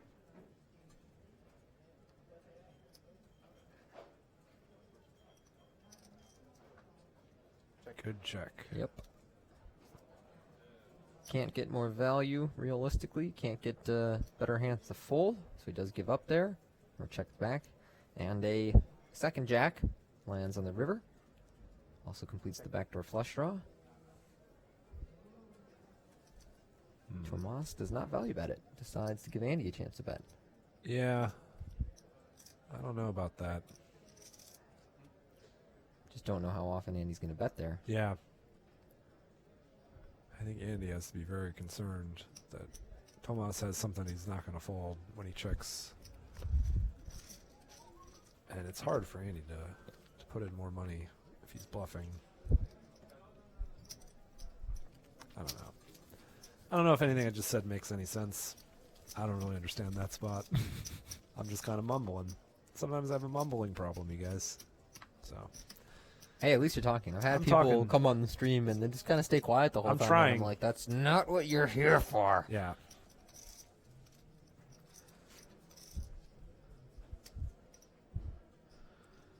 And Talk then about that shirt. I like that shirt. I like that shirt too. I don't know if I'd wear it. I've had shirts like that in the past, but not anymore. But props to him for showing some flair, some style, some fashion risk. I like the hoodie too, but you know I'm not going to praise him for the hoodie. Yeah, you can never fault anybody for wearing a hoodie. It's very comfortable, but I'll give Andy some praise for the boldness of his shirt. All right, min raise here. Ace-8 suited for Andy. Going to make the call. Here's a little live read that I've kind of leaned on for years. If someone's wearing a shirt like that, right? You got to watch out. They might not fold easily. They might try to bluff you a lot. That a shirt like that is a warning sign that this man might give you problems. He's comfortable with risk, right? He's taking a fashion risk. He's taking a fashion risk. He might also be someone that takes risks at the poker table.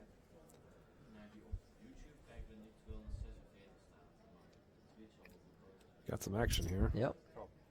And he check calls with the open ender and an ace high that is still good. Tomas followed through with a gut shot here. Can't fault anybody for doing anything differently so far. Yep. Check. Two of spades on the turn, and he checks. Tomas giving us the live tell. I think Tomas, he's giving us the live tell here that he's uncertain whether he had a spade or not. Yeah. I think Tomas should be very careful here. There are not too many hands that Andy has that are folding that turn. And he makes a lot of hands that are never folding. Because I can't imagine Andy check raising any sort of flush draw there, given how the match is going. He's not trying to get in a lot of money, especially with two spades lower than the seven of spades. And he's just going to have a lot of flushes, a lot of pairs. Occasionally a hand with an 8. Yeah, check raise like the queen jack of spades and just be like, I've got the whole world here. Yeah, I don't even know if I would check raise queen jack of spades there, given how this is going. You're not trying to just get it in with 55, 65% maybe at best. I don't know. Not good at guessing equity versus ranges. Yeah, it's not something I'm good at, you guys. Yeah. We're going to have to lifeline Timex. Like, which combinations of the following hands does he have?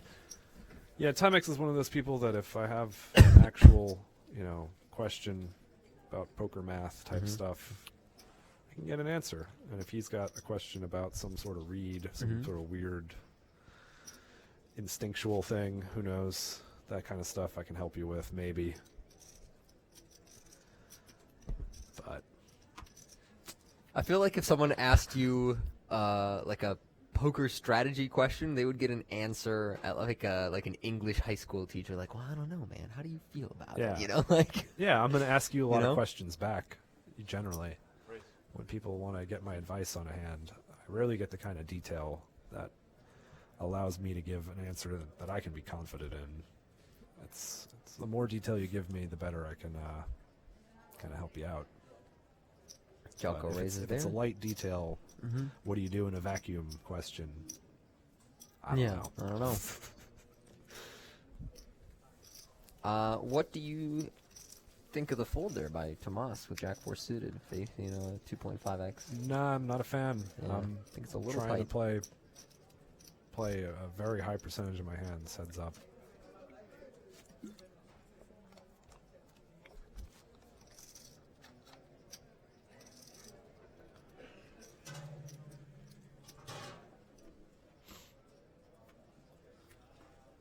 Everybody's taking a sip of water. Got to stay hydrated. It's very important. I stay caffeinated during the tournament. Staying caffeinated also Yeah. something you can do, but staying hydrated, underrated. Mm-hmm.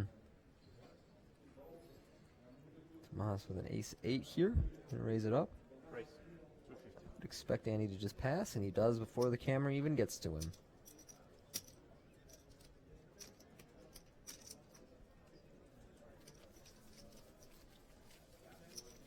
It's a little unfortunate whenever you get a heads-up match where one player can kind of sense that he's got a big advantage over the other, because it will create a very low-risk, low-action heads-up Yeah, match where he for just the, tries to grind for the it out. fans, Yeah. you want to see two guys with Swinging.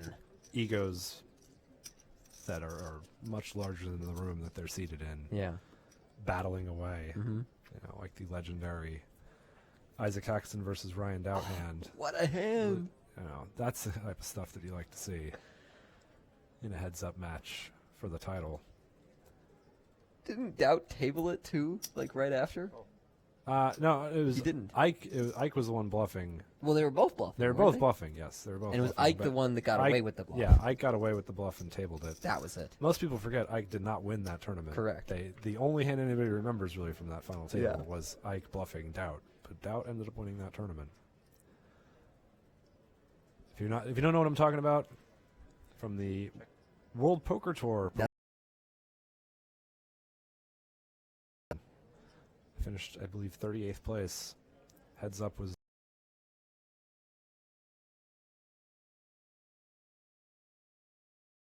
in Bluff Adventure, which is the name of the YouTube video of this bluff. You'll find it. Find what I'm talking about. The whole hand is such an adventure. And it was too. played outdoors. Ike had Yeah. long hair back then. It was nighttime, blowing in the wind. They're both just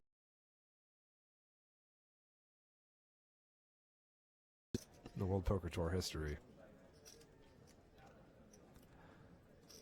This is a kind of Interesting hand here. hand playing out here, yeah.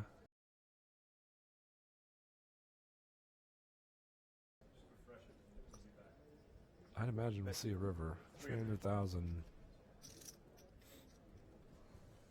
And he could put in a raise, though. Could fold. Could call. I don't know. That's what we're here waiting to see.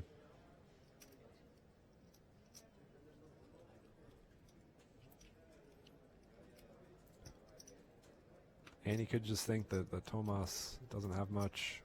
He folded. He might decide to call there, but decided to just play it safe. You do just only have 6-eye. 6-eye with potential, but it's still 6-eye. If you miss, you might not even have the best hand, so plays it safe. As we can see, he only had 18% equity. So It's a shot of our WPT Champions Cup. And every WPT someday I hope I can make it on there. Yeah, I think you probably Very will. close. Very close in Venice. Not close enough.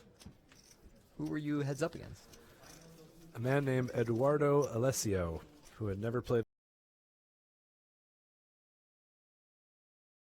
And I had a nice chip lead at one point, but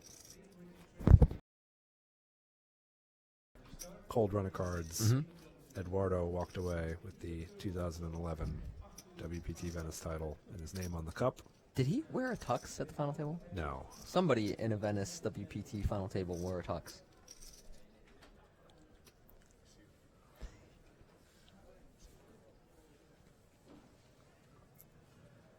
Yeah, that might have been at the actual casino in Venice. The one that I got heads up in was at the casino near the airport. And the one actually in proper Venice is much fancier. It's the oldest casino in the world. Really? Yeah. That I didn't know. I believe it's been open since like the late 1500s or early 1600s. There might have been older casinos at some point, but this is the oldest one, I believe, that's still functioning. Operating. Yeah. I saw the setting in the episodes, and I thought it was pretty remarkable. Yeah, So- I got a chance to walk through that casino while I was there playing at the casino at the airport. But I have not played in that casino. I don't know when the last time they've actually run a WPT there was. I want to say semi-recently, but it's been at least a The couple of buy-in years. has decreased. Yeah. I know that much. It's not as big of a buy-in as it used to be. Yeah, that's true of many events, of course. Yeah. And not just with the WPT. With a lot of tours now, they're realizing that the And it makes overall sense. global economy can handle 3Ks and 5Ks that are re-entry better than just 10K freeze out. And there's no reason why you can't have a 10K high roller at Yeah. every stop. You know, Look once how you do well that, that did at Seminole. Yeah. Yeah, the way poker tournaments are scheduled these days is much better than when we first started playing. There's a lot of times we would travel to someplace in 2007 or 2008, and we'd be there just to play a main event. There was Yeah. no other things available to play. Like I was just talking about the 2007 World Poker Tour, Poker Stars Caribbean Adventure. That event was one of two events in a 7-day series. The main event, and there was one 2K side event. And then now, you know, most tournament series you go to have sometimes dozens of events attached to them. So scheduling has changed a lot since we first started. For the better. Yeah, for the better. You know, if you're going to travel somewhere to play some poker, you want to get in a nice volume. Get to play some tournaments every day. Raise from Angelco with Queen 7 and a call out of the big blind for Thomas with Ace 7. He That's flops all top pair. Thomas. Yep. 2 pair if you want to get technical.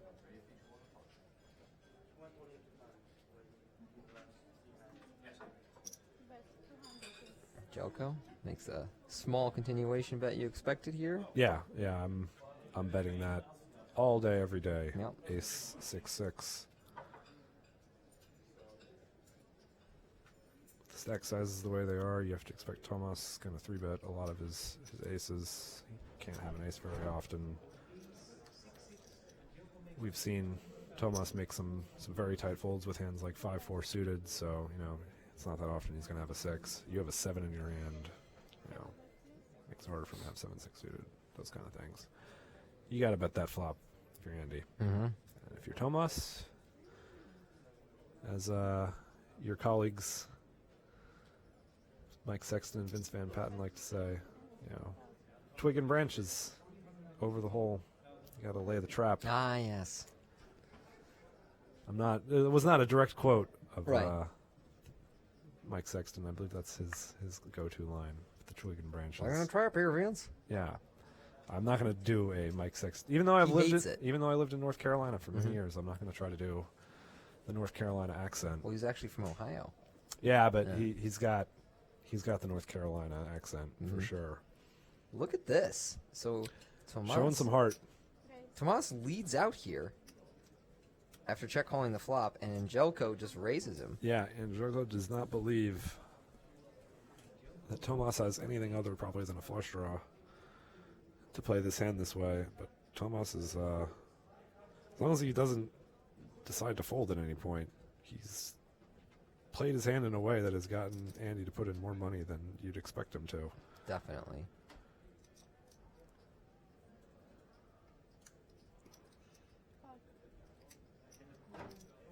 This has become a very large pot. Tomas has less than pot to play on the river. He's got 2 million chips behind, 2.5 in the middle. What's going to happen? Queen. It's probably going to just go check now. Yeah, and the flush draw got there Yeah. too.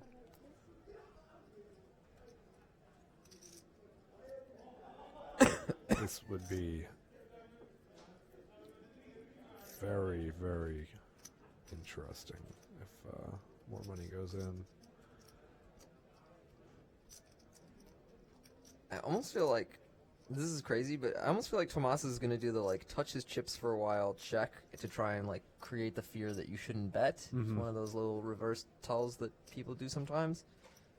Somebody did that to me in the main, and then ended up checking, and didn't want more chips to go in on the river. Yeah, this is often a sign that someone has a hand that they really want to get to showdown, but are terrified to have to call another bet. Right.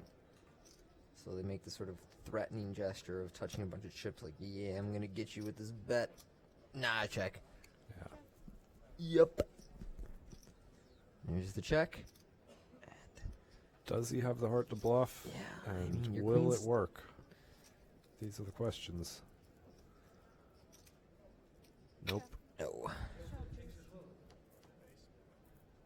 That is gonna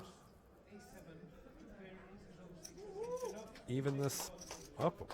Yes, it is. Very close to even now. I did not expect that pot to go down there. Yeah, that turn lead really tricked Andy into getting a bunch of money, and 800,000 in the middle on the turn once he puts in that raise. Didn't work out. Maybe it would sometimes. I really wonder what happens if... It's hard to really think your opponent has an ace in that situation. Yeah. Where 30 big blinds deep pre-flop, just calls, check calls the flop, leads the king turn. It's very, very suspicious. But in that case, Tomas tricked him into to losing an extra 800,000. Mm-hmm. I'll always wonder what happens if Andy shoves the river, though. Yeah, we'll never know. I'm not saying some branch of the universe is finding out right now what would happen, because I'm sure at some point, one of those many branches of the universe, Andy picks something up and says, I think I know what he has, and I think I can get him to fold it. And we don't know if Tomas would have folded or not.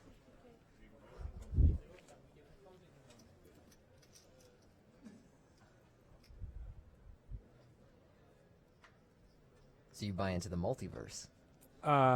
Maybe, I don't know. Just it could be. I kind of I'm think not a scientist, not a time traveler. I believe in the multiverse. Yeah. I'm going to be an early adopter of the multiverse. Yeah, sure. I'm on board with that. My feeling is basically over the history of science, we've believed that like the universe is this big, and then they kind of like draw back the microscope one more, and they're like, oh, actually the universe is that big, and then like they make another discovery, draw back the microscope one more, and they're like, oh, actually the universe is that big, and so yeah, like, it could just be we could keep doing that forever. Yeah, I think that might be the next one where we're like, well, actually there's not just a universe, there's a multiverse. Blinds are up now. Within 2 big blinds of each other. Mm-hmm. Yeah, so 40 blinds deep is as deep as we can get in this heads-up match.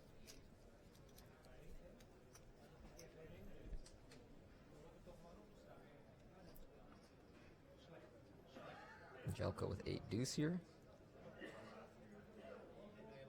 So far he's been folding his junkiest hands. Not this time. Not this time, and it's not going to work. Mm-mm.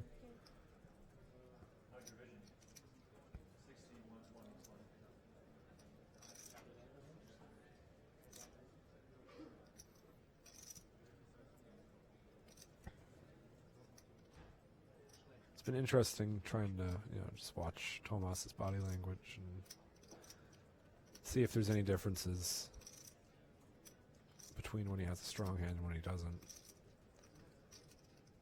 8 and a quarter. Little raise of the eyebrows there as he slid the bet in. Mm-hmm. 825 fold. And fine 3-bet there. Very hard to get dealt a hand as good as 9-9. Yes. Now he's the chip lead.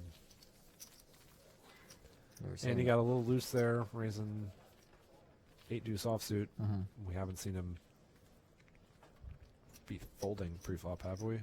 Very From the little. small blind? I don't know if we've seen him fold any buttons. He might have folded something super junky. Yeah, I've been rambling about a bunch of unrelated nonsense, Yes. so there might have been a hand in there that we debating missed. the multiverse. Yeah. So, but we see that he's willing to put in a raise with one of the worst cards. So that'll tell you something about how he feels about how this match is going, even though he's lost the chip lead. He must feel that Tomas is playing too tight, and that's been our diagnosis so far. But Yeah. in the last few hands, Tomas has picked up enough chips to take the chip lead. And Angelko might just like run out of time to play the low variance match that he wants. Yeah, I mean, you never know when one person's going to get dealt a pair and the other person's going to get dealt ace-king, and it's very easy to get 40 big blinds in the middle.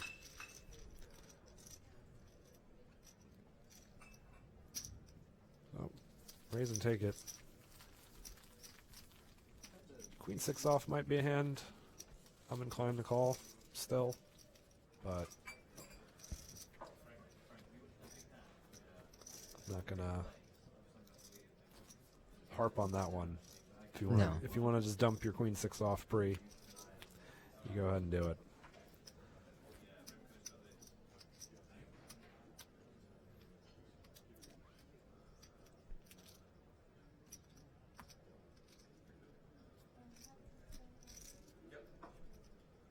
One thing I will mention that I would always be trying to do in Andy's spot is, now that you're getting even more shallow and the stacks are very close, I would be requesting the floor to color up my chips. Right now, Andy has over a full rack of chips.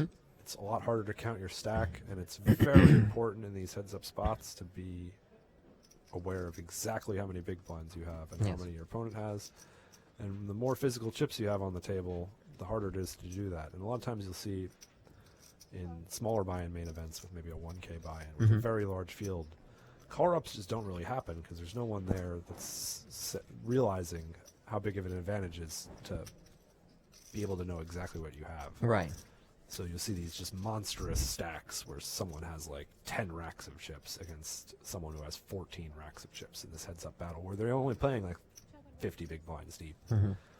So I'm always in these situations trying to make sure I have so few chips that I can just look right at my chips and know exactly how many I have because I've stacked them in a way, and there's physically such a small number of them that you just know what you have. So Angelko flops trips here after raising Jack 6. Tomas defended King 10 suited. He does have a couple of backdoor draws here, and it's of course a board his opponent won't connect with very often. King 10, often the best hand. And so he will call. Don't want to check raise. No. That would be reckless because you don't really know what to do when more money goes in. So, King High, just laying a small trap.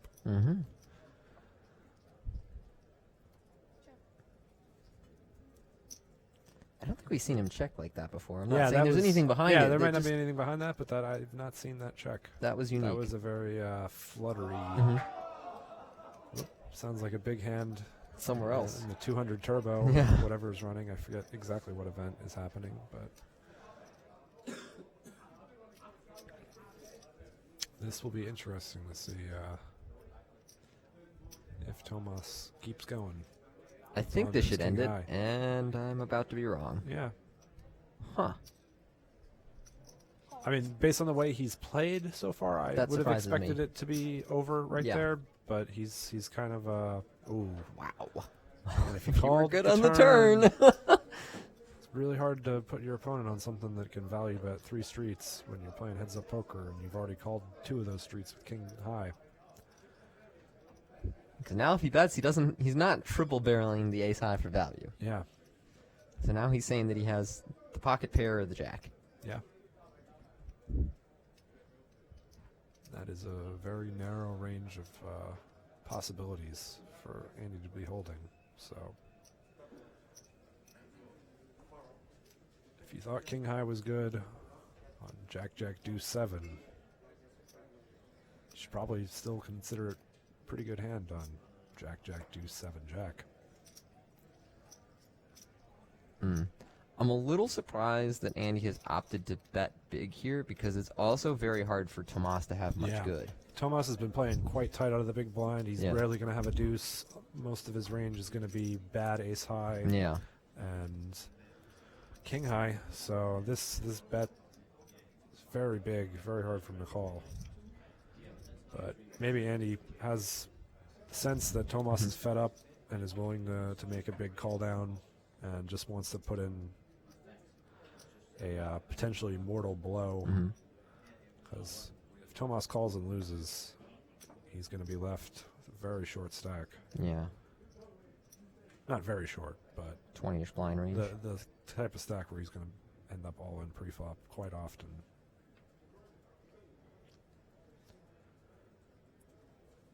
What's frustrating for Tomas, and the reason this hand isn't over, is there actually are quite a few hands that Angelco could be triple barreling here. Stuff like 9-10, 8-10, 8-9. Tomas has a 10 in his hand, so that gives him Discounts them a something more little to discounts him and gives him more to think about. Just is this the time where Andy's barreling with just a whole bunch of wild stuff? Because it's real hard for Tomas to have a hand that can't fold. He's got a lot of hands that can fold.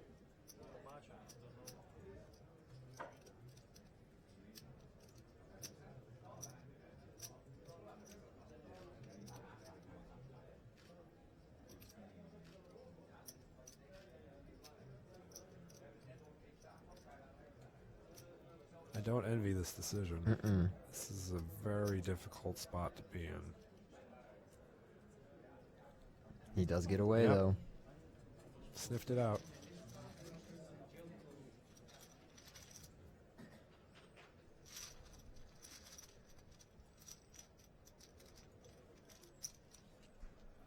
That's the first time I've seen him with his glasses off. Yeah. Definitely look of a frustrated guy. Briefly held the chip lead and now back at an 11 big blind disadvantage. Got to shake it off and just clear your head because you got 2 more cards to look at right now. So whenever Can't someone dwell does on the that too much. the big beard and sort of shaved head look, I think it makes it impossible to tell their age. Like basically, Yeah, it does. It makes it very difficult. it could be anything from 25 to 50, and it would be very hard to place with that look. I'm not going to want to bet on it Yeah. for very much money. Small sweat, Mm-hmm. to bet on it, but not too confident when you have that look.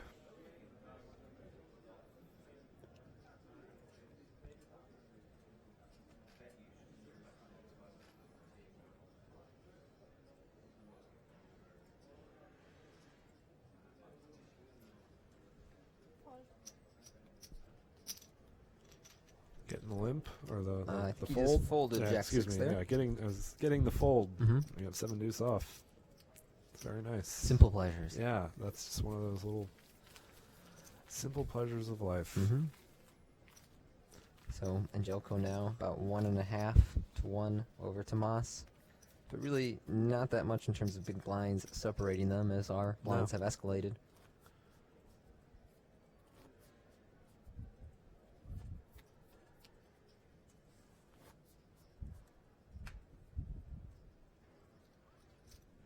I had a dinner with Angelco and a group of people in Sanya, China recently when we did the WPT Sanya, and that was my first introduction to him, so it was in much more of a social setting. Went to Sanya.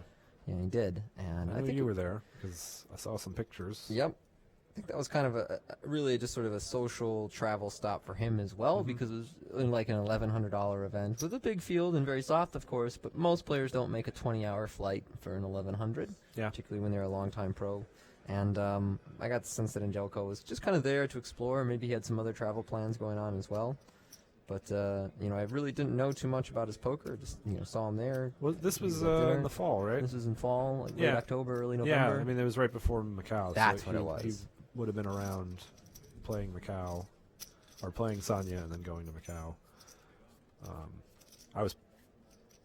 Sanya was on my radar that event, but I was attending our good friend Donnie Stern's wedding. Yes, I flew there from Sanya. It's interesting to mention Donnie Stern.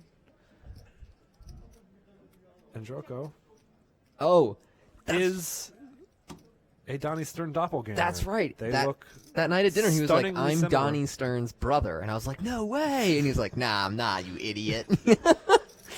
And Andy's results have been so good recently that I've started calling him the real Donnie Stern. You troll. Yeah.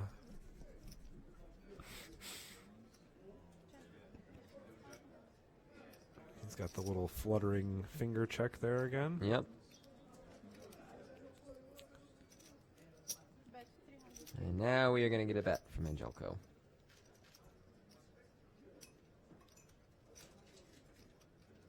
And that's the look of a man who's going to fold. Yeah. Yep. And I'm, once again, Not sure I I mean, fold he's there. right, but just not sure I fold that hand.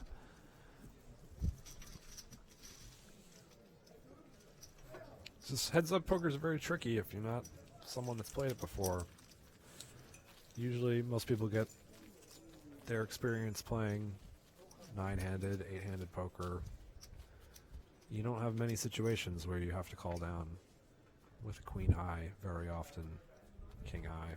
But heads up, that's happening all the time. That's a premium hand.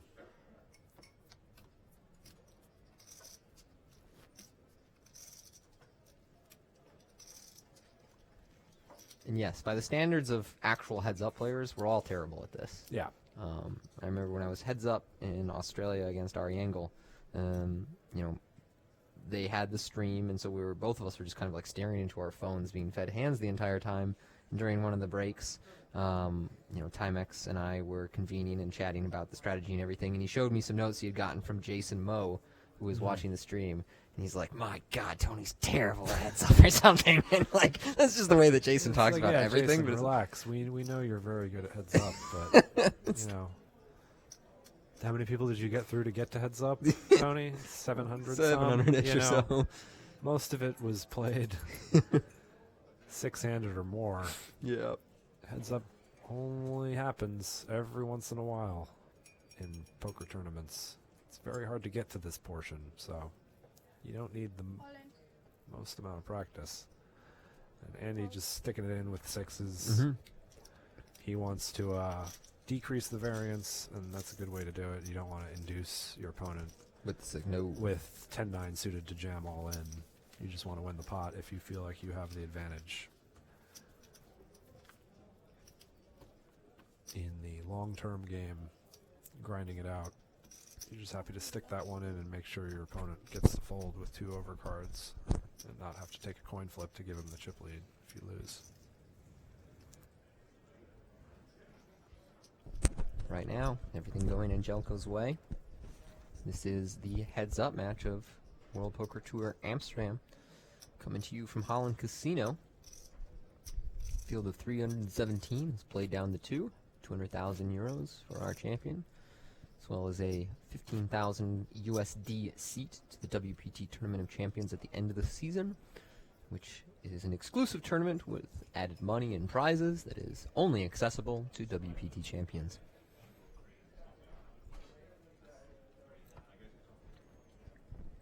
One of these guys is about to gain access. I believe we had a quick fold there from Angelco. When they do, they get to open that bottle of champagne. One of those bottles of champagne. There's multiple bottles back there. To celebrate that accomplishment. Spray it on your opponent as a taunt, you know, whatever you want to do. You could do that. Yeah. Wouldn't be very sportsmanlike, though. Plus, you wouldn't, if Thomas wins, you don't want to ruin Andy's shirt. Mm-mm.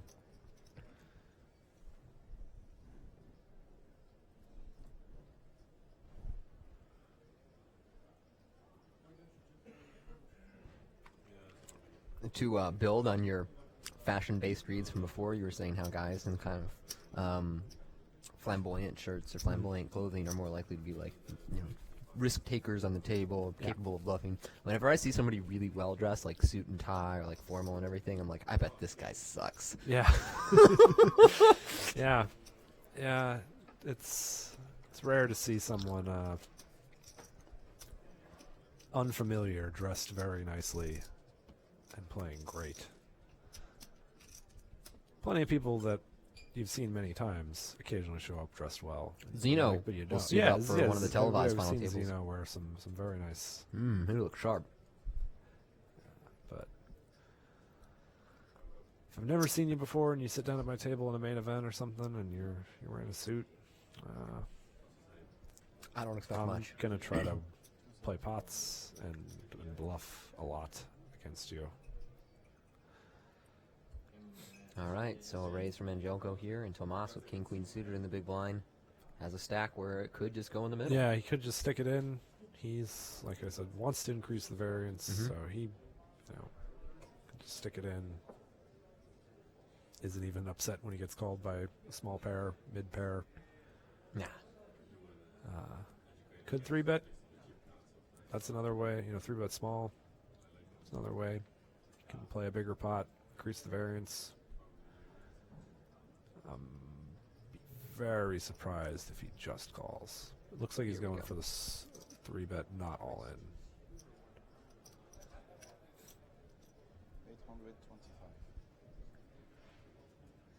825 is the number.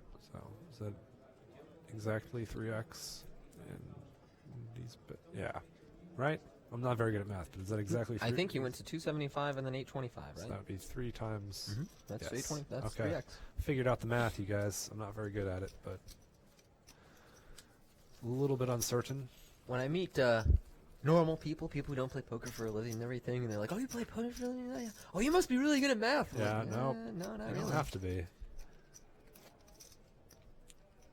Many poker players are, and many of them have a math background or a background in some sort of like logical problem-solving game. Chess comes to mind. But there are plenty of players who are not good at math, but who are very good at sort of trusting the numbers, as it were, and then incorporating the human and psychological element. Yeah, I'm just lucky to have friends that will answer the tough math questions that I have. Yeah. Do the work for me. I can't do the work. And then I just kind of wing it. Hope for the best. Tomas going to raise up king 7 here. And Jelko going to fold 8-4.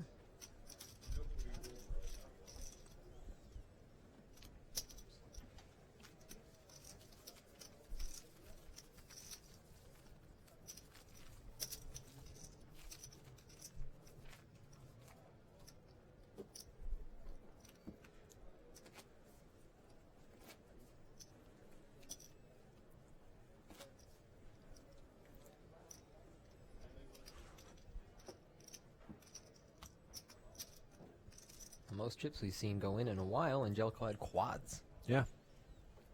Yeah, this has been a slow moving. Not slow moving. I mean, they're acting quickly. Slow developing. Slow developing There we go. situation. Raise from Jelko here. 9-4 suited. And Tomas right on that Another stack interesting size. decision. Yeah, what does he want to do here? I think he just wants to go all in. Yeah. I think I would too. I'm never like happy about it because I feel like I'm turning my hand face up. I'm Yeah. like, why don't you stop me? But that's okay for Yeah. Tomas. We've seen he's a little bit outmatched. He's a little too timid tight. to play Yeah. the small ball game and make call downs with some hands that are, have some showdown value. He's been right. Made some big folds that were right, but he's just going to call here. This is not the option I would have liked to have seen. No. But And he's going to end up yeah, losing he's the going to end pot. up losing this pot. Yeah. Unless the 5 of diamonds comes and then something that pairs the board. Yep. Or something that pairs the board and the 5 of diamonds. Otherwise, I don't see him finding a way to win this hand. And it's funny. You see the percentages there for their equity, Yeah. but if you were to put it in like likelihood to win hand, it'd be like Yeah. 99-1. Yeah, I'm betting on Andy to win this hand. The equity percentages do not tell the story. And that's one of the reasons why it is so okay to just play the small pairs for 30 blinds all in pre-flop. They're incredibly difficult to play post-flop. If you and don't he hit can a just, set. I mean, Andy's playing all his buttons. We've seen him raise in some real trashy hands. You don't have to just go all in. That hand. Yeah, you really want to increase the can just variance. 3 bet induce- small, call it off. 3 bet small, call it off. Or I mean, not 3 bet small because Not small, Andy's but, gonna peel a lot. 3 and bet not just normal. go all in. But 3 bet a normal size, and Yeah. if Andy has something that he decides he just needs to stick in. Like, what's the harm in getting all in against a bunch of ace X and king jack suited, queens king and- queen. Tomas just going to fold 9-4-0 there. Yep. Angelico takes the walk with Jack 7 suited.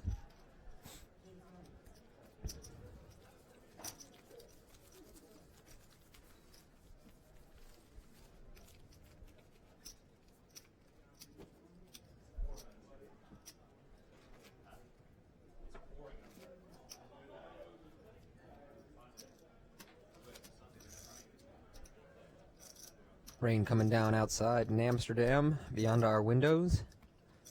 As a boat floats by in one of the canals. It's nice. Normally I'm like quarantined in some tiny closet. Yeah, I'm not like allowed a- to see the world. Yeah, like a janitorial closet. Mm-hmm. Last time I did a live commentary 4 years ago in Copenhagen, it was basically just a The closet. Yeah. A very, very small room with a table and me and Jesse May. I had food poisoning. It was not pleasant. I ended up having to leave the broadcast Ugh. mid hand in a very large pot. I just kind of shrugged my shoulders at Jesse and took off the headphones and walked away. About 15 minutes later, I suddenly reappeared like nothing had happened. Here we A little got bit some of an interesting action. flop. Yeah.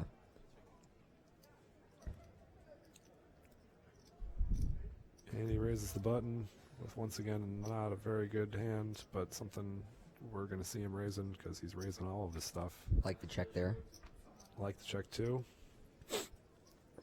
Tomas might bet here to try and, bet twice, get rid of ace high. Yeah, I mean, we Yeah. haven't seen him play the style where he's Mhm. going to check call, with a hand like Jack High. Jack High is often going to be okay on this board. And, Jack High is almost a trap there. But he's going to try to bet twice and take it away from ace highs and pairs. Little sixes and stuff. Yeah. I don't know. Doubt it works. But he's got outs, and that is not one of them. He improved, but Yeah. Probably just check this river now. From the way he's played, I'm going to predict a check. yeah. There, raised eyebrows. Raised eyebrows, Yep. bobbed head, spin in the hand. This is another one of those spots where he's going to end up checking and hoping that goes check, check. But Andy's going to value bet this, right?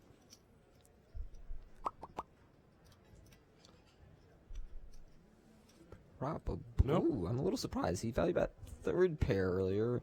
I know this is a different situation, and it's not as though he has a very good kicker, but you just don't expect your opponent Yeah, to check maybe- a king on that river Yeah. many times. He could, though. The Yeah, 10's not a great there's card. lots if of you have different king. straights Yeah. possible. I doubt he has any of them when Yeah. he does that maneuver on the river and checks. King, you'd have to imagine he bets again. Also, it's hard for him to have a queen also because Yeah. you've got one of them. I think you just And when he has have the queen best mag, he'll hand there just a chop lot. anyway. Yeah. Sometimes you get him off a chop even. Yeah. There's definitely some merit to betting in Andy's position there on the river. Yeah, and Thomas could have just been leading a 6 or 7 there for Mhm. protection. I think there's some missed value there, Mhm. but And it's also the once again, frustration. it's Andy's trying to, in my opinion, he's trying to keep the variance low, Mhm. and that's if you're just kind of cruising as he is right now with a big chip lead. It's okay to just check and see what he's got. You get to see Thomas's cards. Since you're the one in position, he's got to show first. So So far, can't fault the him for a check. small there, ball but- approach working very Yeah, well. it's working very well for him.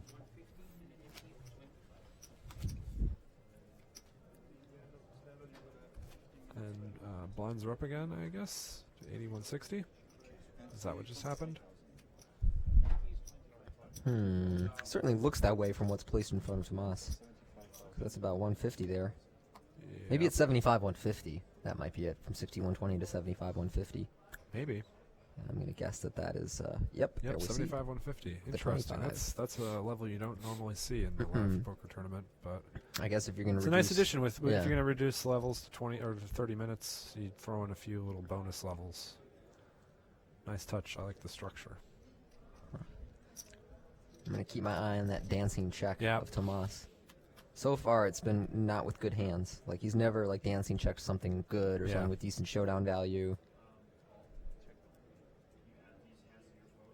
Not a bad flop for Angelco.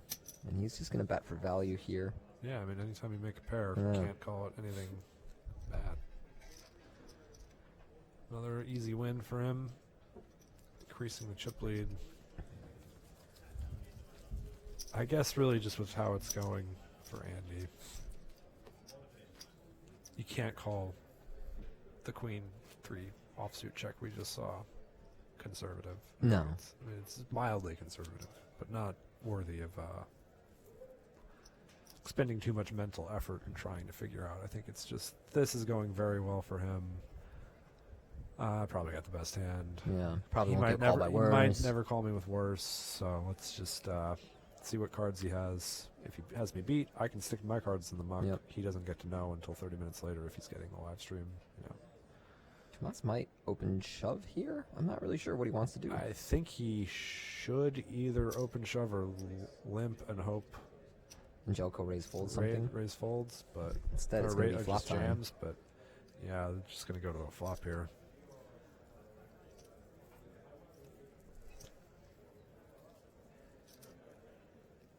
Andy might be, I was going to say, he's thinking about shoving. And he This does. isn't really the hand that I do it with just because it flops pretty sweet. And But he might just feel that Tomas isn't going to be calling it off correctly. calling it off here. Like, yeah, I don't know. This is a snap, by the way. This is a snap call, by Yeah. the way. You have to just stick it in with any pair. This is what you're hoping for when you decide to go with the small raise as Right. opposed to jamming pre-flop or limping and trying to trap him into jamming. Here we go. All right, let's Yep. flip for a title. And as you can see, this is about as close to a pure flip as it gets. 51-49. 10, 7, suited of diamonds. Thomas Farah shows pocket sixes.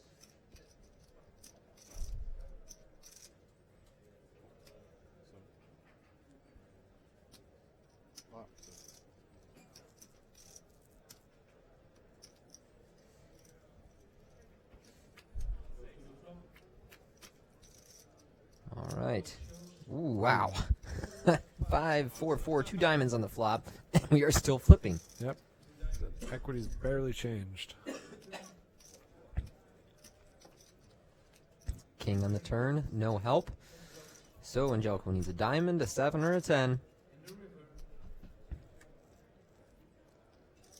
No, it's an 8. And so Tomas is going to double up here with pocket sixes. Well, I can say that had they gone to a flop, it goes in. Yeah, it goes all the in same. regardless. Yep.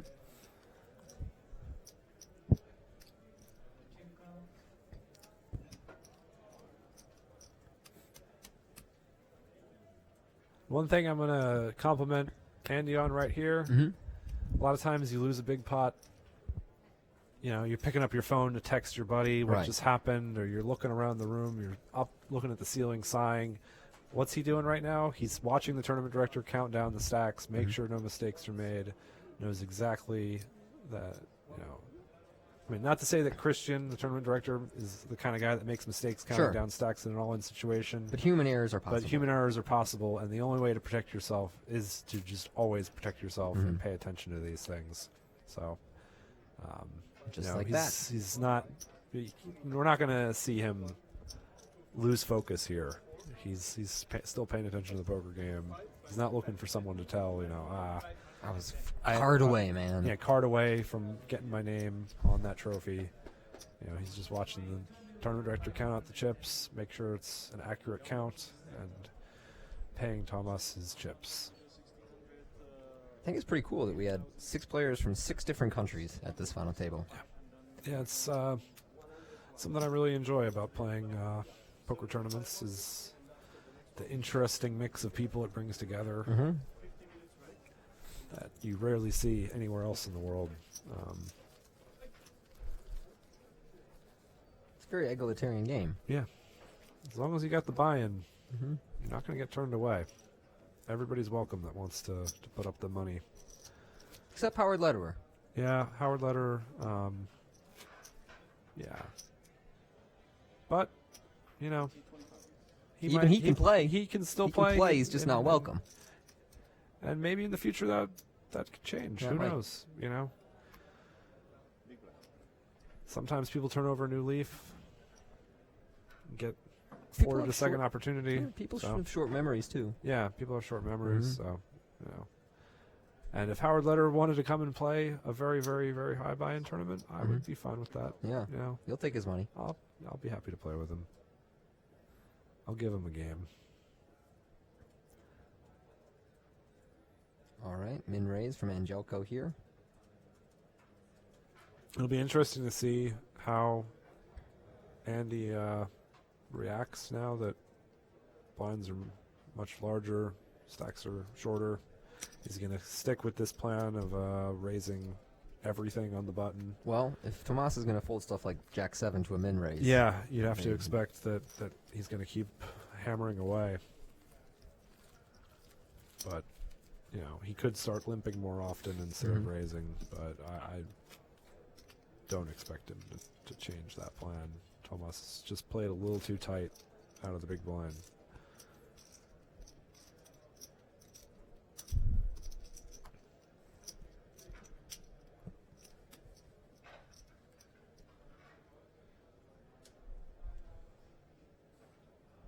All right, Tomas here with 10-3 suited and in the small blind. Really don't know how he's going to approach hands like this.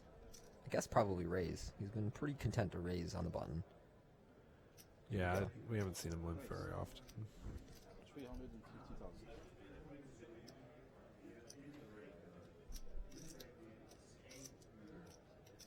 Joko might fold this. Yeah, I mean, we've seen him fold 8-5 off, 8-4 off in the big blind. Some other hands too. Queen deuce is, you know, not too pretty, but He did. yeah, Gave it up. folds.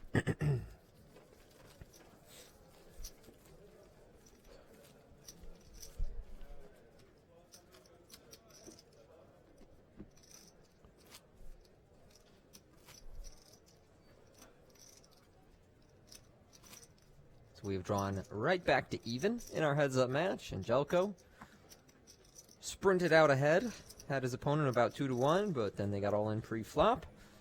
And Tomas won the flip with pocket sixes against 10-7 suited, which brought our stack sizes right back around even. Tomas technically in the lead here. This is going to be a win. Yep. 6 deuce is not the hand he's going to keep playing.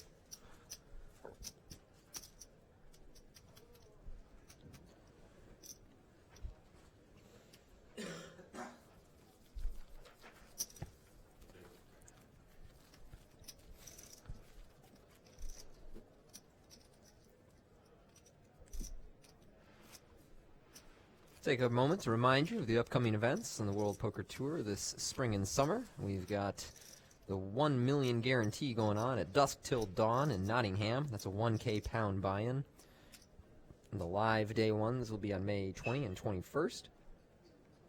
Then June 2nd to 5th, we have a WPT National in Cannes. That's a €1,200 buy-in in the beautiful setting in the south of France. And then in midsummer, that is July 14th to 17th, we have the WPT National Brussels main event, which is a €750 buy-in. They also have a high roller, 1,500 buy-in, which is the 13th through the 14th. Christian Scalzi, our tournament director, will be present for all of those. He is our go-to man here in Europe. One of the best in the business. Christian always does a great job. Man who clearly enjoys it as well, being around poker. Mm-hmm.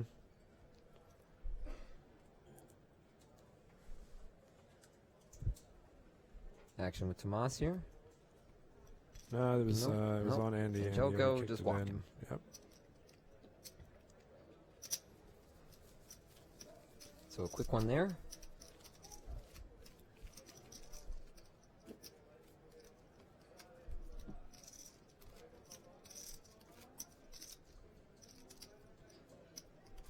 And I haven't seen these guys touch their phones at all.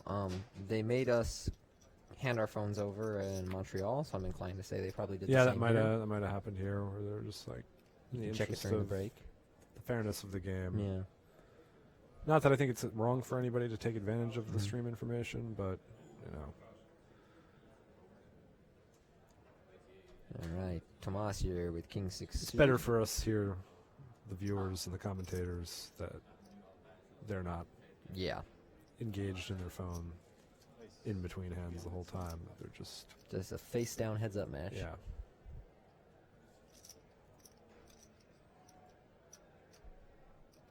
Andy fingering those pink chips like he means to place them in the middle.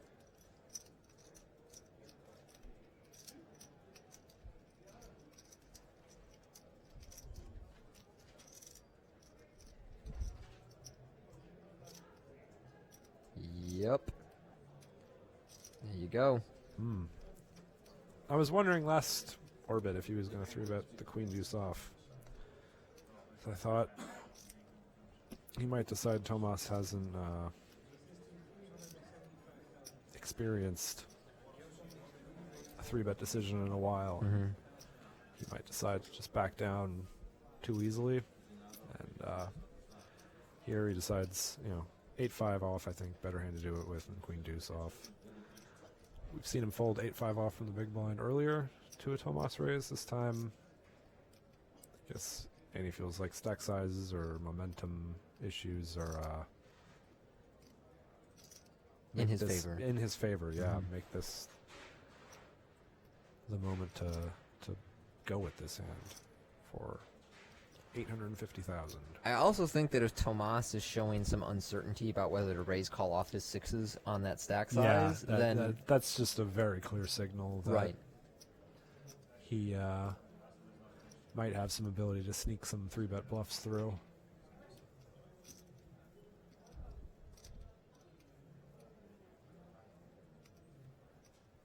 And my feeling is if Tomas is tanked for this long, he's going to give up. Because eventually you tell yourself, I've tanked for too long. If I do anything, it looks weak. Mm-hmm.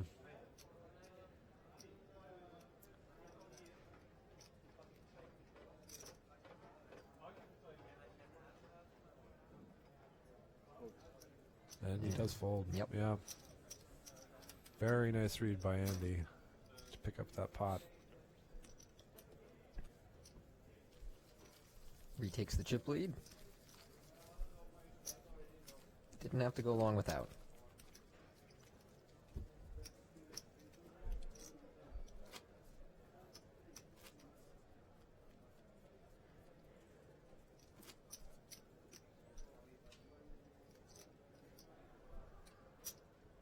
Yeah, it's just very hard to adjust when you've been playing multiplayer poker for the last several days, and Mhm. probably for most of Tomas's total live experience, I would guess, has been played with lots of Full people ring. at the table. Full Yeah. ring, 6 max maybe.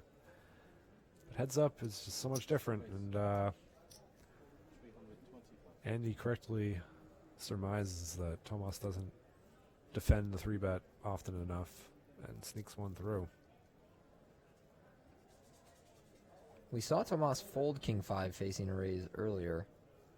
I don't know if, We've seen him also raise, though, Yeah. with queen 3 off against the limp, which is Right. what Andy's done. Andy did not raise. He limped. Oh, he limped. He limped. Wow. No, I'm pretty sure he raised. Wow, he did did he? raise.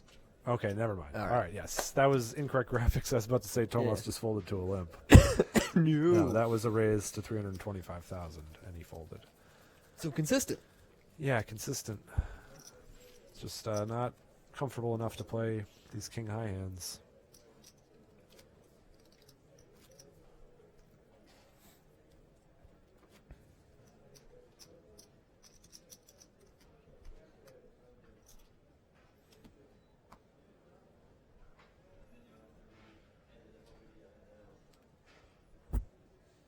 All right.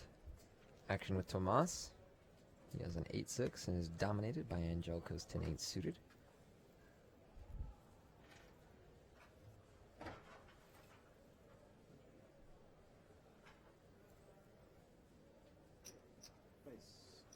Gonna raise it up.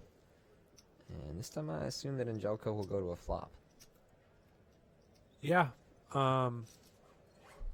This is quite a bit deeper than when he jammed the 10-7. Mm-hmm. Slightly better hand. And an 8 for everyone. This could be it. This could definitely be it. If a bet goes in on the flop, Angeliko might it's just going check to be raising. real hard for all the chips to not end up all in at some point. Don't think that I would like a check on the flop here. And I'm happy you that Tomas is once betting. again, my best advice for anybody, if you have top pair, Time to bet. bet. Sorry for anybody's ears I might have just damaged by accidentally punching the microphone in front of me, trying to add emphasis that no one can see. I waved my hands in the air to add emphasis. If you have top pair, bet. And smacked the microphone. Sorry about that. But yep, we got a bet of 375,000. If I'm Angeliko, I'd probably just go for it here, and it looks like he agrees. Yeah. Yeah, all the money's going to end up all in, probably. I doubt Tomas has this big of a hero fold in him. It would be good for him to find it. But he's made big folds, but top pair on the flop. Now, this is one of those spots where perhaps Tomas calls, Yeah. and the turn is not to his liking, and he ends And he up ends folding. up folding, but to just the raised 850,000. Mhm. I would imagine he's going to put those 3 or so big blinds in there to see a turn card. Especially with, he's a bunch of backdoor straight draws. Mm-hmm.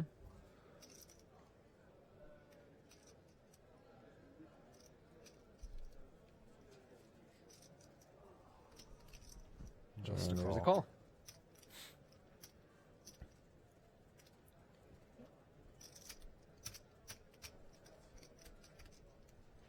Thomas makes the call, 850,000. Turn card. Wow, there's an interesting card. 7 of diamonds completes the flop flush draw, gives Tomas an open-ended straight draw, and Angeliko a gut shot. So Tomas has just over pot. Yeah. That would be 3.1 million. He has right If our around 3. graphics are correct. Yeah. 21 big blinds. What do you do in This- Angeliko's shoes? I'm betting. You'd have to be crazy to not bet. I think you're not too worried about The Tomas flush. having you beat. Yeah.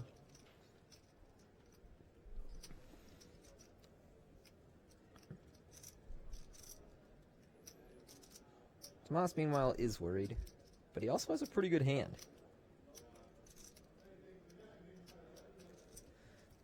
And he's getting a very good price, too. Yes. There's a lot of money in the middle. Not a whole lot to call. 750,000. 5 big blinds. Less than the check raise. Yeah, it was less than the check raise size. And you picked up a straight draw.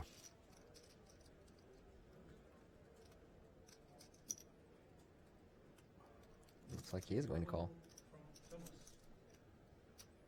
Yep. Okay, let's go to the river. Promises to be interesting. Deuce of diamonds. So 4 flush on the board, but Angeliko in the lead. Both players with top pair.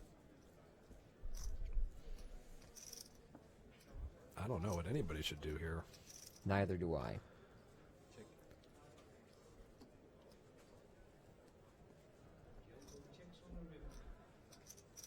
I guess if I'm Angeliko, I'd definitely check here. I think Tomas probably should bluff, but I don't know if he will. I think this is a hand you want to... I don't know if you end up at the river with anything worse than this. Yeah. Generally, when that happens, that wants to be the hand you're bluffing. I mean, I suppose, like, ace-5 with no diamond. You could bet the flop, call the check raise, call the turn. You know, 7-6, no diamond. Might bet the flop and call the check raise. So those are two hands that are worse. But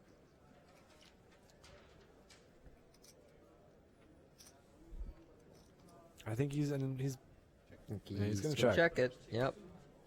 So Angelico's going to take down a big pot, put Thomas back on the ropes. Yeah, it could have worked. We'll never know. Once again, different branch of the universe answered that question, not ours.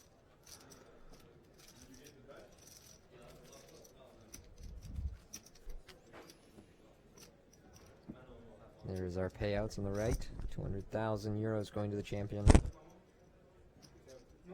Swap out our dealers quick. A 3-1 lead for Angelico now. As your favorite dealer comes back into the mix. Alice. Yep. Alice is back.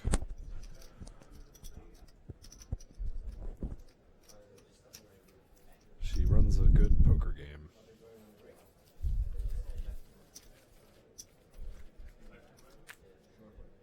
.317 players, now down to 2 for the main event here at Holland Casino for WPT Amsterdam. The winner of this event last year, Farid, went on to become our Tournament of Champions winner. The inaugural event took place at Seminole Hard Rock a few weeks ago.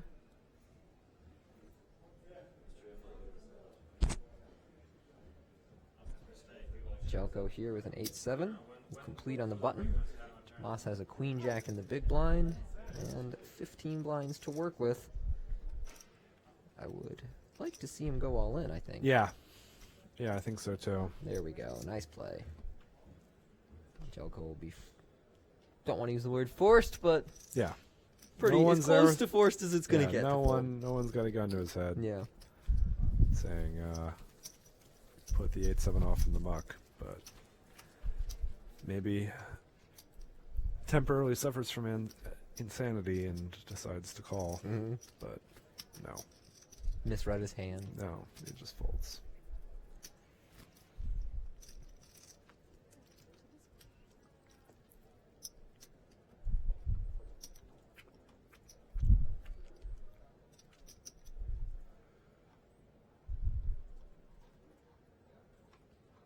Back with Tomas. Queen Jack again. Will he play it the same? Nope. Gonna min raise. No, he's gonna illegal raise and end up limping. I mean, maybe he was trying to limp and just threw in too much. Yeah. Maybe he was trying to raise and threw in too little. Body language said raise. Yeah, body language says raise. Wow. And then Jaco shoves on Yeah. him. This is so funny. It's like he was trying to raise. Forced to call him. Maybe. I mean, we don't know if... I think he was trying to raise. I think he was. But... I don't know. Now we might just call it off. I'm going to predict that he does not call it off. Yeah, he hasn't shown There you go. the ability to do that. But like, oh, so yeah, he did. Told you. Yeah, he. Just the whole, when he try cut to- it out and everything, too. Yeah, was just, yeah. I guess with the way the motion, Yeah. the way he tried to cut out the chips out, I guess he was trying to raise.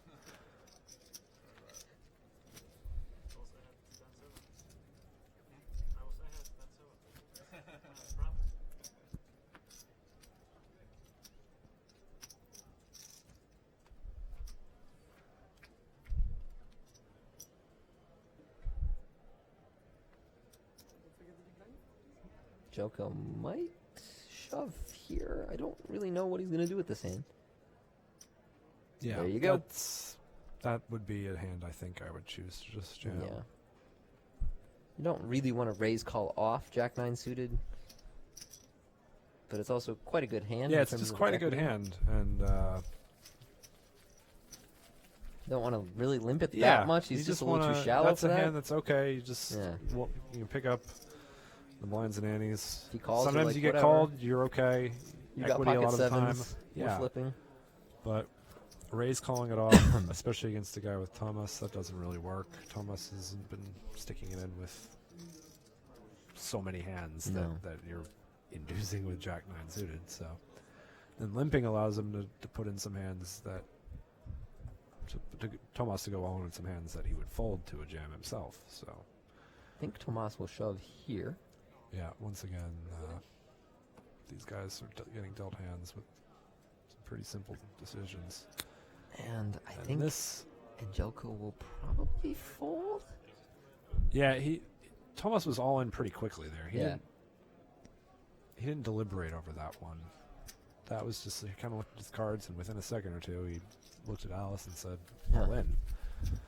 And Queen 8, I think, does not do, or King 8, excuse me, offsuit, does not do very well against the hands where Thomas takes that short of an amount of time to go all in. I think if he had thought about it for 8 seconds or so, King 8 offsuit's a much more attractive hand to call with.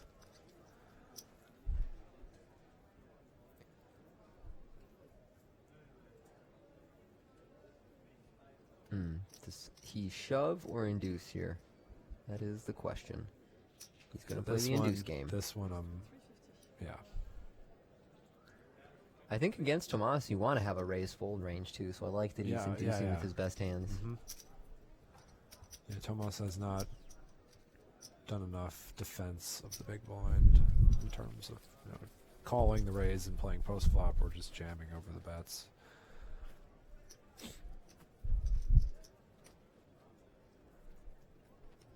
I think just having a mix of raise, jam, and limp for Andy is the way to go.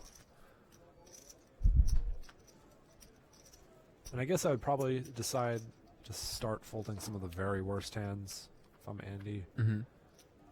I don't really know why I'm saying this, but I think It's one of those things where I think like, it goes better for you when I don't know that it's true, but I sense that it's true. Yeah, I sense that it's okay for Andy to play that loose when they were deeper, and now it's not, and that he shouldn't play the worst ones. He'd still limp a lot of them, but So a limp from Tomas here with 10-5 suited, and a check from Andy with 7-6-0. yeah, we have Square not flop. seen a limp out of Thomas in a while. And he's going to win this hand. Yeah. Don't think he will get any money, but he's going to win.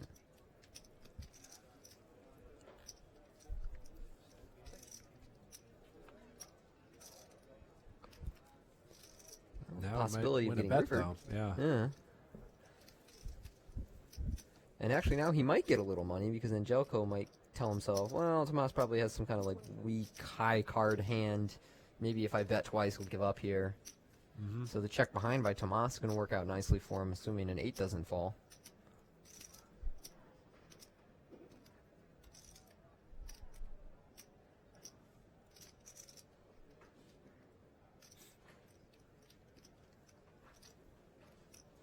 He might rip this turn. I think he'll call, but he might. Yeah, once. There we go. With the straight and flush draws out there, he's just like, I don't want to risk it. I'm going to go all in. Yeah.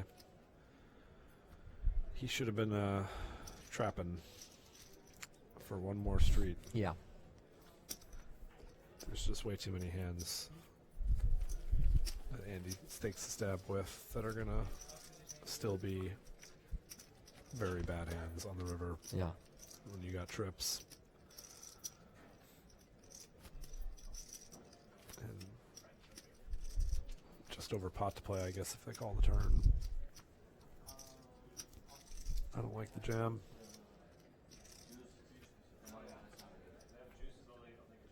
I feel like that's just a situation where he's just wants to double up so badly to get back in contention that he played a strong hand in a way that minimized the amount of money he could win because he just wanted the cooler so badly.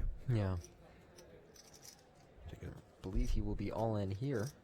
Yeah.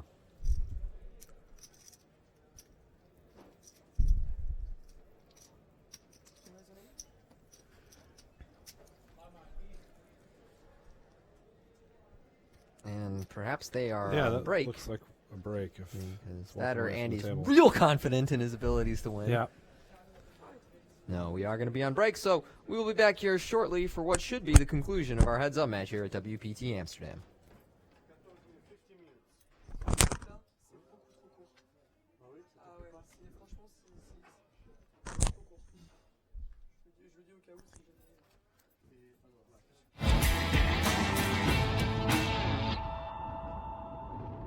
Hello and welcome back to WorldPoker.com for coverage of WPT Amsterdam. Since we are in the beautiful Holland Casino in the heart of Amsterdam, I figured why not ask the players how they feel about this beautiful place. The best thing is it's a short walk from my house. It's nice. A lot of Dutch people. There's some table banter. People having fun more than at the other spots where nobody knows each other. It's a lot of locals here, so I think it's a little bit like how poker used to be when people have fun and they hang out more than what you see now. I think on the big tours when there's a lot of nobodies, people don't know each other as well. It's a good question because it's only my third time here playing. I would just say that the tournament is really good. There's a lot of action here. I like the buy-in for this, 6,000 euros, good buy-in. Yeah, a lot of action, a lot of re-entries. People like to gamble. I like to gamble. It's good fun. The people that work here and how much everybody loves the game, the crowd surrounding the final tables. I love playing here because it's always a great atmosphere at the tables. Like, everyone seems in a good mood, like they really want to be here and enjoy playing. There's usually just a couple of big events each year and everyone gets really hyped up for them. I think they have satellites running beforehand. So I just love the atmosphere and it's a nice building, yeah, it's great. The people, the dealers, the organization, and I know them pretty well also from the Master Classics, and it's just a great casino to be playing in. Dutch people are quite fun, and I like the accent. And it's obviously there's a lot of people here that go to all the tours, like APTs, WSOPs, WPTs, so they all combine, come together, and everyone has a good time. I don't know, it's just in a very good location, like everything is nearby, it's very convenient. That's what it makes, I guess. Amsterdam is always nice. Everybody comes here, and I was in Spain, but I came back for just this week, and it was rainy in Spain. So. Nice people and a lot of familiar faces. The environment here is very good, and it's bright and light, and it's very, very nice to be here.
Hello and welcome to Amsterdam. We are here, of course, for the second ever World Poker Tour in this beautiful city. And with the weather as nice as it is right now, I'm probably going to stay outside a little longer before I head into the Holland Casino.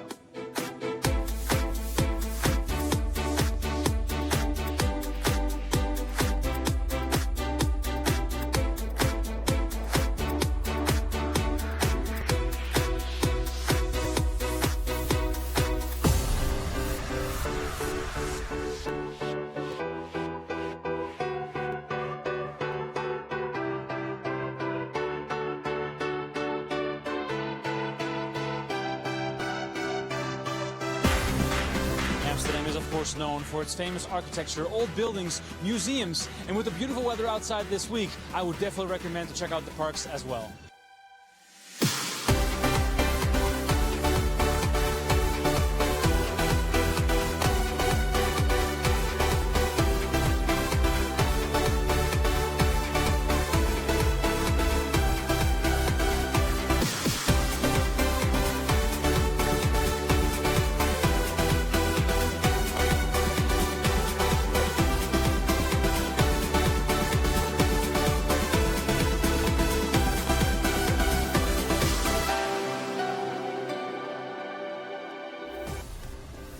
And now I've made my way to the beautiful Holland Casino here in the middle of Amsterdam. Stay tuned to WorldPokerTour.com for coverage of the high roller events and the main events here at WPT Amsterdam.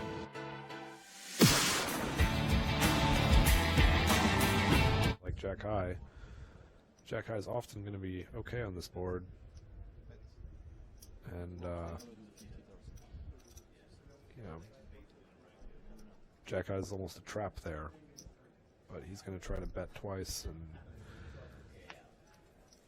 take it away from ace highs and pairs.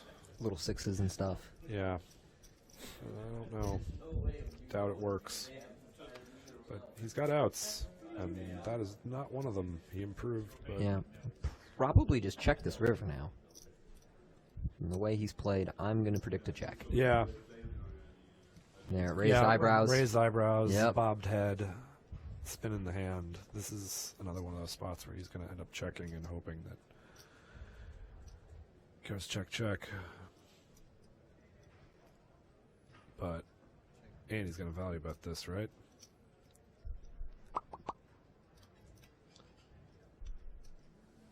Probably. Nope. Ooh, I'm a little surprised. He value bet third pair earlier.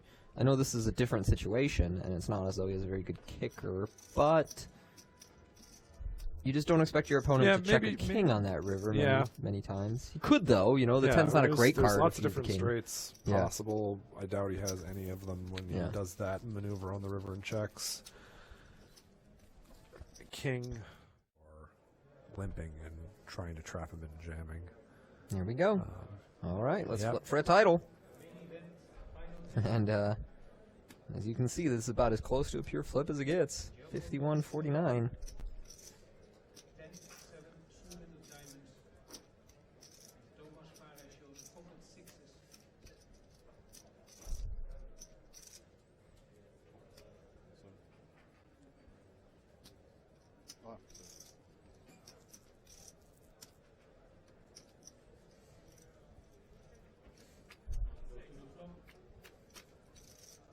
All right. Ooh, wow. 5-4-4, 2 diamonds on the flop. And we are still flipping. Yep. The equity's barely changed. King on the turn, no help. So Angelico needs a diamond, a 7, or a 10. No, it's an 8. And so Tomas is going to double up here with pocket sixes. Well, I can say that had they gone to a flop, it goes in. Yeah, it goes in regardless. Yep.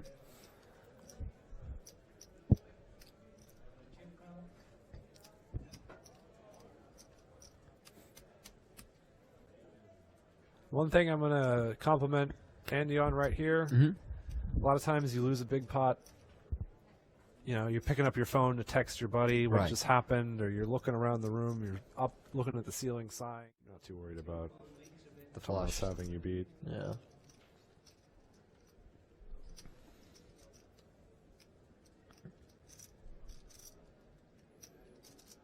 Tomas, meanwhile, is worried, but he also has a pretty good hand.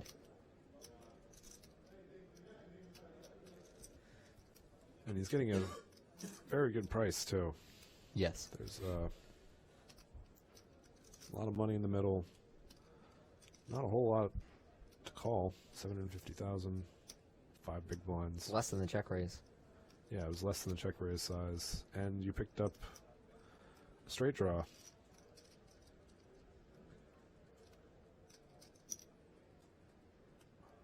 Looks like he is going to call. Yep. Okay, let's go to the river. Promises to be interesting. Deuce of Ooh. diamonds. So 4 flush on the board, but Angelco in the lead. Both players with the top pair. I don't know what anybody should do here. Neither do I.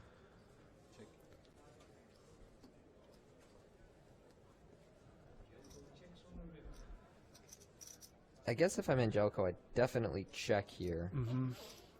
I think Tomas probably should bluff, but I don't know if he will. I think this is a hand you want to... I don't know if you end up at the river with anything worse than this. Yeah. Generally, when that happens, that wants to be a hand you're bluffing. I mean, I suppose, like, Ace-5 with no diamond. Could bet the flop, call the check raise, call the turn. You know, 7-6, no diamond. Might bet the flop and call the check raise. So those are 2 hands that are worse. But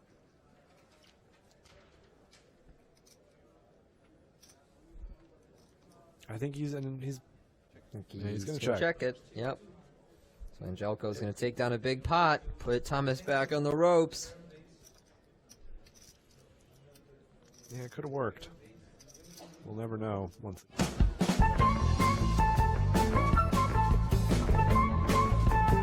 Hello and welcome to WorldPoker.com. We're in the middle of Amsterdam. We're going to have some fun. It's party time in Amsterdam. Let's go check out Jimmy Woo. Whoa, sorry man. We're going to have a party. Let's go inside.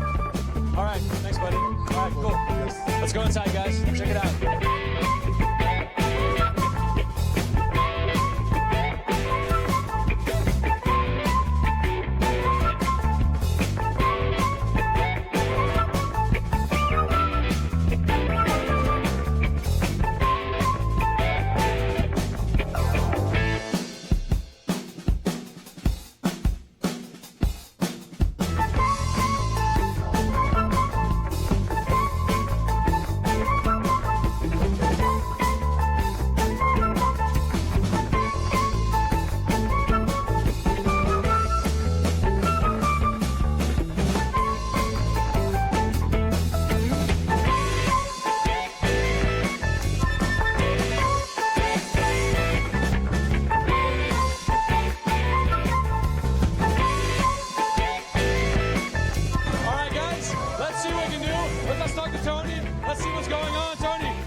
Okay, we are back. Still heads up, but now playing 100,000, 200,000 with a 25K ante.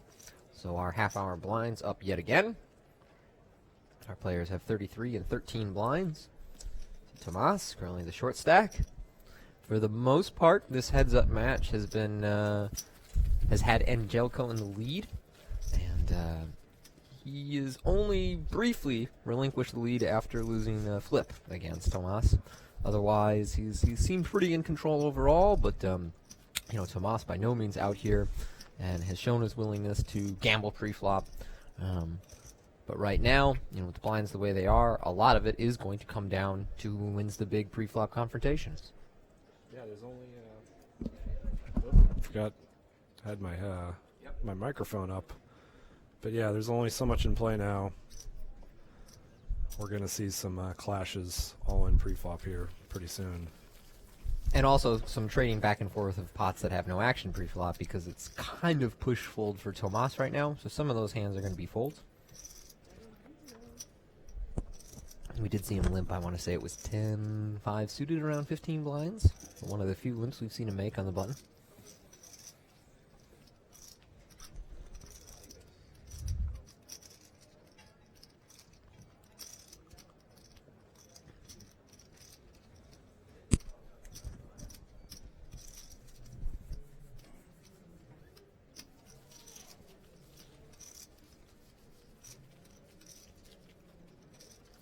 One of these guys gonna walk away with 200,000 euros and a seat into the WPT Championship Tournament of WPT Tournament of Champions. There we go.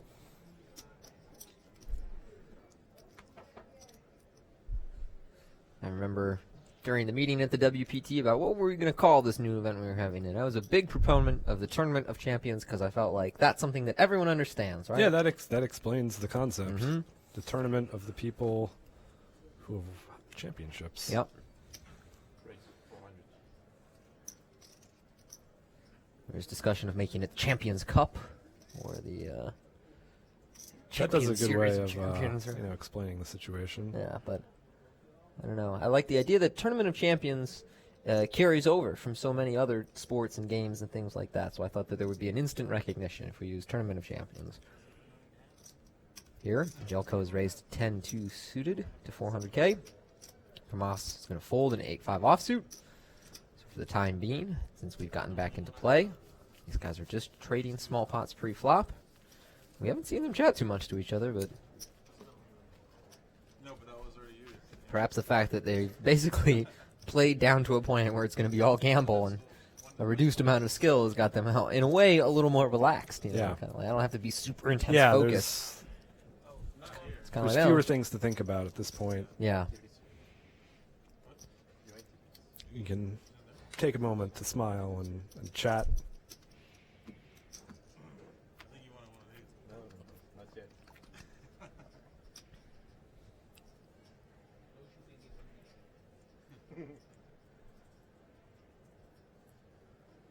Tomas now with Queen 9 on the button and 12 bigs. He's going to go for it. And I Yep. like the shove. This is a hand that you're happy to just win with. Ooh, and it's gamble this time. This is gamble time for sure. I do not see any scenario in which we do not see 5 cards run out. Well, right now, Tomas is 1 for 1 in coin flips against Andy.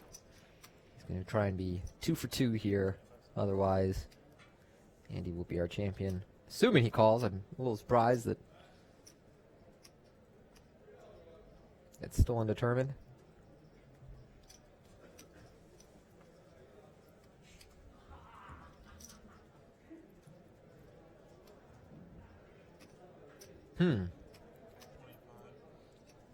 Yeah, I'm surprised he's taking this long to think about it, but there's nothing wrong with that.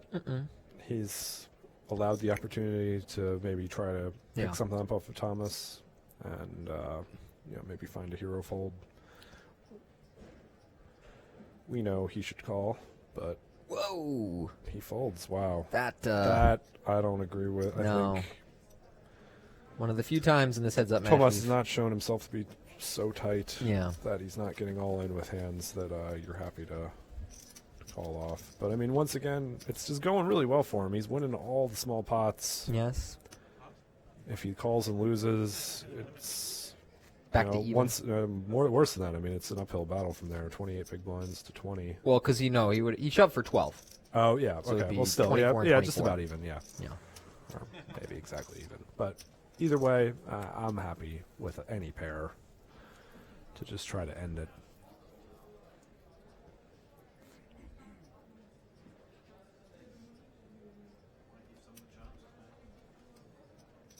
Ooh. Okay, Jelko going to complete here. Tomas presumably going to shove.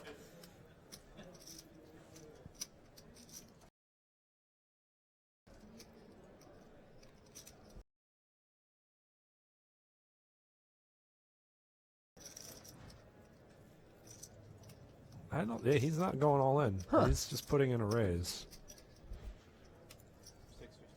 Jelko doesn't really. He would have done better in the long run to just go all in there.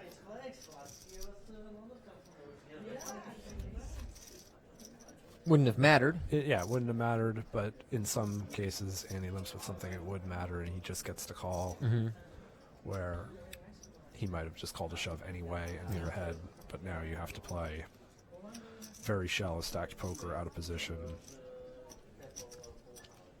against someone that is shown to be able to outmaneuver you. It makes your hand look a little too strong, and also presents you with some difficult decisions, which is there's nothing wrong with putting yourself in a position where you're faced with difficult decisions in poker. Sometimes facing the difficult decisions are the most profitable situations you can find yourself in. But the way things have gone for him, I think just jamming the eights is the better play. It's funny, I can remember when we were both regs on 2+2 back in the day. Sometimes we would discuss the merits of certain plays, and one of them would be like, well, then you don't have to face any difficult decisions, you know? And that's not what you're looking for. You're looking to find the most profitable situations. Yeah. And sometimes just going all in and shutting the guy down is the easiest way to play the hand, but not the best. Sometimes it is the best way to play the hand, and the easiest. And I think that was one of those situations. Tomas should have just gone all in, and he's still going to call him with a lot of stuff, but he gets to see a flop for a non-all-in size when you make it 650. Poker is a search for the optimal. Yeah. And there, Tomas gets a walk at the wrong time, holding ace-king.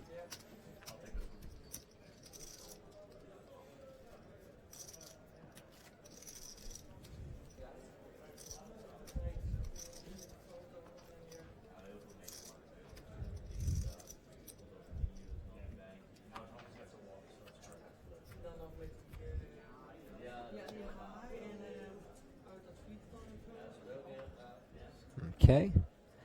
And Tomas on the button here will probably fold 8-5 off from what we've seen so far. But he hasn't done anything yet. Oh, he's going to say... Did he make it 4? Oh, right. It's 1-2. Sorry. Yeah, it's minimum raise. And Jelko might just go to a flop with 7-5 suited. Yeah, this one I don't see him rejamming like he did with the 10-7. The 10-7's a lot more attractive to do that with, but he just folds. I don't know about that one, Steve. Yeah, I'm just happy to see 3 cards there.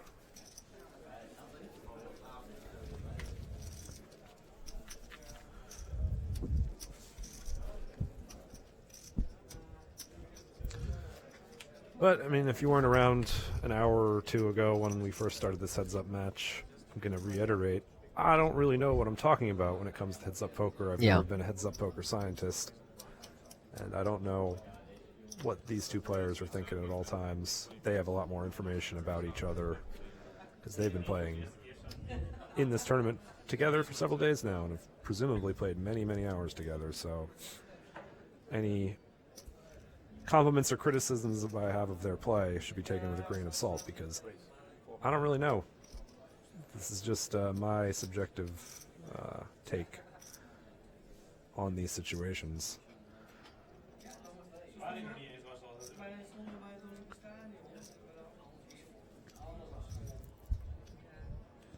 So raise here from Andy with 4-3 suited. Tomas in the big with Jack-9 says, let's go to a flop.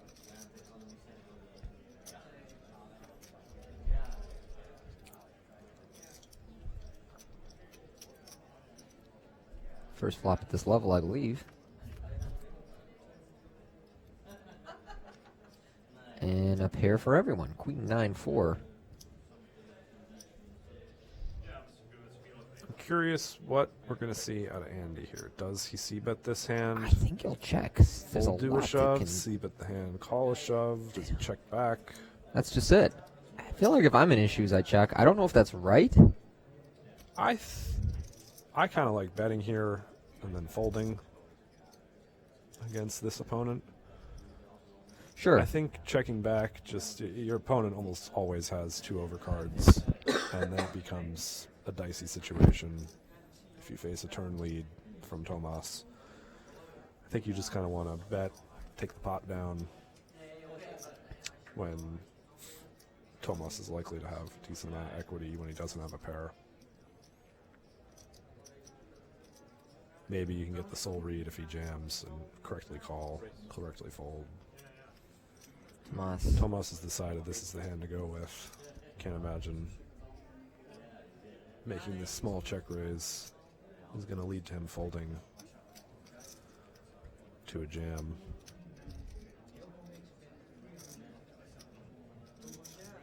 And he getting 4-1 to call, but correctly folds. And he gets away from bottom pair there, facing the second pair of Tomas. Our stacks start to draw a little more even. It's a very easy thing to happen when we're playing 100K, 200K. Mm-hmm.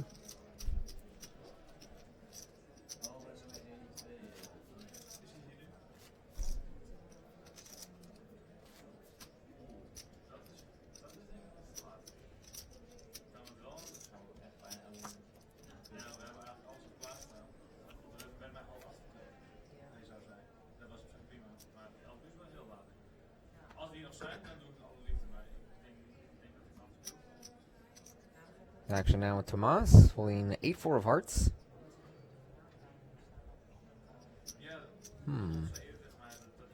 Guess that he'll raise. Yep. Yeah, I mean, we haven't really seen much limping. Very many limps from either of them. Andy's been limping a lot of his worst hands. But Tomas is pretty much only raised from the button.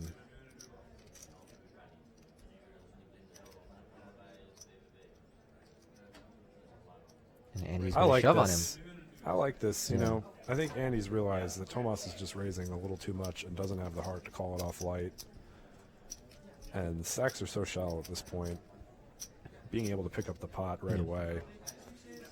And it's not as though King 7 plays that well out of position. But it's for often flop. the best hand against Yeah. a guy that's shown the ability to make some. Tomas is probably raise raising, folds. 90+% of the button, right? Yeah, and he's folded to a lot of the non-all-in 3-bets, so he's probably gonna. And it took a long time to call with the 6s earlier. So. Yeah. Nice all-in by Andy, picking up that pot.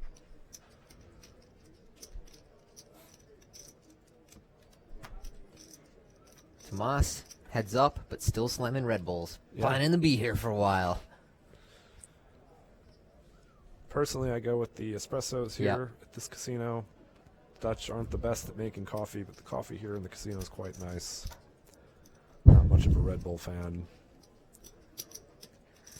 Very rare that I touch the Red Bull. I had one on day one of the high roller because I'd gotten off the plane on like 2 hours to sleep and was deciding, like, oh, am I going to play or not? And then I got into the tournament and I was like, okay, Yeah, it's the smell a just Red makes Bull. me nauseous. I can't handle it. I've retired from Red Bull. Yep. Back in my college days, I had a few. A friend of ours worked for the distributor, so we got a lot of free cases of Red Bull. Oh, I see. My last few years of college, but since then, I've avoided the stuff. About once a year, I have a vodka Red Bull kind of night. Those are dangerous nights, Steve. First time I ever encountered Paul Newey, I had a vodka Red Bull kind of night, and we had gone to the UFC fight. You might have even been there. It was the McGregor fight again when he got his first title. I was certainly drinking with Paul that. I don't remember if I remember seeing you, but it was a very messy night. And we went to the club with Paul. Was it at the Bellagio? And then Jamie Foxx was playing that night, and he was he was walking across the top of the booths and everything. And I remember I was on top of those booths and very drunk and almost fell on Paul Newey in his own booth. And somebody managed to catch me to keep that from happening. I have a lot of interesting pictures I've never really reviewed from that night. But you might be in them and I just don't remember. But I have some great shots of our 5th place finishers, Sen Ong, Paul, the rest of Paul's squad, Robbie. Mm-hmm.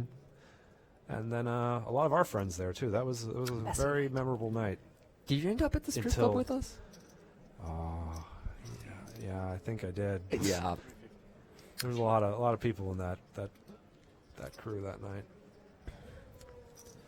I remember leaving the strip club at 7:30 and walking out, and it's just so bright out. And you're like, oh, how did this happen? Horrible feeling. Oh, how did this happen? But we went to the one with the Mexican restaurant attached. Yes, so and we went to the Mexican restaurant. Really, honestly, that was my reason for being at the strip club, was because we went to the Mexican restaurant first, and then once you're there, it was next door, and all your friends are going to the strip club. Yeah. I think that's what induced me too. They were like, "We're going to the strip club," and I was like, "I don't like strip clubs." And they're like, "There's Mexican food." I was like, "Sold." Good Mexican food. Yeah. To be honest, I'm a Mexican food snob. That restaurant's quite good. Yeah. So we got 2 people with a pair here. A bit of money in the pot. Let's put it back on the poker action. Yeah. Take it off of the debauchery. We've both admitted we don't really like Vegas. Yeah. Anyway, so let's not bring back.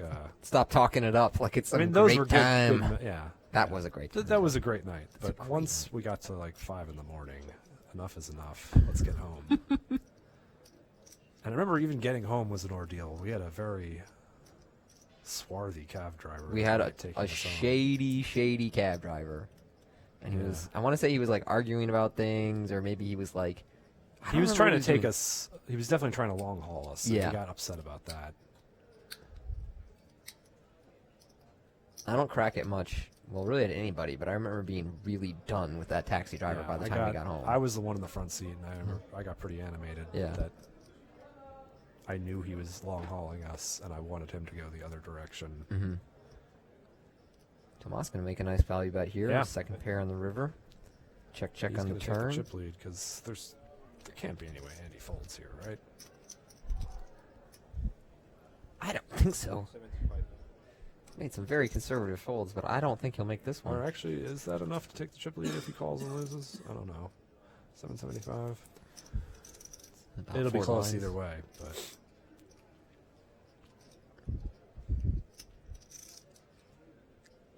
Andy having one of those "what do I beat" conversations with himself. Mm-hmm.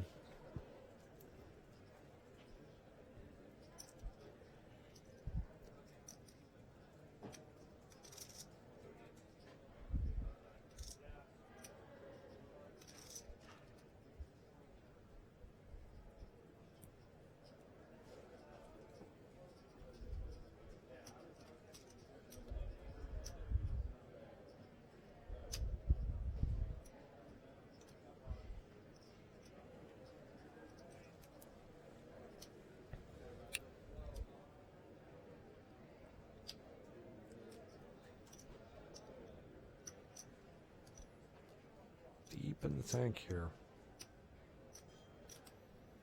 He really just must be concerned that this is not the best hand, and so often it is.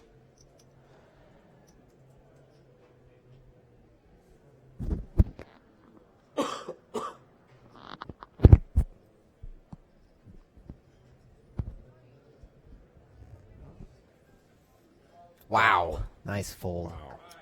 Well done. He is. Tomas is going to be pretty upset if he sees this hand. And Andy's going to be later so happy. on if Andy's wins this tournament. Yeah. It's going to kill Tomas to know that Andy got away from a jack. one other thing I want to throw out about that night was that we went out on a Saturday and we were It was drinking. the night of the Conor McGregor Chad Mendez super fight, and we were drinking, and I was yelling at the fight a bunch, and probably yelling in the club because that's what you do. Yeah, everybody. We were with a rowdy group, and I'm pretty low key, and that night was not low key. No. I couldn't speak the next day, if you remember. When we were around the house, I literally couldn't speak, and everyone was laughing at how inaudible I was. Well, I don't remember getting out of bed at all that day. Okay, that makes sense. Oh, I didn't see you until late at night, right? Yeah. And then Monday, I don't think we've mentioned we were sharing a house, big house with a bunch of our friends. Sounds like Trump did. Big house. It was fantastic. Incredible people. Very impressive. Yeah, no, it was a house, but not fancy. I had to film on Tuesday, and I was very concerned that I would not be able to speak for the filming session. When I got there, I could Oh, you mean? Oh, yeah, our voices. Were our voices were destroyed. I couldn't speak for about 36 hours after that day, and I could only barely get enough sound out to struggle through the filming session. And I've never lost my voice for 2 days straight. Oh, we got a limp and a check. Yep. Everybody's got hearts. Tomas has a pair now. And yeah, that was the other thing about that night was I just remember so many different groups of people that attended the fights separately. Yes. Ending up together and then getting re-separated and going their own ways. Yes. And we were with a large group that ended up eating Mexican food and then going to a strip club. Yeah. Who knows what happened to the other people that were with us that night?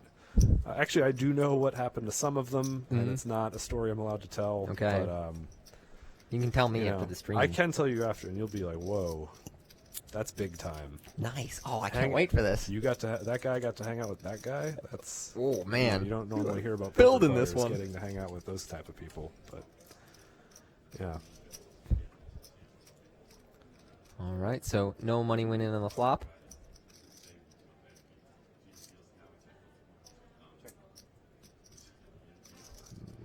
No money in on the turn. Or no, wait, no money. Wait, there was a bet on the flop, right? Yeah, I've bet on the flop. Yeah. No, sorry, excuse me. Yes, 950K means that There had to be someone bet. I assume it was Andy. We were busy reminiscing about I strippers. can't yeah. You know.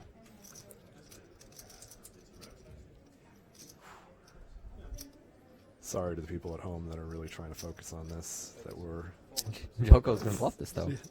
Yeah, and it could work. Come on, I don't think this could work. I don't think it will, but man, in a limped pot, 4 should be good here all the time, all day, every day. It shouldn't work. I'm not saying that it should.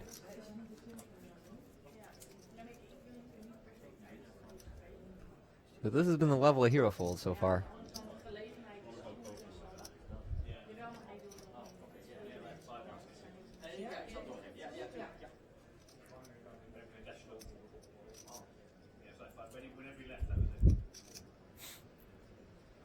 Tomas really struggling with this one.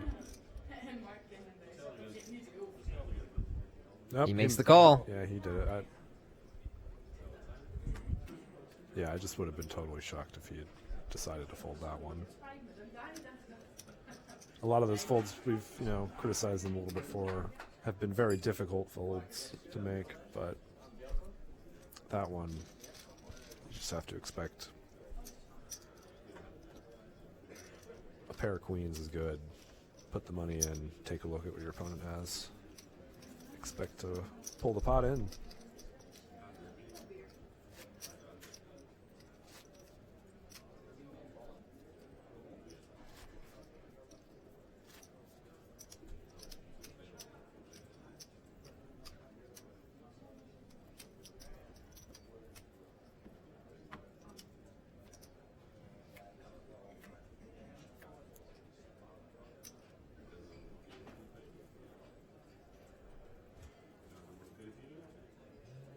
Tomas with a 7 deuce off here. Quick pass. Right into the muck. Yep.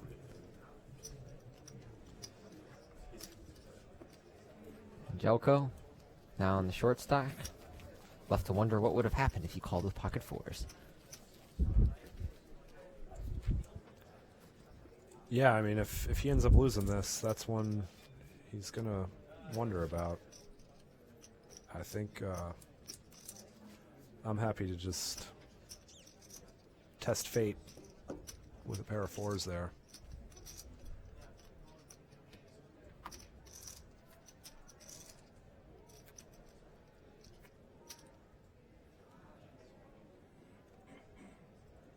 All right, now with Angelco.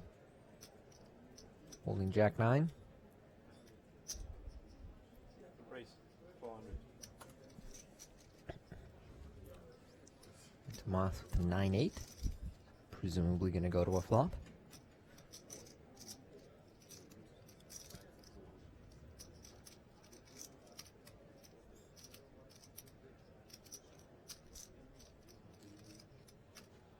He checks the screen a lot.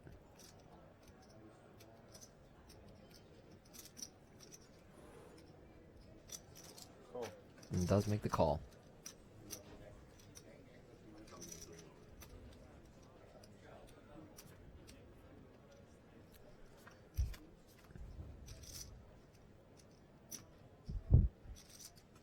And a 6-5-4 flop. We'll give Tomas over cards. Angelico over cards. For a second I thought somebody had a gut shot, but no, they... Nope. Nope. Thomas he does. has a gut Tomas shot. has a gut shot, and Angelico does not. Yeah. I was like, they both got a gut shot. No.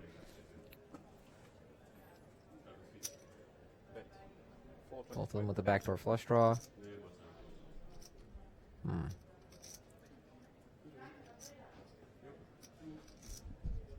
I thought Tomas was going to fold. I still think based he's going to on- fold. Yeah, I still think he's going to fold, but yeah, maybe now that he's reaching back for chips, he isn't going to. But based on how he looked back at his cards, I thought he was going to slot him right into the muck. But now, come on, now those faces are not the faces of a person that is continuing.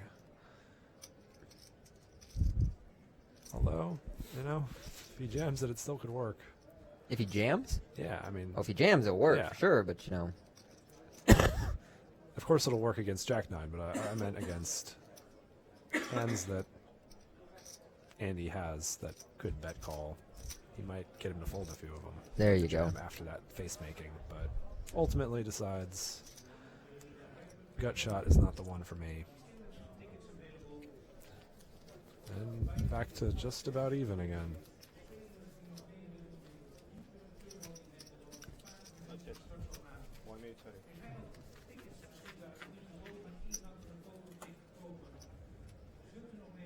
We'll do 125 to 50. The next one in 130.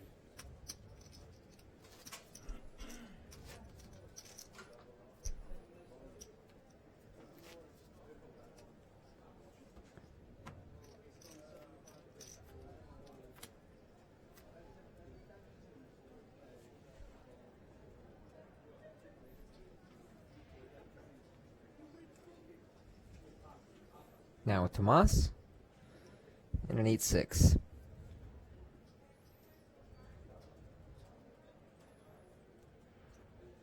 He will make the call. One of the few completes we've seen him make.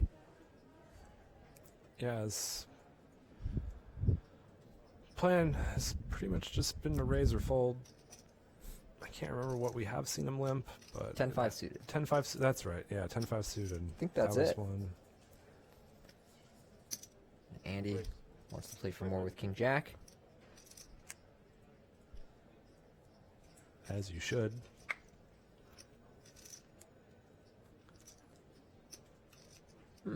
Little surprised by Tomas's Yeah. call. I mean, he's getting a nice price. He's just been very hesitant in these spots. He's got to do some gambling. Yeah. He's been getting outmaneuvered. He's in position. I do not fault him for calling, but I am surprised that he did. 'Cause the way he's been playing. It hasn't been anything we've seen out of him to put in more money with a hand that speculative. 575. And it is 575 from Andy. Both players with the gut shot. Vastly different gut shots, though. Vastly. Only diamond belongs to Angelco.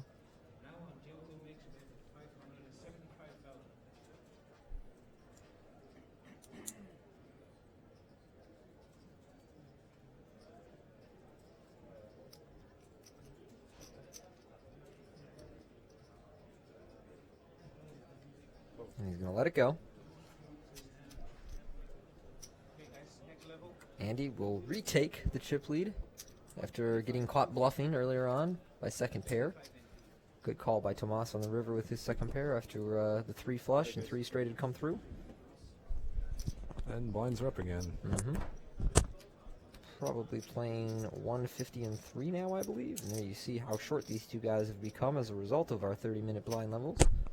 They have been playing heads up for a while now, though. Yeah. 2-3 hours. Yeah, and the 5K chips are out of play now, so I guess it would be 150, 300. With a 50K ante. It's a big ante. It is a big ante.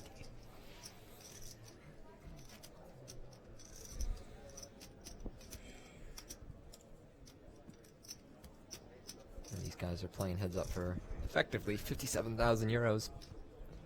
But also one of them is going to get the seat to the WPT Tournament of Champions, get their name on the WPT Champions Cup.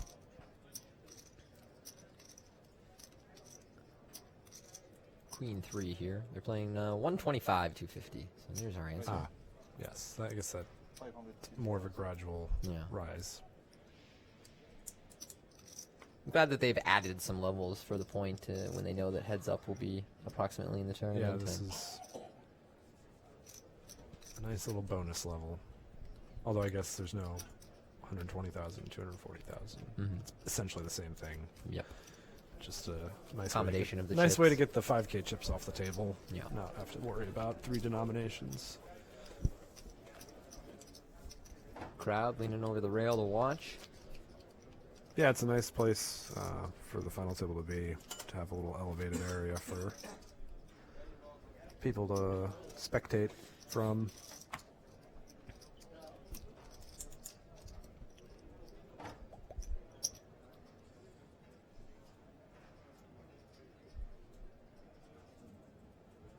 All right.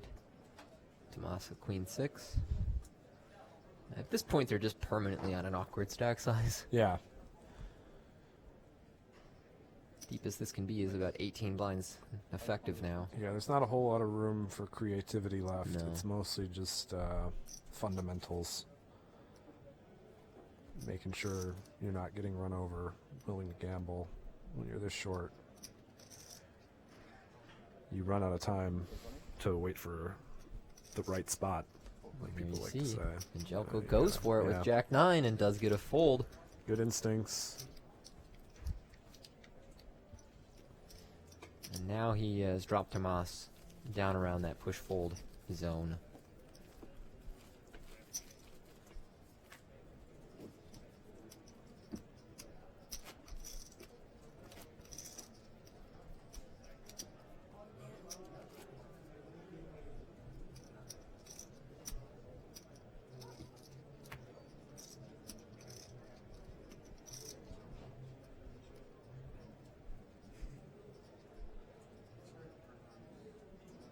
Andy with a 6-5 here. I'd expect a limp.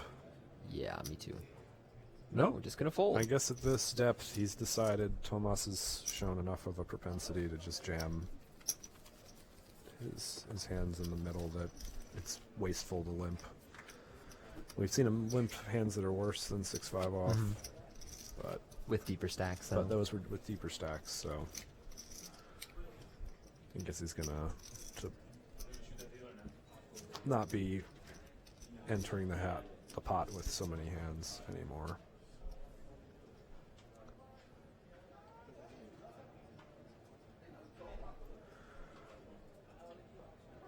Garbage here for everyone. Tomas with the awkward stack size, forced to fold. I'm going to throw out that I think Andy's hair is on point today. I mean, is there a follicle out of place? No, that's... He might just... that might just be permanent. Yeah.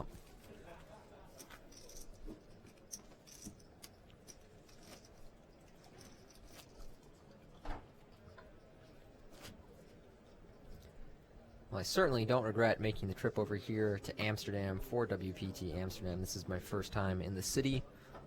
You'd traveled here several times before and had sort of talked it up to me for a while, and I am very happy that I made the flight over here because this is a fantastic city, a great casino. The event has been awesome. Staff is really good here. Jelko's going to shove Queen 6 suited. Yeah, definitely one of my Yeah. all-time favorite places to play poker. Ooh, Tomas. Ooh, we with could ace deuce. see a showdown. This is close.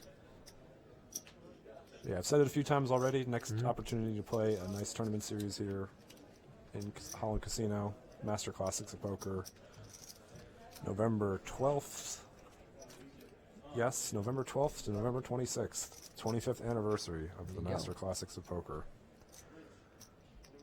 And Tomas does fold. Folds. Whew, that's a real close one. Yeah.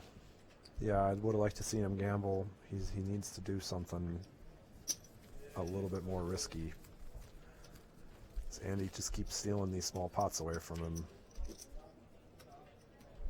Eventually he's just going to run out of ammunition.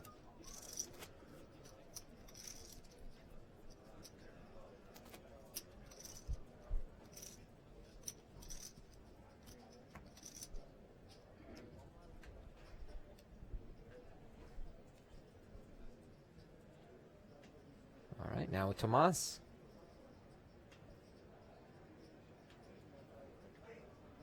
He is going to be all in if he doesn't try and induce or something. We saw him induce 8s around a similar stack size.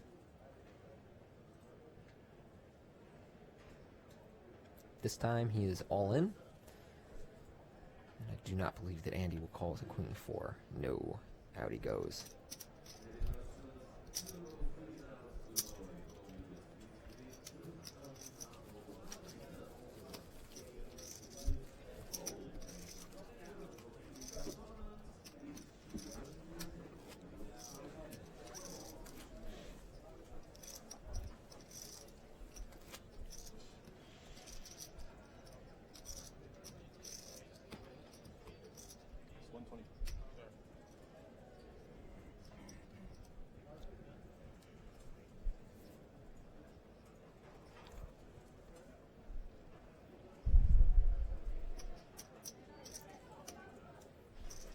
Jack X for everyone here, but Tomas slightly in the lead with Jack 6.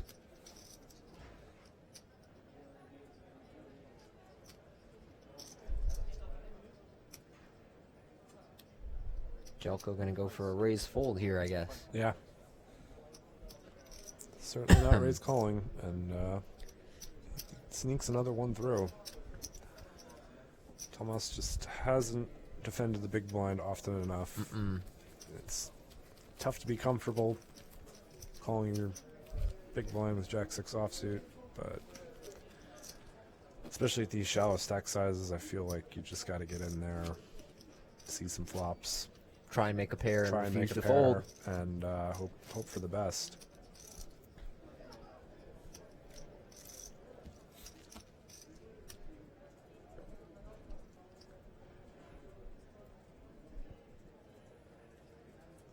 All right. Garbage for Angelco in the big. Tomas. Yeah, has the same hand. No, wait. Nope. He had Jack 6 last time. Jack 6. Andy had the Jack 7, or the Jack 5. And he 6-3 is going to be good. 2-1 chip advantage again. It's kind of one of those spots where we realize why you should have gambled with the ace deuce. You just really don't get many hands, any cards when your head's up, and he lose gets a two in Jack a 5 row off on and- the button, wins the hand by Yeah. getting him to fold a better Jack. Very next hand, Thomas gets Jack 5 and just puts it in the muck. Yep. And he continues to just kind of chip away. I mean, we've seen Thomas take the chip lead a few times, but hasn't been able to hold on to it because he just can't win as many pots. He just bleeds too much. Jelko probably going to shove here. He does indeed. Easy shove. Tomas forced to fold queen deuce. Not going to use the word forced, but does make a reasonable fold. You keep using the word forced. Yep. It's okay. We know what you mean by it.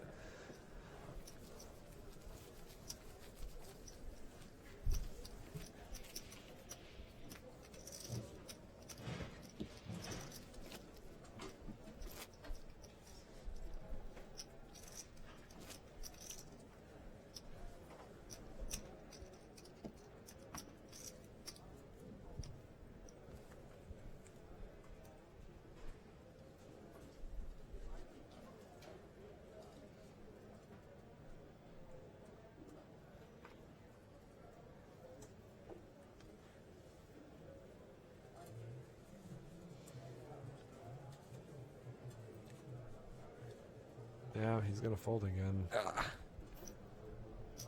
So awkward on that stack size. Yeah, I mean, I don't know what the right move is, but... Help us, Timex. Probably should just be in the pot more often than he is.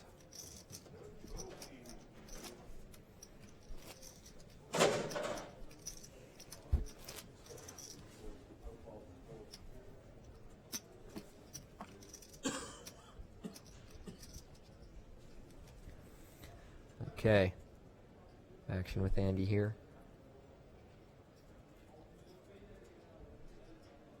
I think he's going to go all in.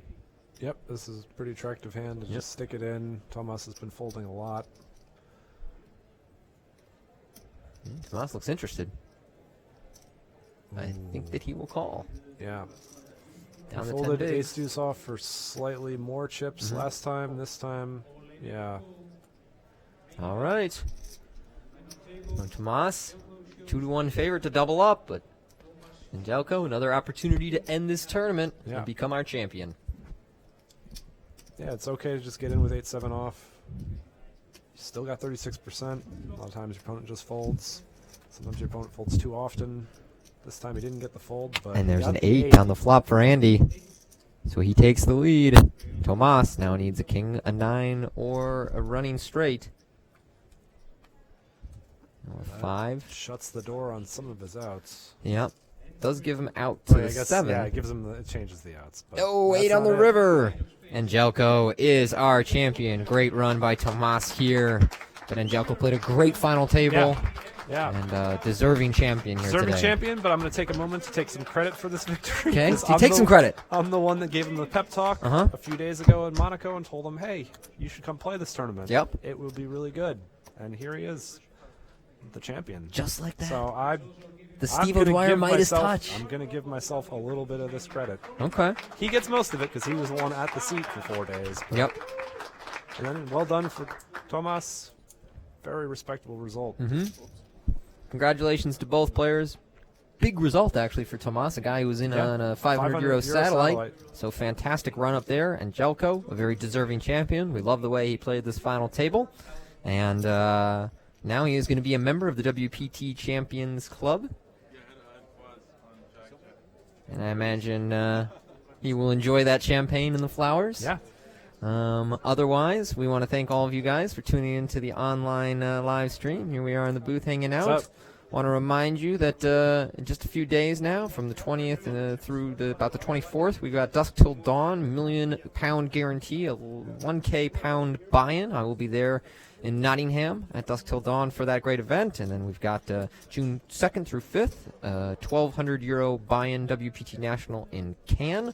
Otherwise, we will see you around this summer. Steve, thanks very much for coming into the booth with me today. No problem. And thanks to Great time. everyone here at Holland Casino and the World Poker Tour who helped kick off such a great event. I'm Tony Dunst for the World Poker Tour. Thanks for watching and good night.